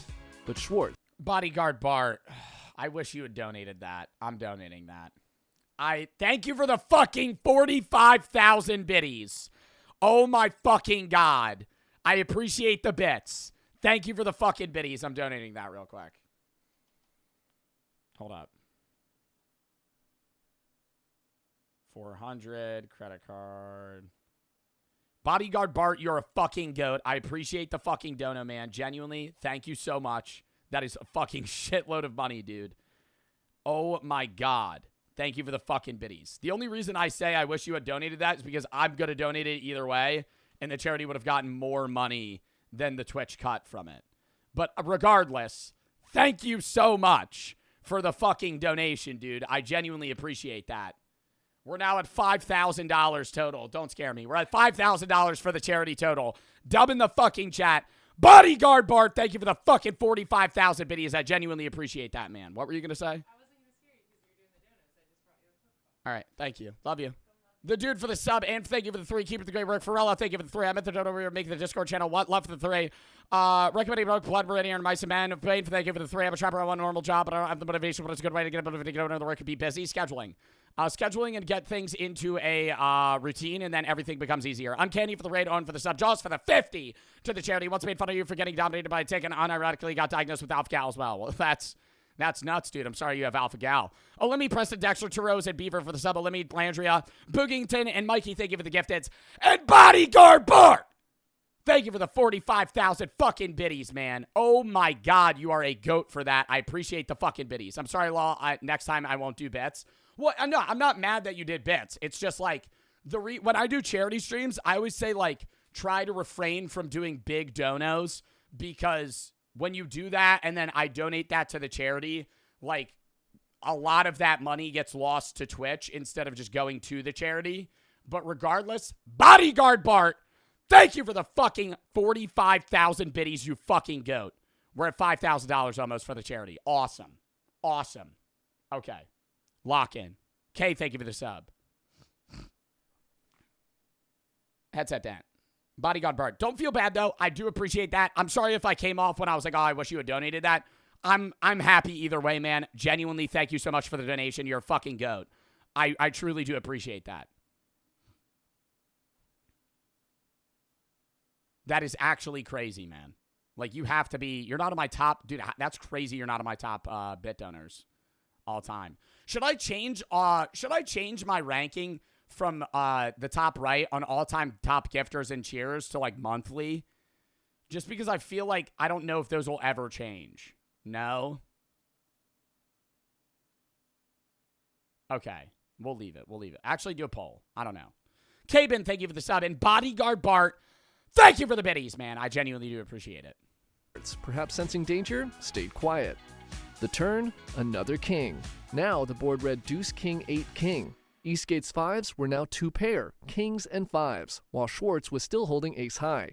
Schwartz checked again, and Eastgate pounced. He bet $1.7 million, a small but thoughtful wager designed to extract value. Schwartz, now in a tough spot, made the call. It was a reluctant decision. Yeah, because you don't want to raise too much so they fold, but it'll match you to see the next card because he still has a 1 and 4. The kind of move you make when you're hoping... Well, he doesn't know he has a 1 and 4, but he knows his odds are probably lower. Hot Talk for the sub. Judd, thank you for the 1. First time doing a charity stream. K, thank you for the sub. And Bodyguard, thank you for the biddies again, man. That is actually fucking crazy, dude. I genuinely appreciate that so fucking much. I hope you know that. and a shit ton of subs. I have 115,000 bits donated. That is actually crazy, dude. Oh my God. W Bodyguard Bart. For a miracle on the river. The river, 5 of diamonds. Eastgate's 2-pair transformed into a full house. 5s full of kings. Schwartz, still holding ace high, checked. Eastgate didn't hesitate. He bet 4.6 million, a massive overbet that screamed strength. Schwartz, now hopeless, shoved all in. It was a bold move. He went all in? But also a reckless one, with ace high and... Yeah, that is stupid. I think he just knows there's, like... It was reckless, but when you're in a situation where even if you get 4th in this tournament, you're still making like $5 million, I think you're just like, I don't care. 4 kings on the board, Schwartz was essentially bluffing into a monster. I've gotten far enough. Eastgate didn't even think too much. I call, he said, flipping over his full house. Schwartz's face fell as he mucked his cards. The crowd burst into cheers, but Eastgate showed less emotion, like it was just another day at the office. Ball. Schwartz hates that. Ace high. And that's not nearly good enough with a full house. Peter Eastgate sends Schwartz to the rail. 4th place and almost $3.8 million for Elon Schwartz. If Eastgate doesn't hit the full house. How do they have this much money for the winners? Because if 7,000 people buy in for 10K, what is that? Math. 70,000? 700,000. 7 million. 70 million? Is that 70 million? No, that's 70 million. $70 million is on the line. Because 7,000 people, that's 3 zeros plus 4 zeros. That's 7 zeros. $70 million. And sponsors. I don't even think sponsors need to pay for the prize pool. I think the top 9 guys are making less than 70 mil total. Maybe that check raise all-in works. And when he had the chip lead, I had visions of Elon Schwartz winning and moving to Mars. The 2008 World Series of Poker main event final table had whittled down to its last 3 players. Peter Eastgate, the icy Danish prodigy. Ivan Demidov, the Russian phenom fresh off a 3rd-place finish at the World Series of Poker Europe main event, and Dennis Phillips, the lovable amateur from St. Louis who would become the crowd favorite. Over $9 million and the coveted world... Oh, I love the idea of an amateur guy getting to the final stage. Just like a dude that works a union job. He's like a fucking plumber or something. He's like, he's just a big fan of poker. Scrounges up the money to go to this tournament, makes it to the fucking finale. Series of Poker bracelet were on the line, and the tension... I think everybody roots for that type of underdog. Unless you're like somebody that just has a lot of clout in a sport, if you see a guy at the table that like obviously shouldn't be there, you're like, I want that guy to win. In the Penn and Teller's Theater was obvious. Phillips, the oldest player left, had defied the odds to make it this far, but now he was the short stack, facing 2 young Goliaths with monster chip stacks. Eastgate and Demidov were locked in a battle of wits, each trying to outmaneuver the other while Phillips fought to stay alive. The action folded to Eastgate on the button, who looked down at pocket 3s. He raised to 1.5 million with the aim of stealing the blinds or building a pot if called. Phillips in the big blind glanced at his cards. 10-9 offsuit. It wasn't a premium hand, but Phillips was getting restless. He'd been folding for what felt like hours, and the blinds were eating away at his stack. He called, and the 2 players went heads up to the flop. Well, that is also like, if he's folding for hours, he could just get unlucky on card hands for so long. The flop came as... But that's why they up the big and small blinds so the game can't go on forever. Nebula for the $100 dono to Animal Rescue Corps says to make it to 5,000, love the content. We have raised 5,000 fucking dollars for Animal Rescue Corps. Dub in the fucking chat. Jazzy for the 3. Bought a merch a few months ago. The quality's insane. Got a puppy earlier weeks. He was biting a hoodie so much. Fabric was too strong. Well, I'm glad that you like it. And King, thank you for the 10. Master and AMD for the sub. Hot Dog for the sub. John for the 1.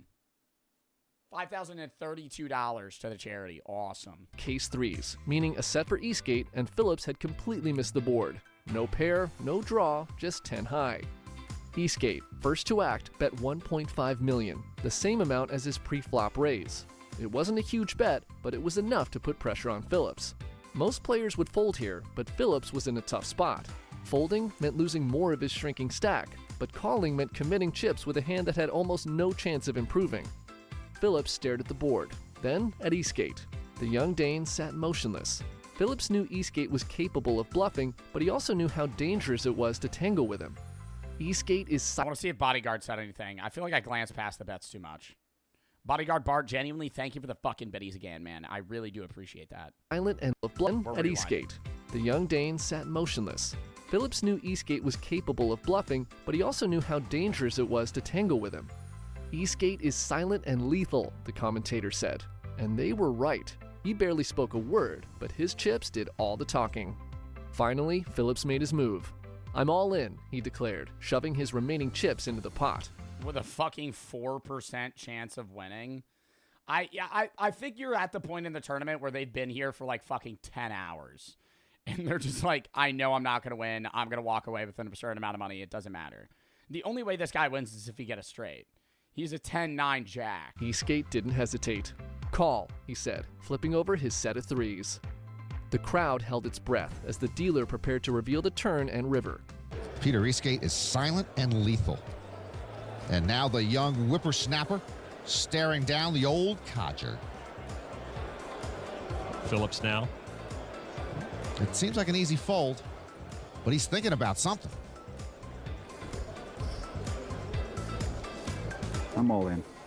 I call. Phillips all in and called. Wow. You got a jack? Oh, it's a lot worse than that. Oh, I got to have runner to have anything. Dennis Phillips may. Oh, shit. An event all but over. Fatigue may have been a factor. I think Elon Schwartz got. I think it was fatigue for sure. I think when you get near the end of these tourneys, they just don't care anymore. Fed up sitting around. Final three, dude. They've been here for so long. You know how many days of tourney play? Do you think they don't do this in one day, right? No. This has to be like a 3 or 4 day tournament. 7,000 players to the final 9. And Dennis Phillips got tired too. Dennis's sister's emotions mirror everyone here in a red cap. I run good. I run very good. Peter Eastgate poised for a heads-up match against Ivan Demidov. I just couldn't keep folding. Had to do something. We don't know he won yet. I'm not shaking that motherfucker's hand. I'm going to say I'm banking there's a fucking 8 and a 7 that pop out, bitch. Phillips needed running cards, a king and a queen or an 8 and a 7 to make a straight and stay alive. The turn card, an ace. It was the final nail in the coffin for Phillips, sealing his fate and leaving him with no outs to survive. Game over. As Phillips stood up to leave, the crowd You're too rich for ads, dog. Remove them. I only run pre-rolls, boss. Gave him a standing ovation. YouTube's different. He shook hands with Eastgate and Demidov, then turned to his supporters with a smile. "Well done," someone shouted. You know, a king, a queen, an 8 or a 7 at least gives me a shot. That's right. All right, any of those 4 gives me a shot. Dennis Phillips needs running straight cards to stay alive. Turn card is an ace, and that closes the door right there. Eastgate wins the pot, and Dennis Phillips' dreams of claiming a poker world championship are over. Phillips' last video? No, we got one more. Started this final table as chip leader. He followed that dream all the way to 3rd place. He and his supporters just lit up this poker theater. Dennis wins over $4.5 million. Oh, for 3rd place. Well done.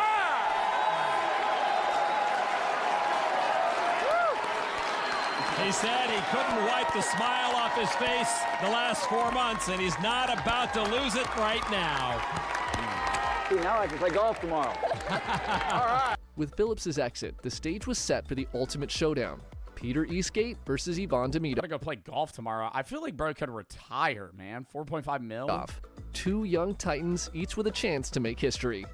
Eastgate, the emotionless Dane, was one step closer to becoming the youngest WSOP main event champion ever. Demidov, the Russian phenom, was on a roll after his deep run in the World Series of Poker Europe main event. The final chapter of the 2008 WSOP was about— Are those hundreds? Wait, is that the money in cash on the fucking table? Oh my God, look at that shit. Those are $10,000 wads. Or those 20s. SOP was about to be written, and it promised to be unforgettable.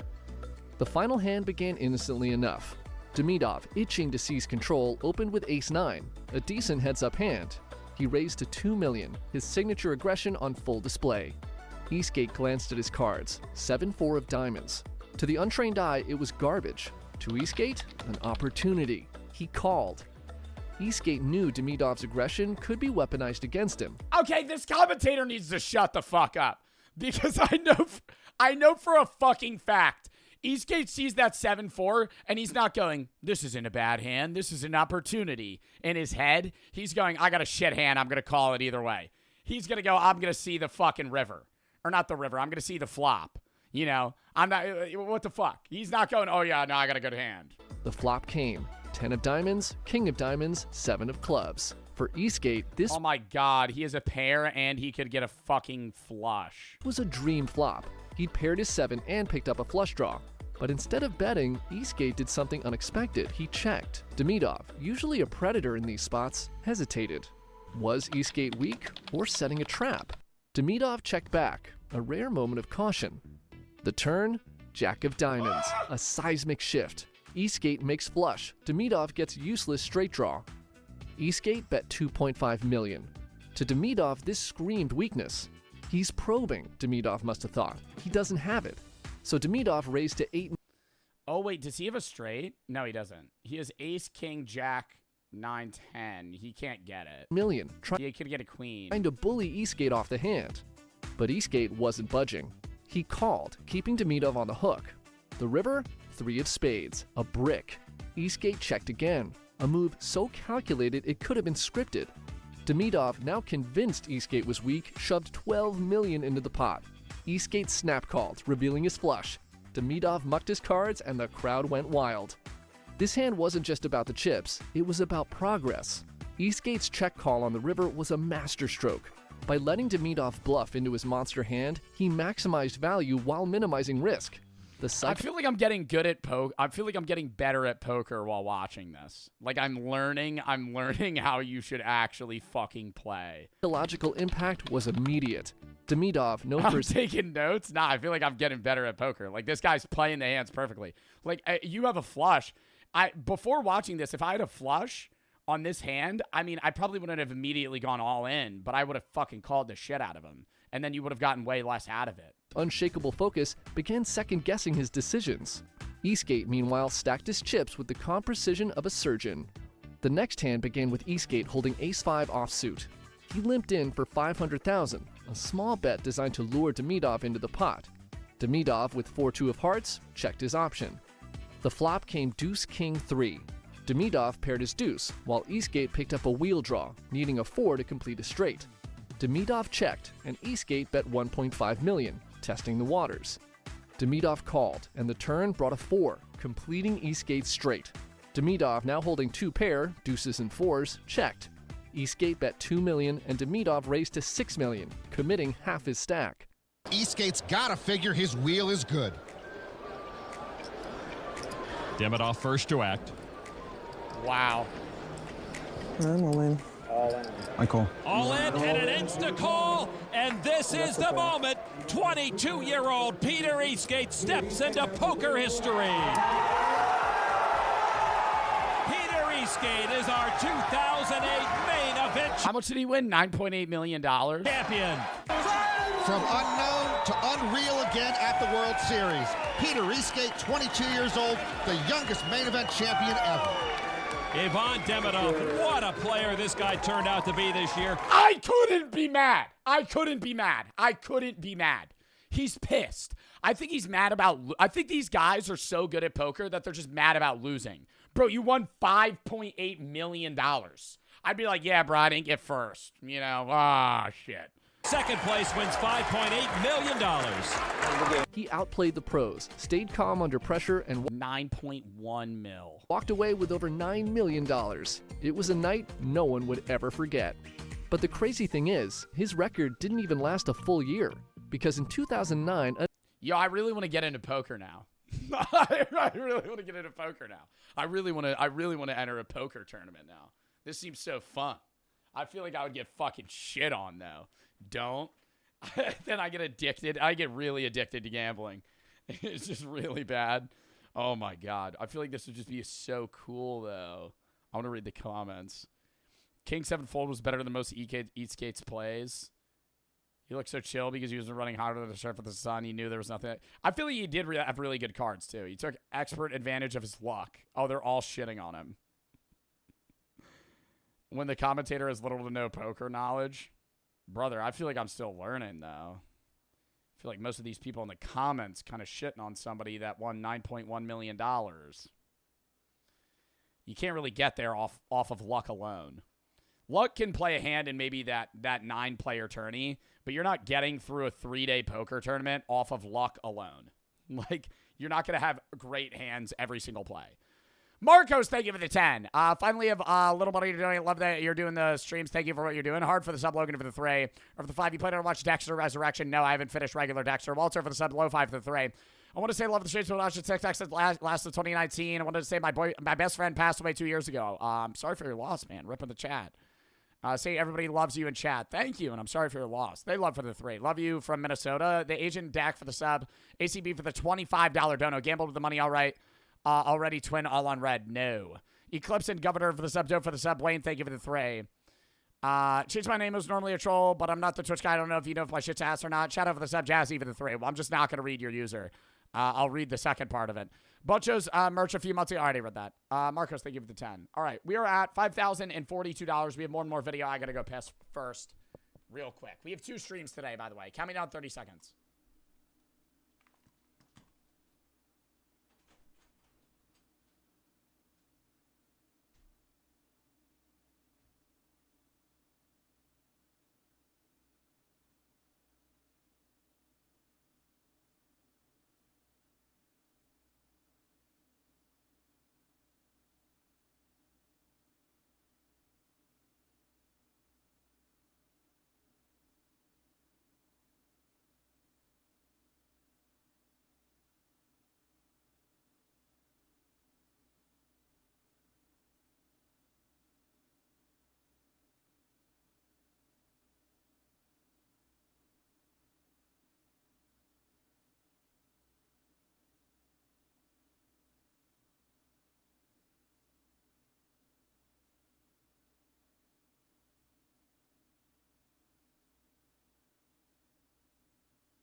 Hold up.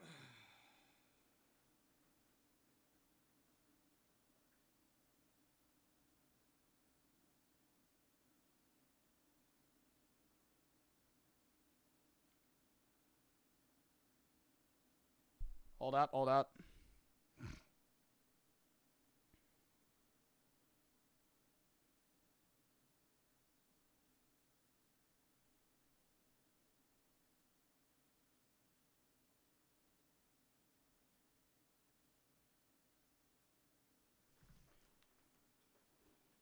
All right. Eclipse, thank you for the 5. Thank you for waking up this morning. Have a good day. Urine and Blabo for the sub. Marcos, thank you for the 10. Hold up. Sorry, I'm responding to my manager. Some shit with an ad. I'm going to set up the PLN feed and that. Okay. We got one more video, chat. This is going to be spoilers. I saved this for the end of the stream. I'm sorry for the people that aren't going to want to see this. You may have to skedaddle out of the stream. We're going to be talking about Squid Game Season 3.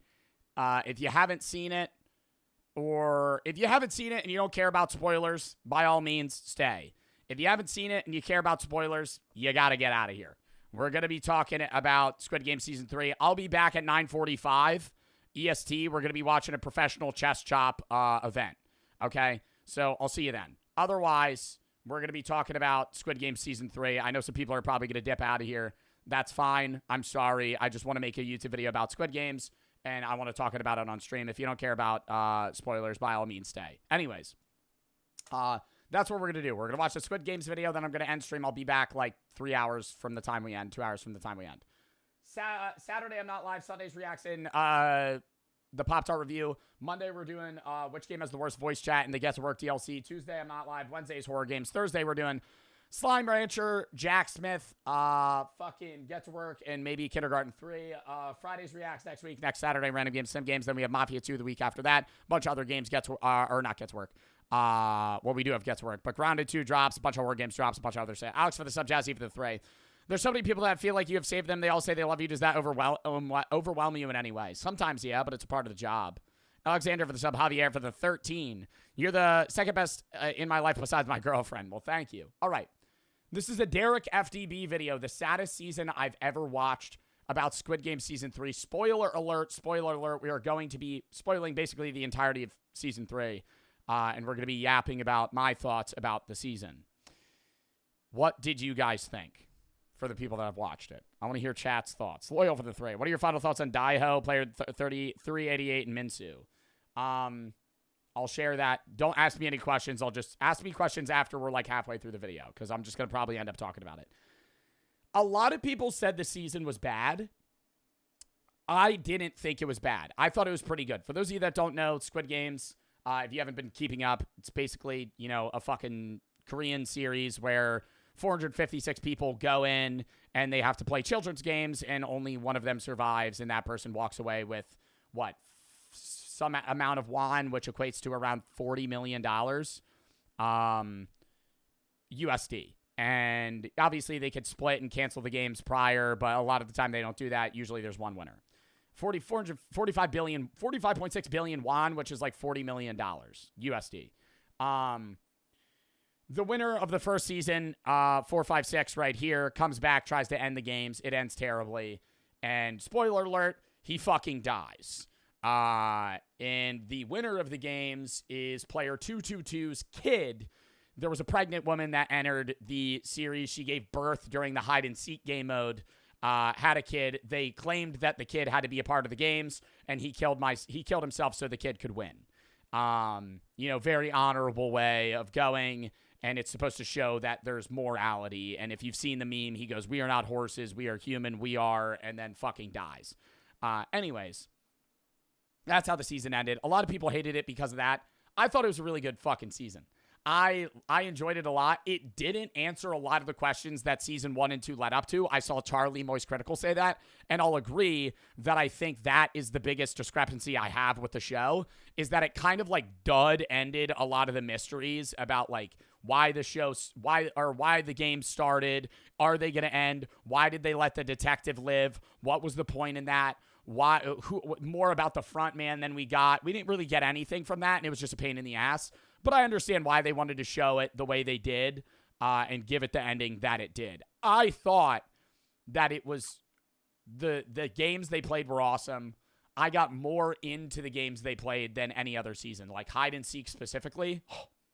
I would love to be a seeker. No Squid Game. Comparable to being a hider. Now, I wouldn't obviously want to be a seeker. I wouldn't want to join the games regardless. But if I was in the games, I'm not being a hider. Fuck that. Broke me. Of course, I'll take. No. Listen, hide and seek, for those of you that don't know, the hide and seek game mode, we haven't even started the fucking the video. The hide and seek game mode, there's an equal number of hiders and seekers, and they have 30 minutes, and the hiders have to either hide until the time ends or escape, and the seekers have to kill at least one person before the time ends. I'm being a seeker. The seekers get knives, big ones, like blades, like a shiv. I'm being a seeker. I didn't think it was possible, but this season, or half season, was one of the saddest pieces of media I've ever consumed. And I've seen Up and Red Chainsaw. Oh my god, the mom! Oh my god, the mom and her bitch-ass pussy son. Fuck him. He's the worst character in the show. I hate him. I don't care about him. I wanted him to die from the start. The second they swapped in hide and seek, and I saw that the son was like, "Let me be a seeker, you hide." I'm like, his bitch ass is going to try and kill his mom. And the mom's going to let him. His bitch ass is going to try and kill him. And then he tries to kill the baby. And then the mom kills him. What? Oh man, so today, ladies and gentlemen, I'll be going over season 3 episode by episode, telling y'all the things I like. Yo, could we actually, mods, can you change the title to say that this has spoilers for Squid Game season 3? Because there's probably gonna be people that come in and I'm just gonna spoil the whole show for them. Things I didn't like, sad moments, until I ultimately talk about that depressing ending. It ain't fair, bro. And you know what we gotta start with. I was shocked that the baby's father, I don't know the guy's name. I know Daiho, I know Minsu, you know, I know like a lot of the other people's names. 333, yeah, the player. Myungji? Is that how you say his name? Yeah, MG Coin. That's what I call him, because he had the fucking crypto scam. I was shocked when he was gonna kill his kid. Until the last minute, I was like, he's doing this so he could fucking sit. Like when he was a part of the other group and was faking being against his own kid, I was like, he's doing this as a ploy. Like, he's going to turn on them. And then he did. And then he turned again. He reversed the reverse and then was like, fuck you, I'm going to kill my own kid. I was like, what? That was a shock. Episode 1. Episode 1 picked up right where season 2 left us last time, with Ji-hun coming back after his squad ran out of ammo and got wiped. Sad stuff to remember. And I'm saying it now. Fuck that guy! Fuck that guy! Oh my god! The calmest episode of the season, but don't let that fool you. This junk was wait, Show it now. I'm fucked! Fuck that guy! Oh my god, number 7, suck a dick. Oh, fuck you. I hate him. He didn't vote for the games to end. He made his mom stay in the games. Then he had to play again. It was a whole fucking thing. And then his mom kept saving him time after time after time. And she gave some sad-ass speech about how her son was a failure and she shit on him. And then he OD'd and she felt really bad. And I agree. That's very sad. Her son is a fucking failure. He's a piece of shit. He doesn't care about his own mom. You could be a dickhead, but I'm telling you right now, you could be one of the worst people in the world. The second I'm in Squid Games with my mom, I'm letting her live. I don't care if she's old as fuck. I'm dying for my mom. I'm dying for my mom. What the fuck? Whatever she wants to do, I'm doing. Your bitch ass entered the games for you. For you. And you were about to kill her? Nah. Like, what are you on? Episode 1 was definitely the calmest episode of the season, but don't let that fool you. This junk was depressing. The whole first half of this episode was spent with 011 trying to save the father, which, you know, pretty sweet. I hated this arc. I thought it was... They should have... He was a fucking nobody. He's a nobody character. I understand, like, it was supposed to show the North Korean woman that wanted to... you know, kind of reverse her wrongdoings and save this man's kid and him because his kid has terminal cancer. I get that, but it's like, I don't know anything about this guy outside of him having a kid with cancer. That's it. That's all I know. He gets no character development. We learned nothing about him. The only thing is, and I think that's kind of the point, is it's like, oh, it was just a waste of, like, episode space. Pretty sweet, but the rest is literally just us having to watch Ji-hun be traumatized after pretty much leading all his buddies to death. It was a rough watch. I felt so bad. He got mad, then sad, then mad again. I loved this scene when I first watched it. Yeah, choker Ji-hun. I was sick of her. But then he got... Oh, I hated her so much. When I really didn't like the old fuck that was always like, we need to play more. And keep in mind, that old fuck, where is he? It just showed him. This guy... $8 million in debt, dog. How do you get $8 million in debt? How are you $8 million in debt? What the fuck? That's not even reasonable. Gambling? How are you getting loaned $8 million? Who the fuck is loaning you $8 million? What? I didn't get that at all. That was just a stupid fucking point. And he's just like, we got to keep playing. I'm like, your old bitch ass ain't fucking getting it through the game. I'm pushing him off at jump rope. His fucking loser ass ain't making it across. What? And the whole time, dude, he was like, yo, I got to give him credit. King liar. Bro, he made everybody, like, fold under him till the very end. Us having to watch Ji-hun be traumatized after pretty much leading all his buddies to death. It was a... Bro, and then MG Coin killed 120. Rough watch. I felt so bad. He got mad, then sad. Like, look at this negative aura. Look at this motherfucker. Like, perfect acting by whoever this actor is. But, oh my God, just like, why is he standing there like that? Just pissing me off. He got mad, then sad, then mad again. I loved this scene when I first watched it. Yeah, choker Ji-hun. I was sick of her. But then he got sad again. So sad he wasn't even talking, eating, or moving. Oh, and then we got this cute scene of 140. Bro, the one scene, and I watched it with Brooke, and I feel like not many people probably noticed it. The one scene where he stared at Daiho until the very end of, like, the day.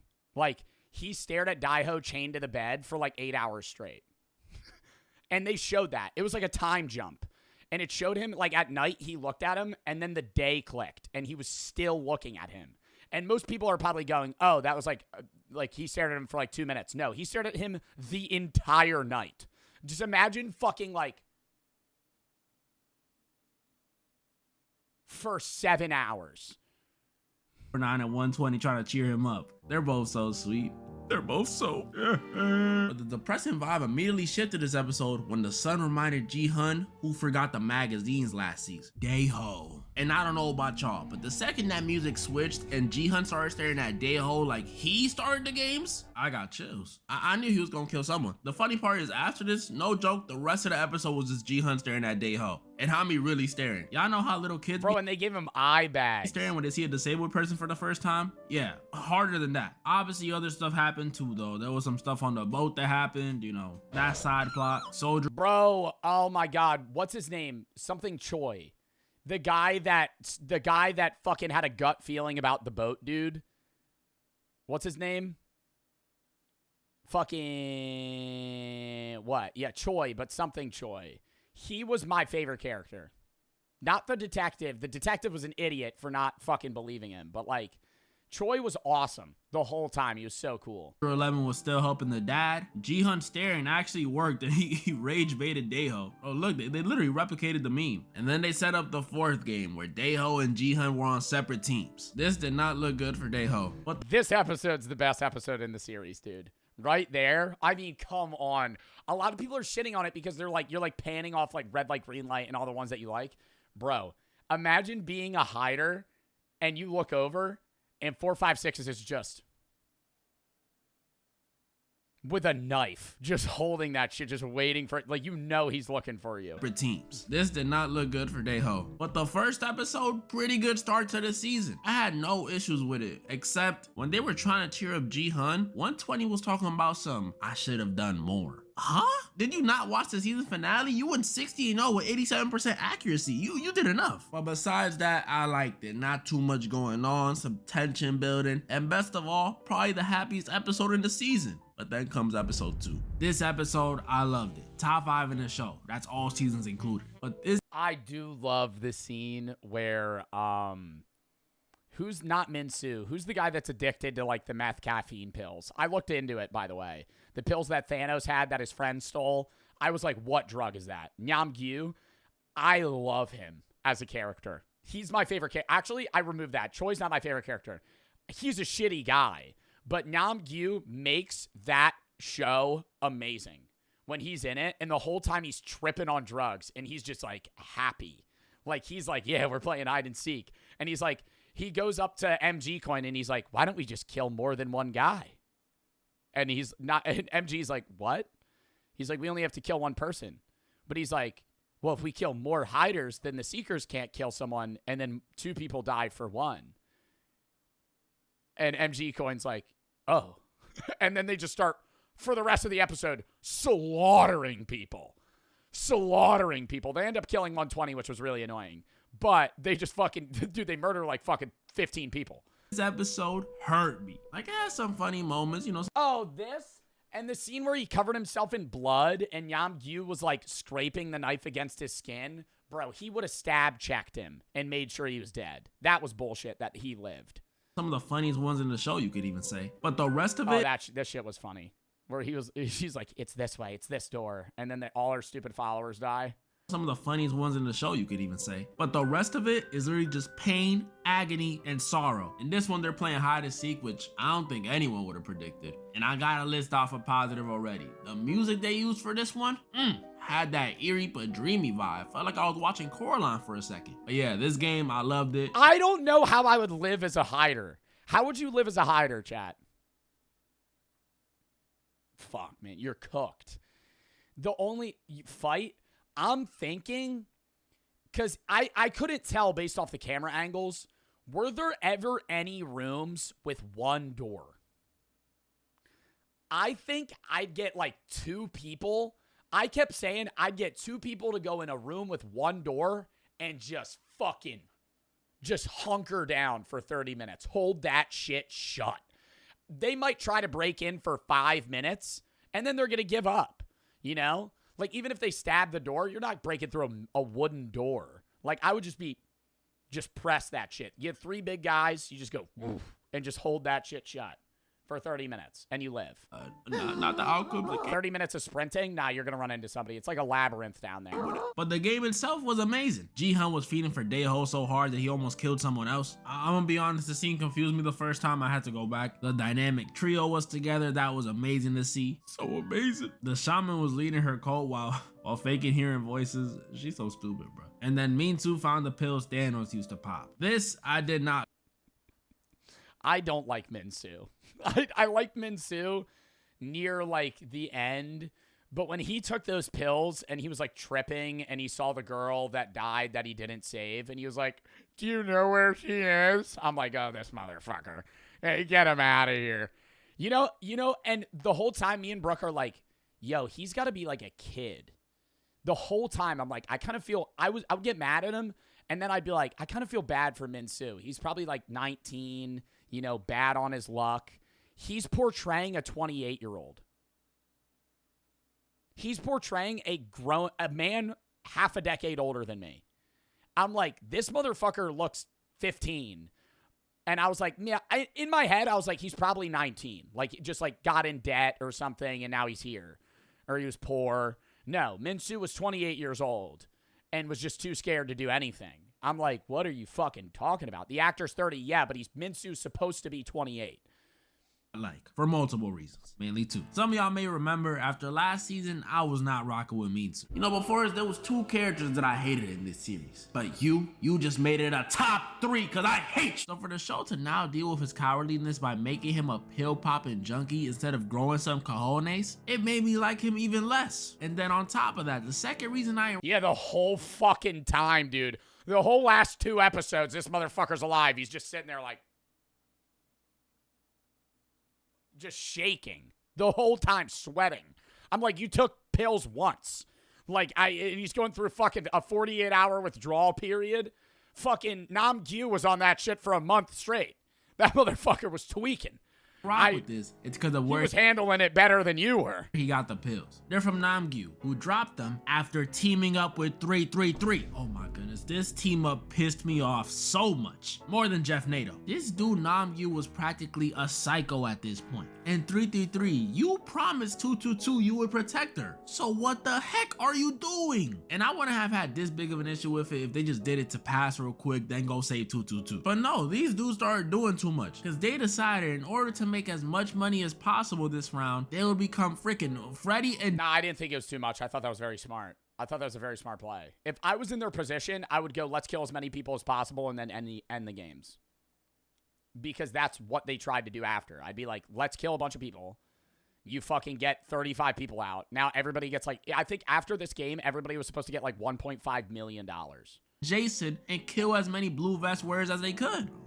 I was so disappointed in 333, and I just knew it wouldn't end well. I said murderer. You realize everyone's a murderer in this game. Oh, like I told y'all, if you're killing people and you know that you need to get rid of everyone, you might as well, in the upper hand, try and get rid of more people. This episode is sad. Debatably, the saddest one in the show. Why? And he holding that shit like it's a fucking wooden sword in Minecraft. That's all I was thinking the whole time. He's just like fucking walking around. Did you shit your pants, old man? Get it fucking going, dude. Oh my God, fucking stab someone. Right? And then he sees the guy and doesn't kill him. Why? Well, it's cause they killed 120. Bro, and it was in the way that it happened too. I knew it was gonna happen. The second she found the exit and they were standing in the doorway, I was like, yeah, her ass is dead. Yeonju, after literally helping 149 deliver 222's baby or CGI baby, finds the exit and instead of leaving alone, decides to be a good person and goes back to let them know, guys, I found the exit. Eliminated 2 people on your own this round, scared off the lunchbox, and died trying to help my 2 favorites. Yeonju, you're my goat. And the person who did it was what broke my heart even more, because it was 333 in front of his own baby, or CGI baby. This scene literally made my heart sink when I... Yo, the CGI baby I got for these scenes, they CGI'd the Rottweiler. Why? First watched it. Why didn't they just get an actual... In the one scene where Choi gets attacked by the Rottweiler, they fucking CGI it. And it's so bad. Oh my goodness. Seeing the shocked look on 222's face, 149 grabbing her knife in fear, and the guilt on 333's face. He knew he was being greedy. Breaking my heart, Squid Game. You breaking my heart. And I think the saddest part about this is this was only the first death of the episode, or at least major one. Because after this, we see literally 3 more relevant characters die. One of them is the shaman, so nobody really cares, but 2 of them I cared about. After Daeho ran from Jihan the whole... Were you saying you cared about number 7? No. I don't think anybody watching this show is like, yeah, number 7, dude. Yeah, I'm really rooting for him. Around, the shaman snitched on him and told Jihan where he was at. And instead of giving the answer that everybody thought he was gonna give, you know, PTSD, this dude Daeho told Jihan the reason he didn't bring back the magazines was because he was scared, because he was never really a Marine. Which, honestly, wasn't that much of a shock. Come on, some of y'all Daeho fans really find it that hard to believe that he wasn't in the Marines? Look at the way he was shooting. I'm not even hating either. I'll be shooting the same way. I'm just saying. But in the Marines... I thought it was because it was his PTSD. I thought he was too scared. Or not, man, it still made me... I didn't see through it. He's sad when Jihan killed him. Especially because I knew the regular Jihan wouldn't do this. Like, come on, Jihan, this isn't you. And with Daeho gone, left one more major character to go out. 007. And I know a lot of people hate him, but bro, you gotta feel for the guy. I think I like... No! No! Oh my God, man. Oh my God. I don't feel for shit. Bro, every single time, he's just like, oh, we're going to play again. I'm going to vote. The second his mom asked him to not vote to play again and his bitch ass voted to play again, I'm like, bro, you're literally fucking over your own mother. Like, that's crazy. That's crazy. That's another level of being a pussy. Like 120 more, but 007's death was definitely sadder. And his bitch ass standing there.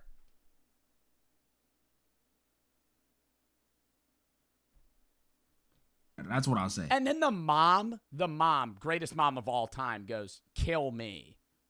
Whoa. No. Because you know what it is for your own mom to kill you? Like, let's put the love out. I gotta say this, though.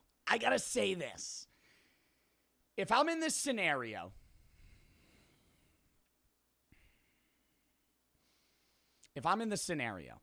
I'm not killing the baby. Okay? I'm not killing my mom for sure. I'm not killing the baby.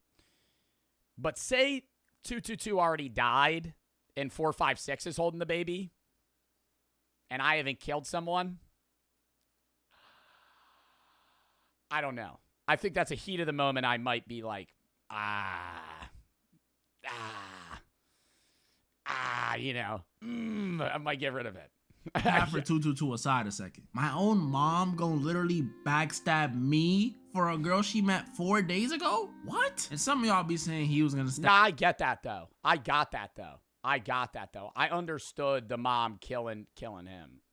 He wasn't gonna stab the baby, bro. But I think it was the right choice. Nah, he was about to stab the baby. His bitch ass was about to stab the baby for sure. Regardless, the son would have definitely put a player 69 because of the guilt he would have felt from killing my goat. But dang, man, was it sad. He apologized while he was dying. And then my viejita 149 crying, saying, don't shoot my son. It's a little hypocritical. You just stabbed him, but dang, bro, dang. That was episode 2. Like I said, some of the funniest, some of the darkest, some of the saddest moments in the whole show. And it's easily top 5. It had no boat scenes. Now, episode 3. Yeah, the boat scenes were low-key ass.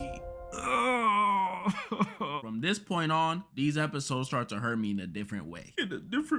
There's a lot of things I like and don't like about this episode. And not because they're necessarily bad. It's just, you know, it made me sad. It kind of pissed me off, though, when 222 couldn't get over with the fucked up foot. I was standing up in my room. I think I could do the jump rope with one foot. I'd go...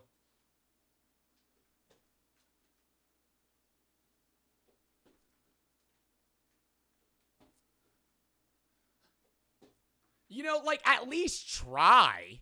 That's what I was thinking. Like, I'm gonna act like she just gave up. I'd be like, I'm the last person. I got a minute left. You know, why not give it a college try? If I'm falling off either way, might as well just run it. I understand the fear of, like, you're in a thin path. Your balance is going to be fucked up. You know, you're looking down and it's a big fall. You're probably going to be off balance. Still try. Still try. She had a baby dog. She gave birth. Yeah, you're right. Yeah, fair point. Fair point. Except one thing. There's one thing that's actually horrible. But I'll start with the things I like first. We saw Soldier 11 successfully disguise player 246 as a soldier, and we saw her successfully threaten I know the gap. You could still jump the gap on one foot. Manager to give them a... Have you ever heard of triple jump? Child escaping. Round of applause, please, please. I'm not gonna lie, this side plot they built with her from season 2 already better than the boat stuff. Already. And speaking of the boat stuff, this episode, after 15 years and 6 months of searching, they finally found a clue. A clue as to where the island could be. A general sense, you could say. We also saw, I know his name, I just don't want to butcher it. We saw him break into Captain Park's crib, where we saw the most ugly CGI. Yeah, no, this shit looked like a PNG dog I've ever seen. He looks like freaking Chop from GTA. But honestly, he's the best part of the boat plot, so shout out to him. And that was it for all the good stuff. Now it's the bad stuff. So this episode, they started the 5th game. That's the one with the dolls that we saw in the trailer. Y'all know what I'm talking about. But before that game even starts, they kill 149. I just knew it, bro. I knew it. She told that sad story to Ji-hun about her son. Oh, wait, one more positive. She made Ji-hun move. And then they came in showing the casket. I didn't know how, but I knew she was gone. This stuff just hurt me because it literally came out of nowhere. She wasn't being rebellious. She didn't lose the game. She pulled up. This was like the one scene that almost made me cry. Was when she, you know. You're 69. After this, they started the 5th game, which again, no one would have predicted. It was jump rope. I thought it was gonna be like some variant of red light, green light with trains or something. I feel like this shit seems a lot easier than they were making it up to be. Everybody was like, I don't want to go first. I don't want to go first. I'm like, dude, I kind of want to go first. You know? I don't want to see someone fucking fall off and then get more nervous. You wouldn't make it? What I didn't like was... Yeah, the downswing was very fast. Like, if you look. I thought it was going to be like some... They started to fix it. It was jump. The downswing's very fast, but the upwind is very slow. If you sprint, maybe not even a sprint, a jog, I think you could get to the edge in one run. You go, it passes, you run to here. You jump, it passes over, you jump again, you run to the end, jump, and then you're in. You get 4 jumps in, and you're done this shit. Bro, they would go.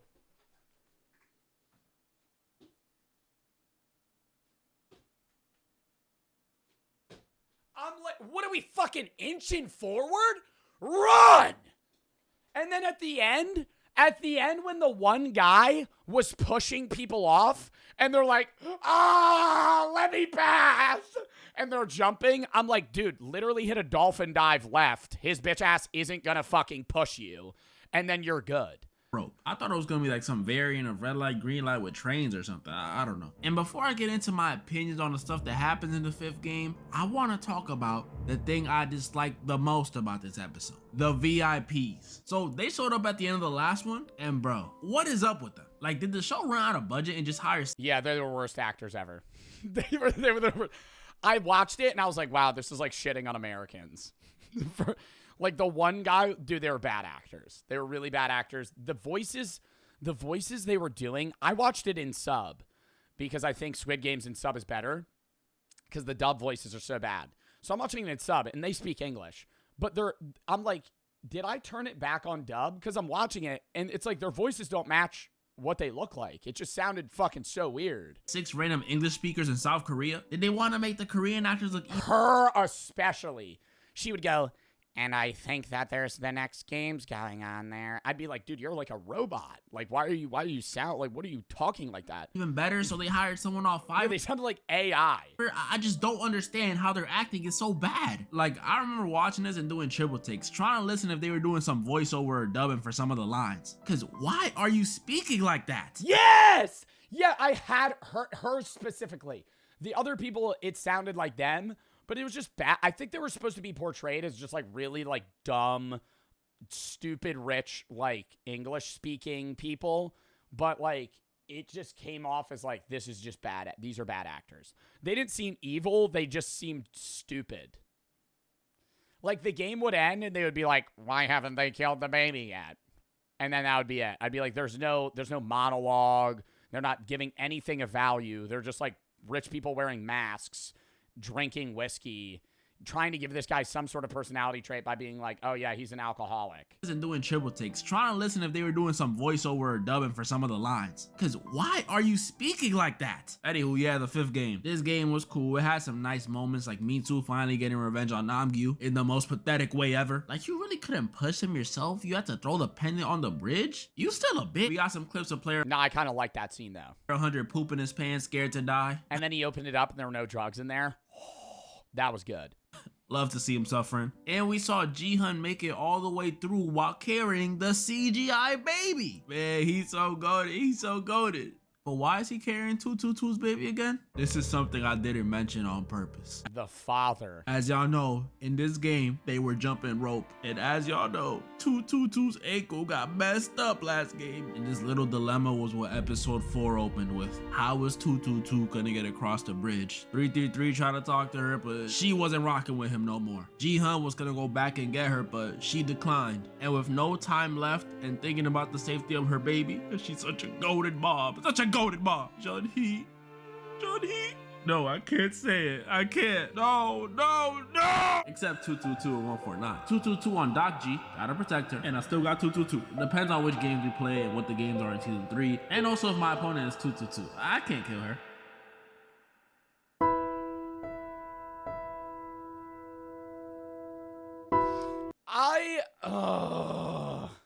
I wouldn't kill 222 knowing she was a mom, but if she wasn't like a mom or pregnant and it was me v her in the finale,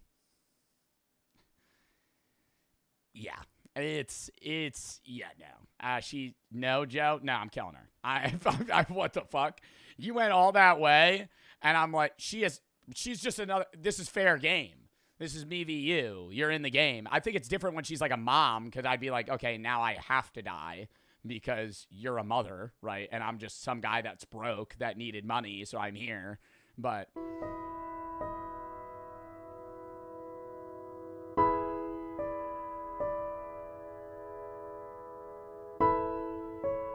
the minions staring at Why her? Why did she have to go, man? I thought this was gonna be like the Cyborg situation again, but this time she wins. Nope, it was the same situation, another freaking bridge game. My 2 favorite players taking the Chaozu route, if you know, you know, was a surefire way to break my heart, Squid Game. If you would have saw me watching this, I was straight-faced, but man, I was dying inside. Why didn't I cry? I don't know.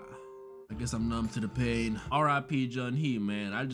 I just don't know. After packing up my Shayla, the 5th game ends, and we're pretty much in the finale now. And these are the finalists. Jihan, 333, Minsu, the old guy, and a bunch of randoms? Yeah, it confused me too. These are the finalists? Or should I say, these were the finalists? Because the VIPs gave me another reason to dislike them when they decided to make Junhee's baby a player. Yeah. Which was so dumb, dude. Like, I really think if this game happened and she gave birth, they would be like, okay, the baby's not a player. I would go, they're just going to take, when she originally gave birth, I actually thought that the baby was just going to be like something they take care of. Like, they would be like, 222, you still need to play. We'll take care of your kid in the meantime. And like, if you die, you know, we'll put your kid in foster care. They were like, no, now the kid can vote, the kid can play. The kid can't fucking speak! So every time, player 222 abstained from voting. Bro, the baby is 1 day old. You're telling 222, your vote? Player 222 abstained. The newborn is now considered player 222, like she came back from the dead on a Smurf or a burner account. This had to be envy from the VIPs. They seen the CGI baby had better acting than them and had to find a way to get rid of it. Shameless. But I will say, making the baby a player just added more attention to the final game. Squid Game, but in the sky. They cooked with that idea. But before that, we actually got some nice developments on the side plots this episode. Soldier 11 managed to get 246 off the island on a boat, but she returned to get rid of his file and protect his daughter, which I gotta say it again. She's so tough. Then on the boat, the captain finally revealed himself to be a plant. And Junho finally, thankfully, got another clue as to where the island could be. Great detective work, detective. And wait, one more thing before I talk about the last 2 episodes. I want to talk about Ji-hun's meeting with the frontman this episode. Oh my disappointment. Like, I wasn't expecting him to kill the guy. I get he would just get replaced, but yeah, like a better conversation. Like, why? Like, they have a why conversation, not like you need to kill the people. This is the only thing you could do. Be mad. Just slap him, Ji-hun. Can you at least slap him? A pimp slap wouldn't hurt. Do it for Jung Bae. They sat and talked, and the front man pretty much told Ji-hun everyone's gonna be against him this game, and he gave him a knife and said, do what you do. Just know. I thought it was cool, though, that they said that the front man, like, they showed a flashback, and the front man was put in the same exact position with the old man that originally was the head of the games that we saw die in Season 1.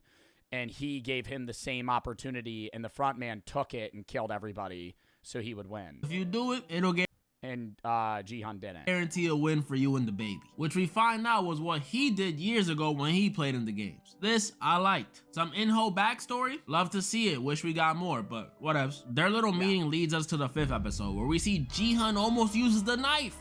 But he decides not to, thanks to a special appearance from Sae-byung. Oh my goodness, it was so dope to see her again. Then I remember she's gone. He doesn't end up doing it, and then they begin the final game. This game, I'll be honest, was cool, but I didn't really care about anyone involved, so there was no tension. I knew Ji-hun. That shit really was dumb as fuck. He ain't kill him though. No, like that actually like pissed me off, because if he had just killed all of them, he could have lived and just ended the games. Like, he could have just killed everybody but him and the baby, and then still lived, and then actually fathered the child instead of having to, like, give it to the detective. Almost gonna make it to the final round, but there was some stuff in between the start and the final round I got some opinions on. First round, they got rid of Minsu, and y'all know how... It's because he's a good guy. They all died anyway.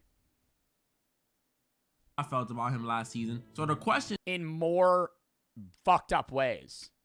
They would have died in their sleep. They got aggressively pushed off a fucking cliff. Is, after all this development this season, do I feel the same?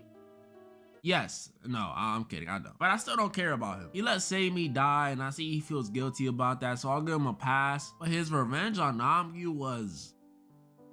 You know what I mean? I think it was cool that he had a positive hallucination when he died. I don't think he should have been suffering, but I didn't really care about him. Wish they didn't just make him a junkie. Then the second round. Ooh, the second round. This round was probably the most annoying one to witness. So in this round, all the randoms and the old man and 333 agreed to take out Ji-hun, then the baby. I love this part though, where he psychologically, like, you know, not manipulates, but like convinces him Like, hey, dude, if you kill both of us, you're next. But this backfires after 333 decides he wants to protect his baby. See, this I liked. I was cool with this. But there's more. So then, in an attempt to have as many people as possible make it out alive, the remaining randoms beat up this one dude and label him the lunchbox. And they're like, look, we'll pack him up the next round, then bada boom, bada beam, we all make it out with some money, including the baby. This I was not as cool with because it's a little messed up to pack up the one guy. But for the most part, sounds like a good idea, right? Tell me why this dude Jihan says, nah, that ain't fair, let's draw lots. Like, bro, Jihan, this dude is practically dead. You can't undo what they did. Just keep a step in and just please do it. But wait, there's even more. Because after a fight broke out over Jihan saying this, only people left were the baby, Jihan, 333, the old man, and the lunchbox. And they let the lunchbox crawl to the edge at a snail's fucking pace. Jihan's standing there watching this guy beaten to a pulp. Drag himself to the edge. Buddy, he's gonna jump off. Stop him. And then he finally gets to the edge and they still don't lunge for him. What? I lied to you. This was the most reasonable the old man ever was. He told them, great job. Watching you guys work was amazing. Now all we gotta do is pack up the lunchbox and we all win together. All four of us, the baby included, which is a foolproof plan. But 333 decides to push him off the edge. Bro, I didn't know if I should be happy or be upset. Because on one hand, player 100 got packed up. But on the other hand, it was so unnecessary. And I hated the decision even more after they turn around and see the lunchbox not wanting to be a part of the games anymore. Oh my, bro, I don't understand how y'all sympathize with this dude. This guy is so— But Jihan the whole time is watching this motherfucker crawl and he's just like,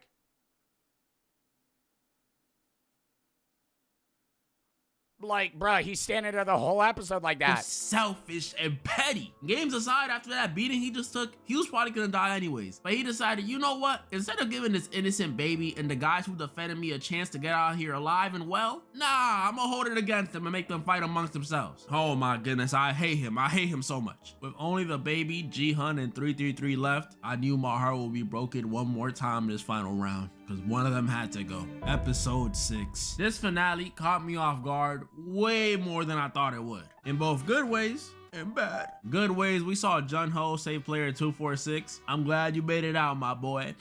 At least someone did. And finally, we see him make it onto the island after 32 years and 7 months. I don't like the button rule about the falling thing, too.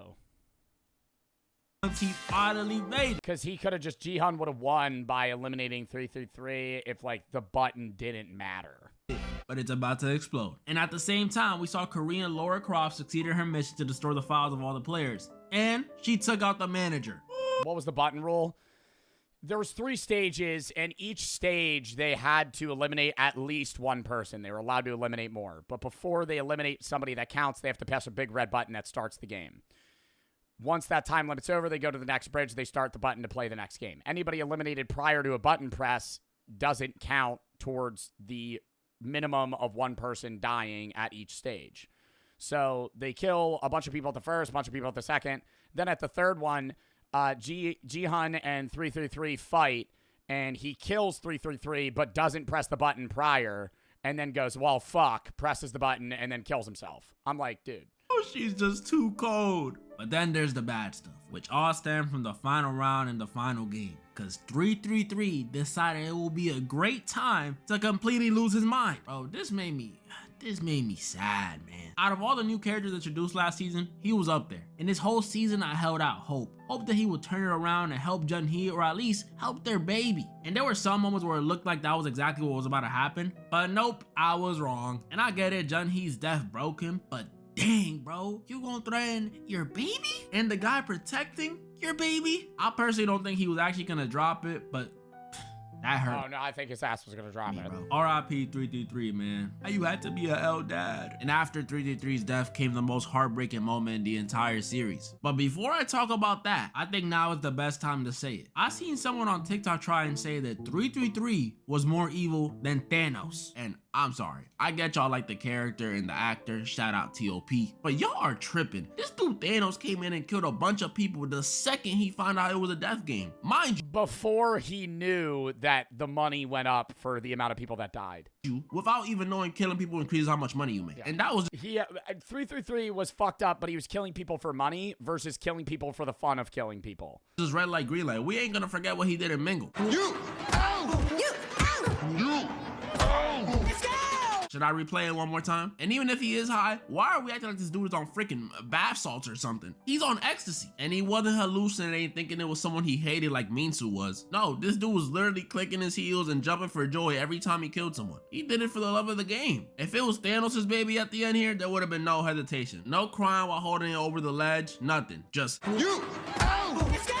But after 333 is eliminated and Ji-hun gets back on the platform, came the most heartbreaking moment in the entire series. Besides 222's death, Ji-hun realized they forgot to start the round, meaning one of them had to go. Ji-hun or 222's baby. I thought this mechanic was so dumb. When did they ever get to decide when they start playing the round? And I already knew what was gonna happen. We all knew. At this point, I was hoping Jun-ho would like break. I feel like also if I like as fucked up as the VIPs are, I feel like if I was a VIP, I'd be like, bro, just let him win. Like, are we really gonna have like the fucking infant be the one that wins the game? And kill all the VIPs. Let them both win. Like a fucking Hunger Games thing.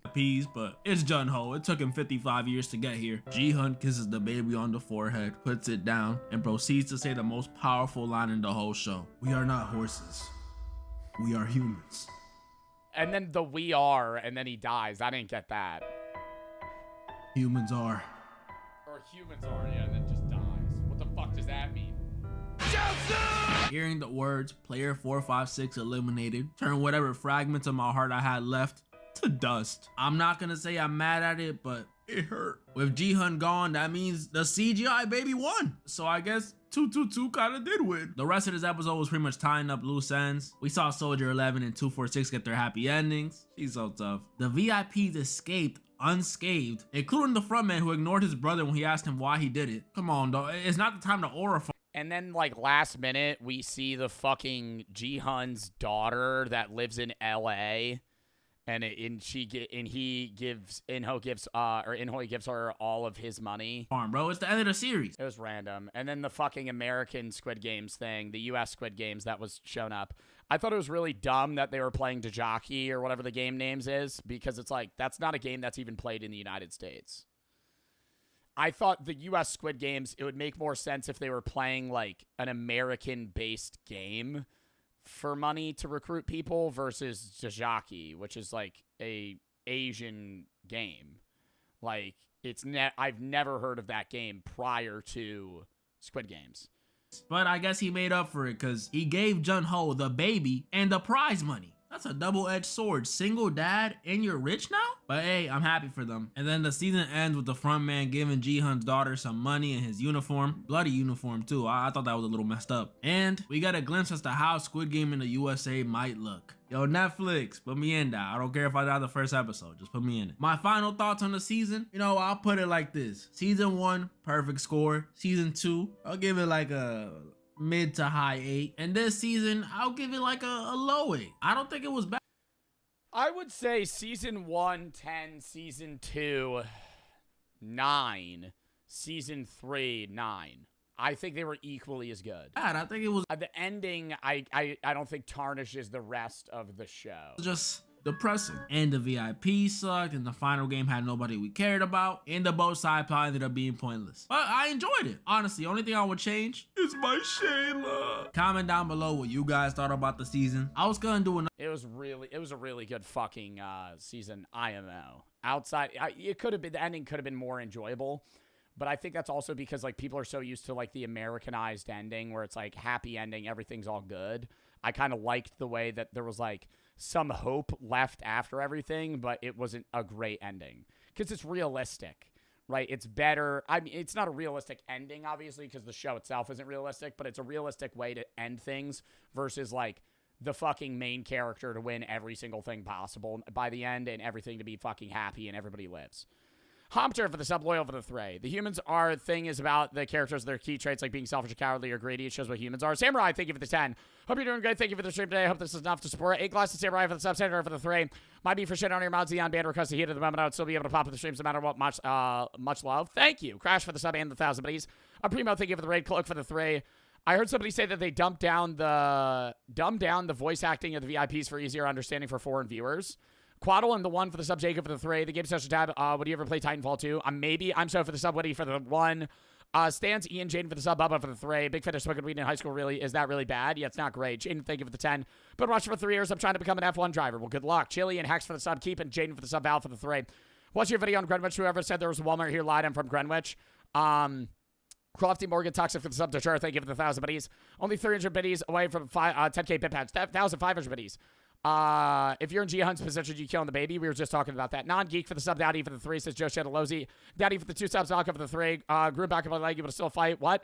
Ardun at Zuzi for the sub, Deakin for the sub, Broke for the 3. See some super good. Zerno for the sub, Loyal for the 3. What are your final already for that? Black for the sub, Kadik, thank you for the 5. Much love from Denmark, Captain, and Humpter for the sub. All right, chat, W stream. I gotta go. We'll be back in like 2.5 hours, though.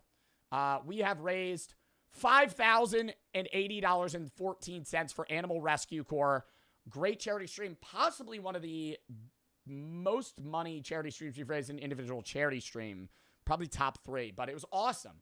I had a fun time streaming. Hope you guys had a fun time watching. I will be live at 9:45, so like 2.5 hours for a Chess Shop watch party. Saturday, I'm not live. Sundays, reacts to the Pop-Tart review. Monday, we're doing which game has the most toxic VC and get to work.